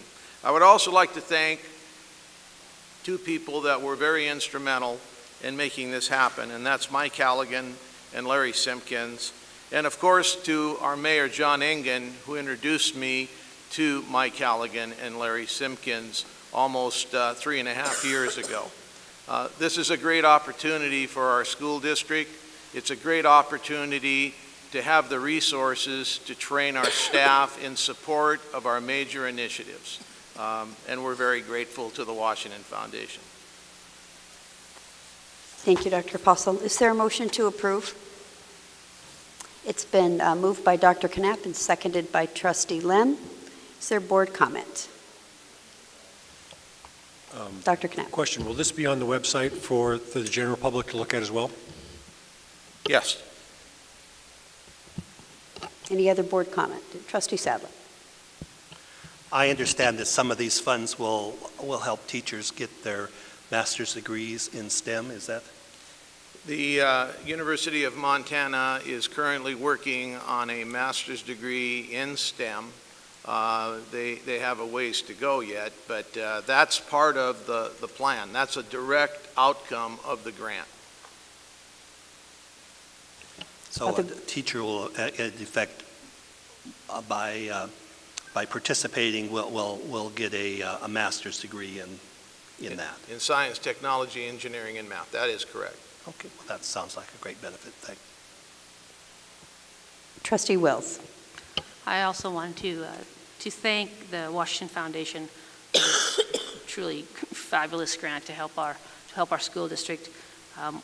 Without the generosity of all the contributors that we've had, we wouldn't be where we are today. And I really wanted to personally thank them for stepping forward and helping us as we move forward. I also want to thank Dr. Apostle for going out and asking them. A lot of times that's all it takes, just to say this is what we need, and I want to thank him for that. Trustee Knapp. Yeah, you know, the reality is, like it or not, superintendents are fundraisers. And that's part and parcel of the job description nowadays, and we don't have to like it, but it's just the reality of the world if you want to do these things. And so I would like to second what Trustee Wills, her comments of true gratitude for not just asking, but pursuing and persisting, because this is not something that just happened overnight. This is, I think, a real sign of a relationship that develops between a public organization like a school district and a private organization like the Washington Foundation, because it is truly a joint venture, well, a tripart venture with the university as well. But thank you very much, Alex, for this. This is a real gift to this community and to the school district. Thank you. Thank you, Dr. Knapp. I just have one comment, if I could. I think what's real important, and I wish everyone were here. Yes, we've embarked on various initiatives, but we're in the very preliminary stages of the implementation of these programs. That's why it's so important that we receive this grant. This will provide the training for our staff so that we will be successful as it relates to these initiatives. And something else that needs to be stated, you know, today in the legislature we're hearing about charter schools and private schools. The public schools need to be competitive, folks. And what we're trying to do in the Missoula County Public Schools is be just that, to be highly competitive, to make sure that we're offering the best programs for our students. Somebody mentioned something that we're just allowing kids to graduate. That's not true. We're raising the ante in terms of program in this school district, from the Health Science Academy to the International Baccalaureate to next year beginning the language immersion program in our elementary schools, robotics and electronics. We don't want those to stay as after-school programs. We want those to become part of the curriculum. So we're moving ahead and we're raising standards, raising expectations of everyone in our district. And this $1.6 million, along with the $800,000 that was raised prior to from various individuals, will be able to propel the Missoula County Public Schools to the forefront and have them stay in the forefront of public education. There's competition, and it's here. It's going to be here shortly. And we have to make sure that we're not maintaining status quo, because there's no such thing as status quo for our kids. Status quo is going backwards. And so, again, this grant and the other resources that were dedicated to the Missoula County Public Schools are important for our staff, they're important for our students, they're important for our community. And to lessen that in any shape or form or degree is self-incriminating. And I'm hoping that we understand what's going on in the Missoula County Public Schools in depth. Thank you. Any other board discussion? Trustee Bixler. I too would like to add my thanks to the Dennis and Phyllis Washington Foundation for this very, very generous grant to MCPS. I do take a little bit of exception to Shelley. It didn't just happen. Dr. Apostle worked very, very hard, and you know that as well as anyone else. But not only did Dr. Apostle work hard, it could not have happened without all of the work that the teachers in this district do every day. That's why we are allowed to have that. Dr. Apostle's leadership to go get it, to work hard is something, but they never would have given that unless this district was showing that we actually do the work, we walk the walk. Thank you. Thank you, Trustee Bixler. Dr. Apostle, Trustee Sadler, we go to you first. One of the things that Dr. Apostle has accomplished is the special relationship that we have developed with the university. This is maybe taken as for granted, when in fact we haven't had this special relationships before. And that is because of the Graduation Matters, his leadership in getting community leaders involved. The university saw his leadership, and he's been involved with the leadership over with the Department of Education over there, the Phyllis Washington School of Education. And all of this has developed, and with his conversations with these people, and the grant that then came as a result of that.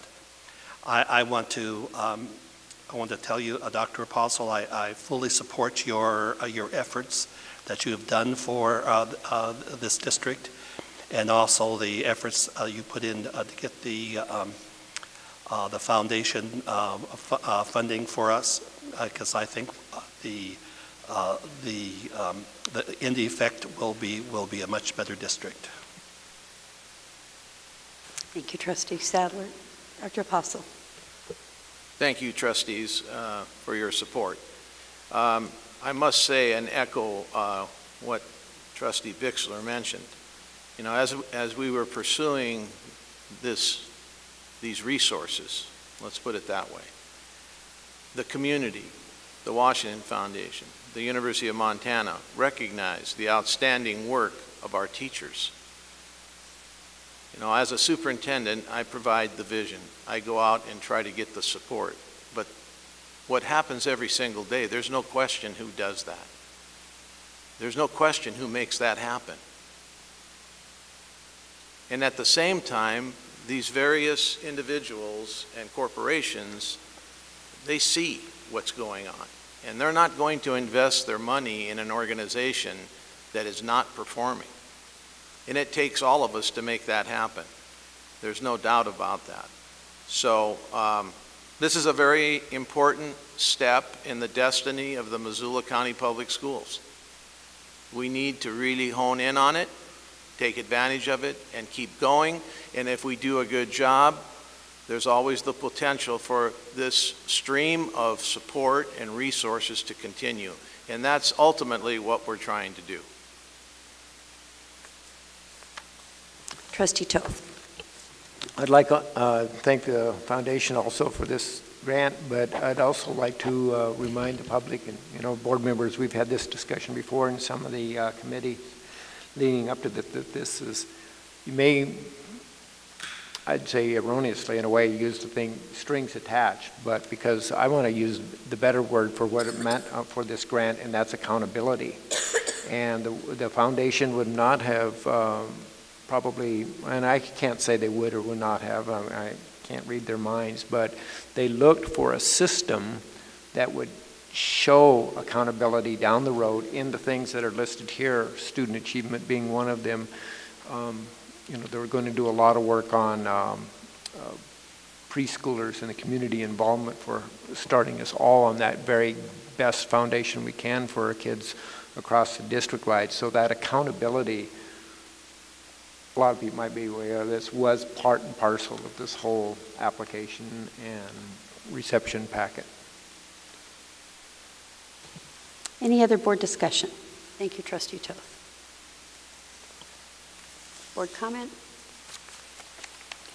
Is there any public comment?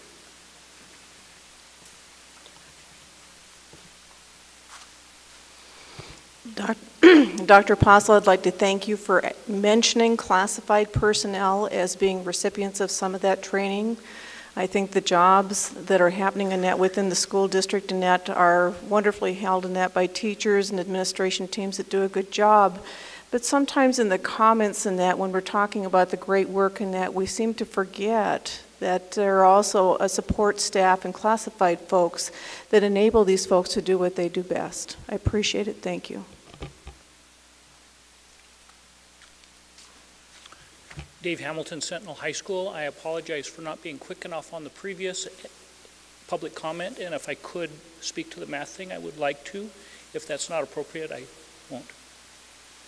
Go right ahead, Elizabeth. Maybe you can slip that back in with the math comments. Go ahead, Mr. Hamilton. I would like to address Trustee Sadler's question on the what the results will be. Yes, there is at this point a plan to discontinue the CNS classes. I don't think there will be savings of FTE there. All you're taking is those kids and renaming the class. You still have a teacher for those kids.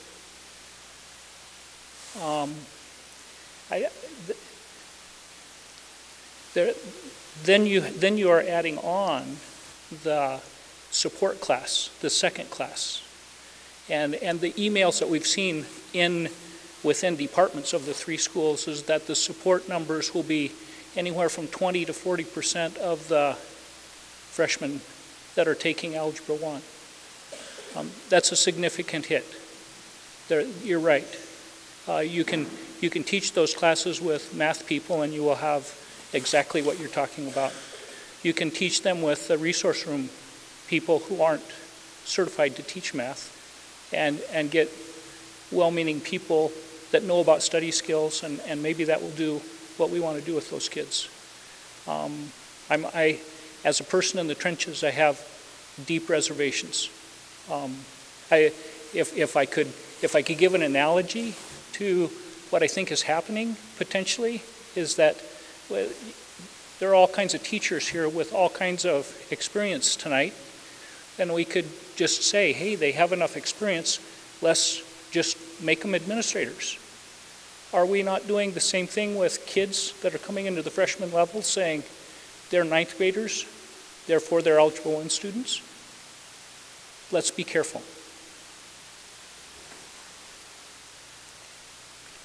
Thank you, Mr. Hamilton. Is there any other public comment on this item? We're on the grant right now.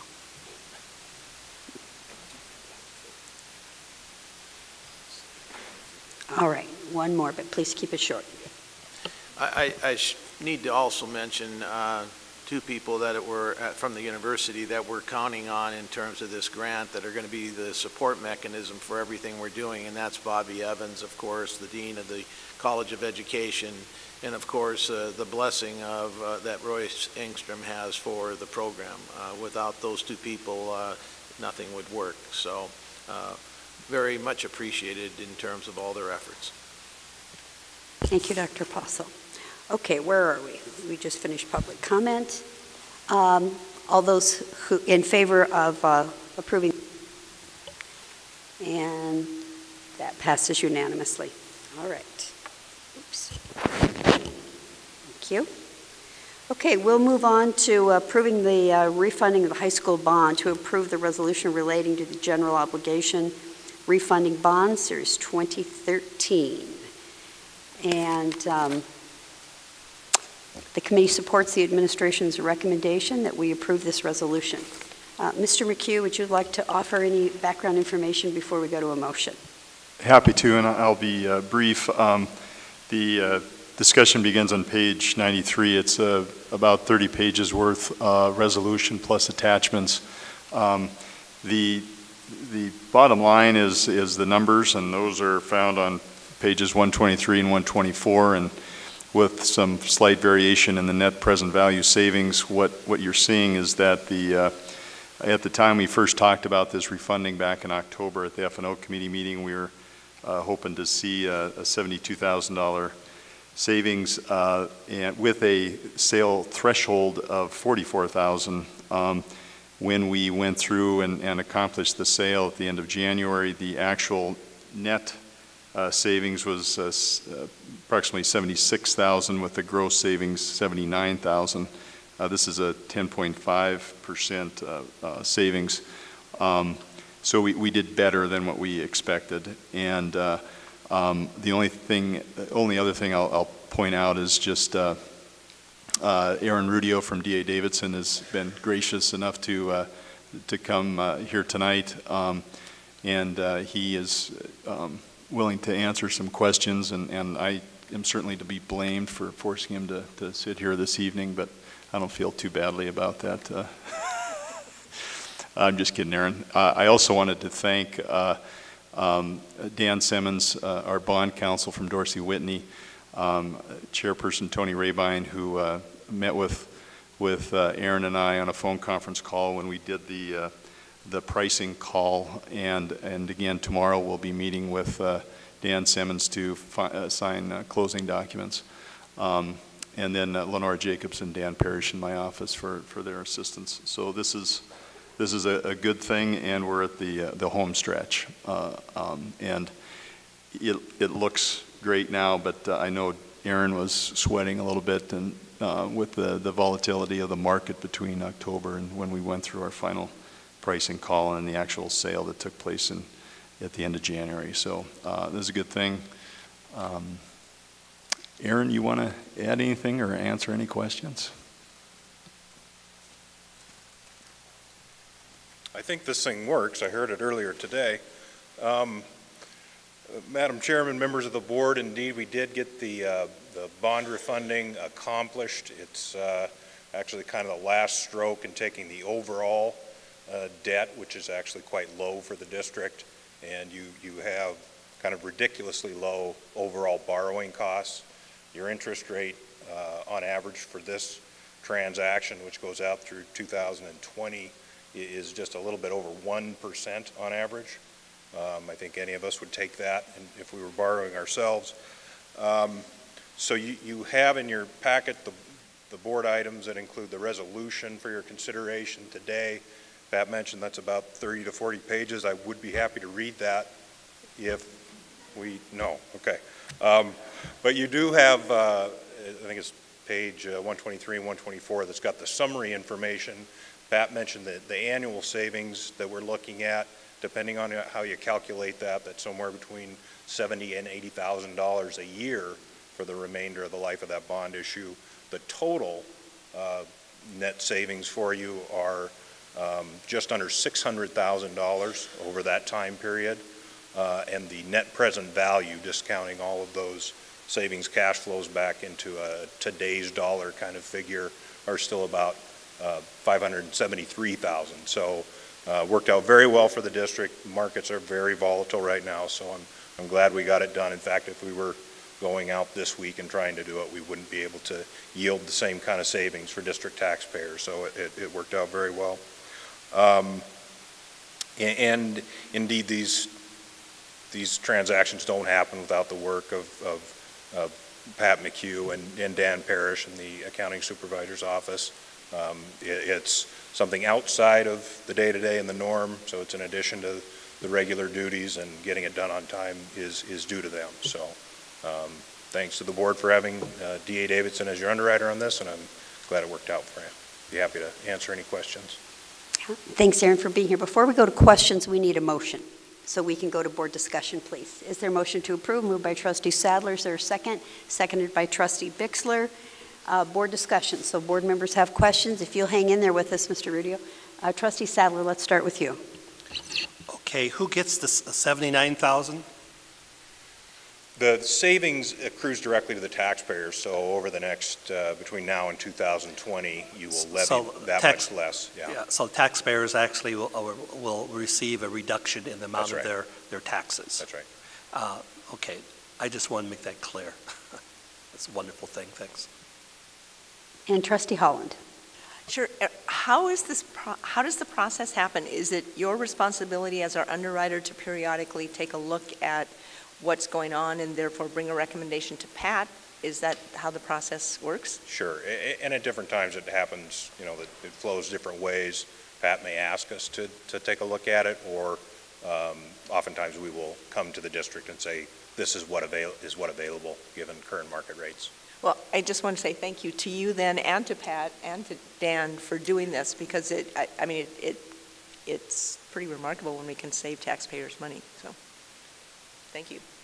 Yeah, if I may, I think it is actually kind of remarkable, because voters, when they originally approved these projects, you know, back in 99, 2000, they weren't counting on this. So it's really the district managing its debt and making sure that those interest rates are as low as possible, and it accrues directly to taxpayers, so it's a great thing. Trustee Wills. We've seen these a number of times these past few years because the rates have gone down so low. Do you, so every time are all of them, is this all bunched up into one, or is this multiple bond? Just one bond issue? It's a great question. Originally, you had one authorization for the, you know, I think it was a 2000 election. I'm not exactly sure, but right in that time frame. So you had one authorization because of what made sense at the time. The bonds were sold at two different times. And then, in fact, when the bonds were refunded, there were two different bond issues refunding those. So there is no elementary debt at this point, and then high school has these two refunding bond issues, one having been done in 2010 and this one now in 2013. So in terms of security, it's all the same package. You know, one doesn't have some claim to district funds that another one doesn't, but there are two bond issues outstanding at this time for MCPS. Well, thank you. And I wanted to also thank you and Pat for taking good care of the district's money. Appreciate that. And the taxpayers. Thank you. Other board discussion. Dr. Knapp. This may be a really stupid question. I'll show you my financial ignorance. Are these just basically sold on the open market? Yeah. We conduct a public sale as your underwriter, and bonds are offered to, you know, all comers. So folks that would be interested generally are going to include individuals, banks, mutual funds, and insurance companies. those are the parties to whom the tax exemption that you have on your bonds, or you offer on your bonds, is worth something. So those are the folks that look to purchase the bonds. Other board discussion? I'd like to throw in my thanks too to both of you and our bond salesman in Seattle, who was helpful. I'd also like to point out for the public that since Mr. McHugh brought this to our attention in fall, was that October? Yeah, October, that you guys hit it just right. We saved an additional $30,000 over what we anticipated saving last fall. So there's a little bit of magic involved in manipulating all this. You guys did it just right, so salute to you. Thank you. Yeah. Any other board discussion? All right. Thank you, Mr. Rudio, for hanging in there. Is there any public comments on this item? All right. All in favor of approving the motion? That passes unanimously. Thank you very much. And now we'll go to, let's see if I've lost my place, to the general fund update. Mr. McHugh. All right, and I have to apologize. The packet has the summary sheet, and there's a more detailed sheet that wasn't included that we went over at the F&O committee meeting. But the information, both on the detailed sheet and the summary sheet, reflects the expenditures of the district through July, and from July through December 31st. We'll have another update here at the F&O committee meeting February 25th, and at that meeting hopefully we'll have some information about substitute costs that was brought up during the F&O committee meeting. And at this point in time, we're on track as expected, meaning the bulk of our expenditures on an ongoing basis are in the salaries and benefits. Our utilities are holding steady, which is our other big non-salary and benefit item. I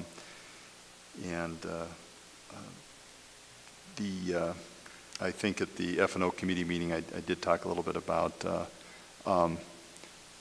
about where we stood from a utility standpoint, and the fact that it was looking pretty good. And we'll have a better idea when we, when I provide an update at F&O, we're going to have another month and a colder month that we can look at. And of course, the weather impacts our utilities pretty significantly. So we're on track. Sounds great. Any questions or comments for Mr. McHugh? Okay, we will move on. Mr. Reed.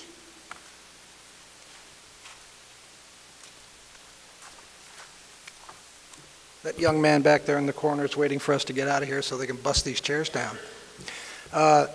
Building reserves on page 127 and 128 of your package, if you have any questions on that. Everything's going okay in my department. Any questions? Mr. Reed, I'd like to thank you and your crew for making this happen in this room tonight. We appreciate the effort. They did it. They did a good job. Yeah, did a great job. Thank you, sir. All right. Personnel report. Is there a motion to approve the personnel report that's in our packet? Moved by Trustee Sadler. Is there a second? Seconded by Trustee Toth. We don't take discussion on the personnel report. All in favor of approving it? And that is, Dr. Knapp, do you approve the personnel report? Okay, that's unanimous then. Okay, thank you. And we will move to the consent agenda.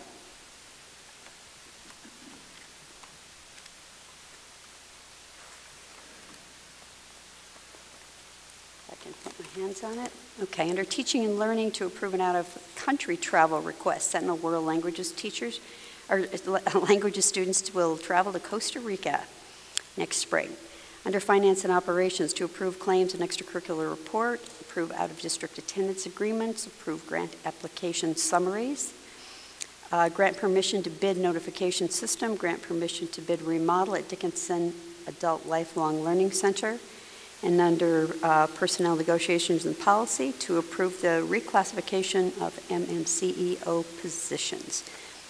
Is there a motion to approve the consent agenda? It's moved by Trustee Bixler, seconded by Trustee Knapp. We don't take board comment, but is there any public comment on the consent agenda? Yes, ma'am, Ms. Anderson. Diane Anderson, MMCEO Bargaining Chair. Thank you for the reclassification approval. For some of our folks, it's really the only method they have to have their positions evaluated and look for significant changes to their jobs. The process in that, under Mr. McHugh's guidance, in that went very well. The 3 administrators that served on this committee in that did a wonderful job, as did our MMCEO members. I think that we are to be commended for having a process that's fair, one that is rigorous, and one that really tells our employees, our classified folks in particular, the value of the work that they do. Thank you. And thank you. Any other public comment? All in favor of approving the consent agenda? That's approved unanimously. We'll go to the superintendent's report. Dr. Apostle. Thank you, Trustee Rabine.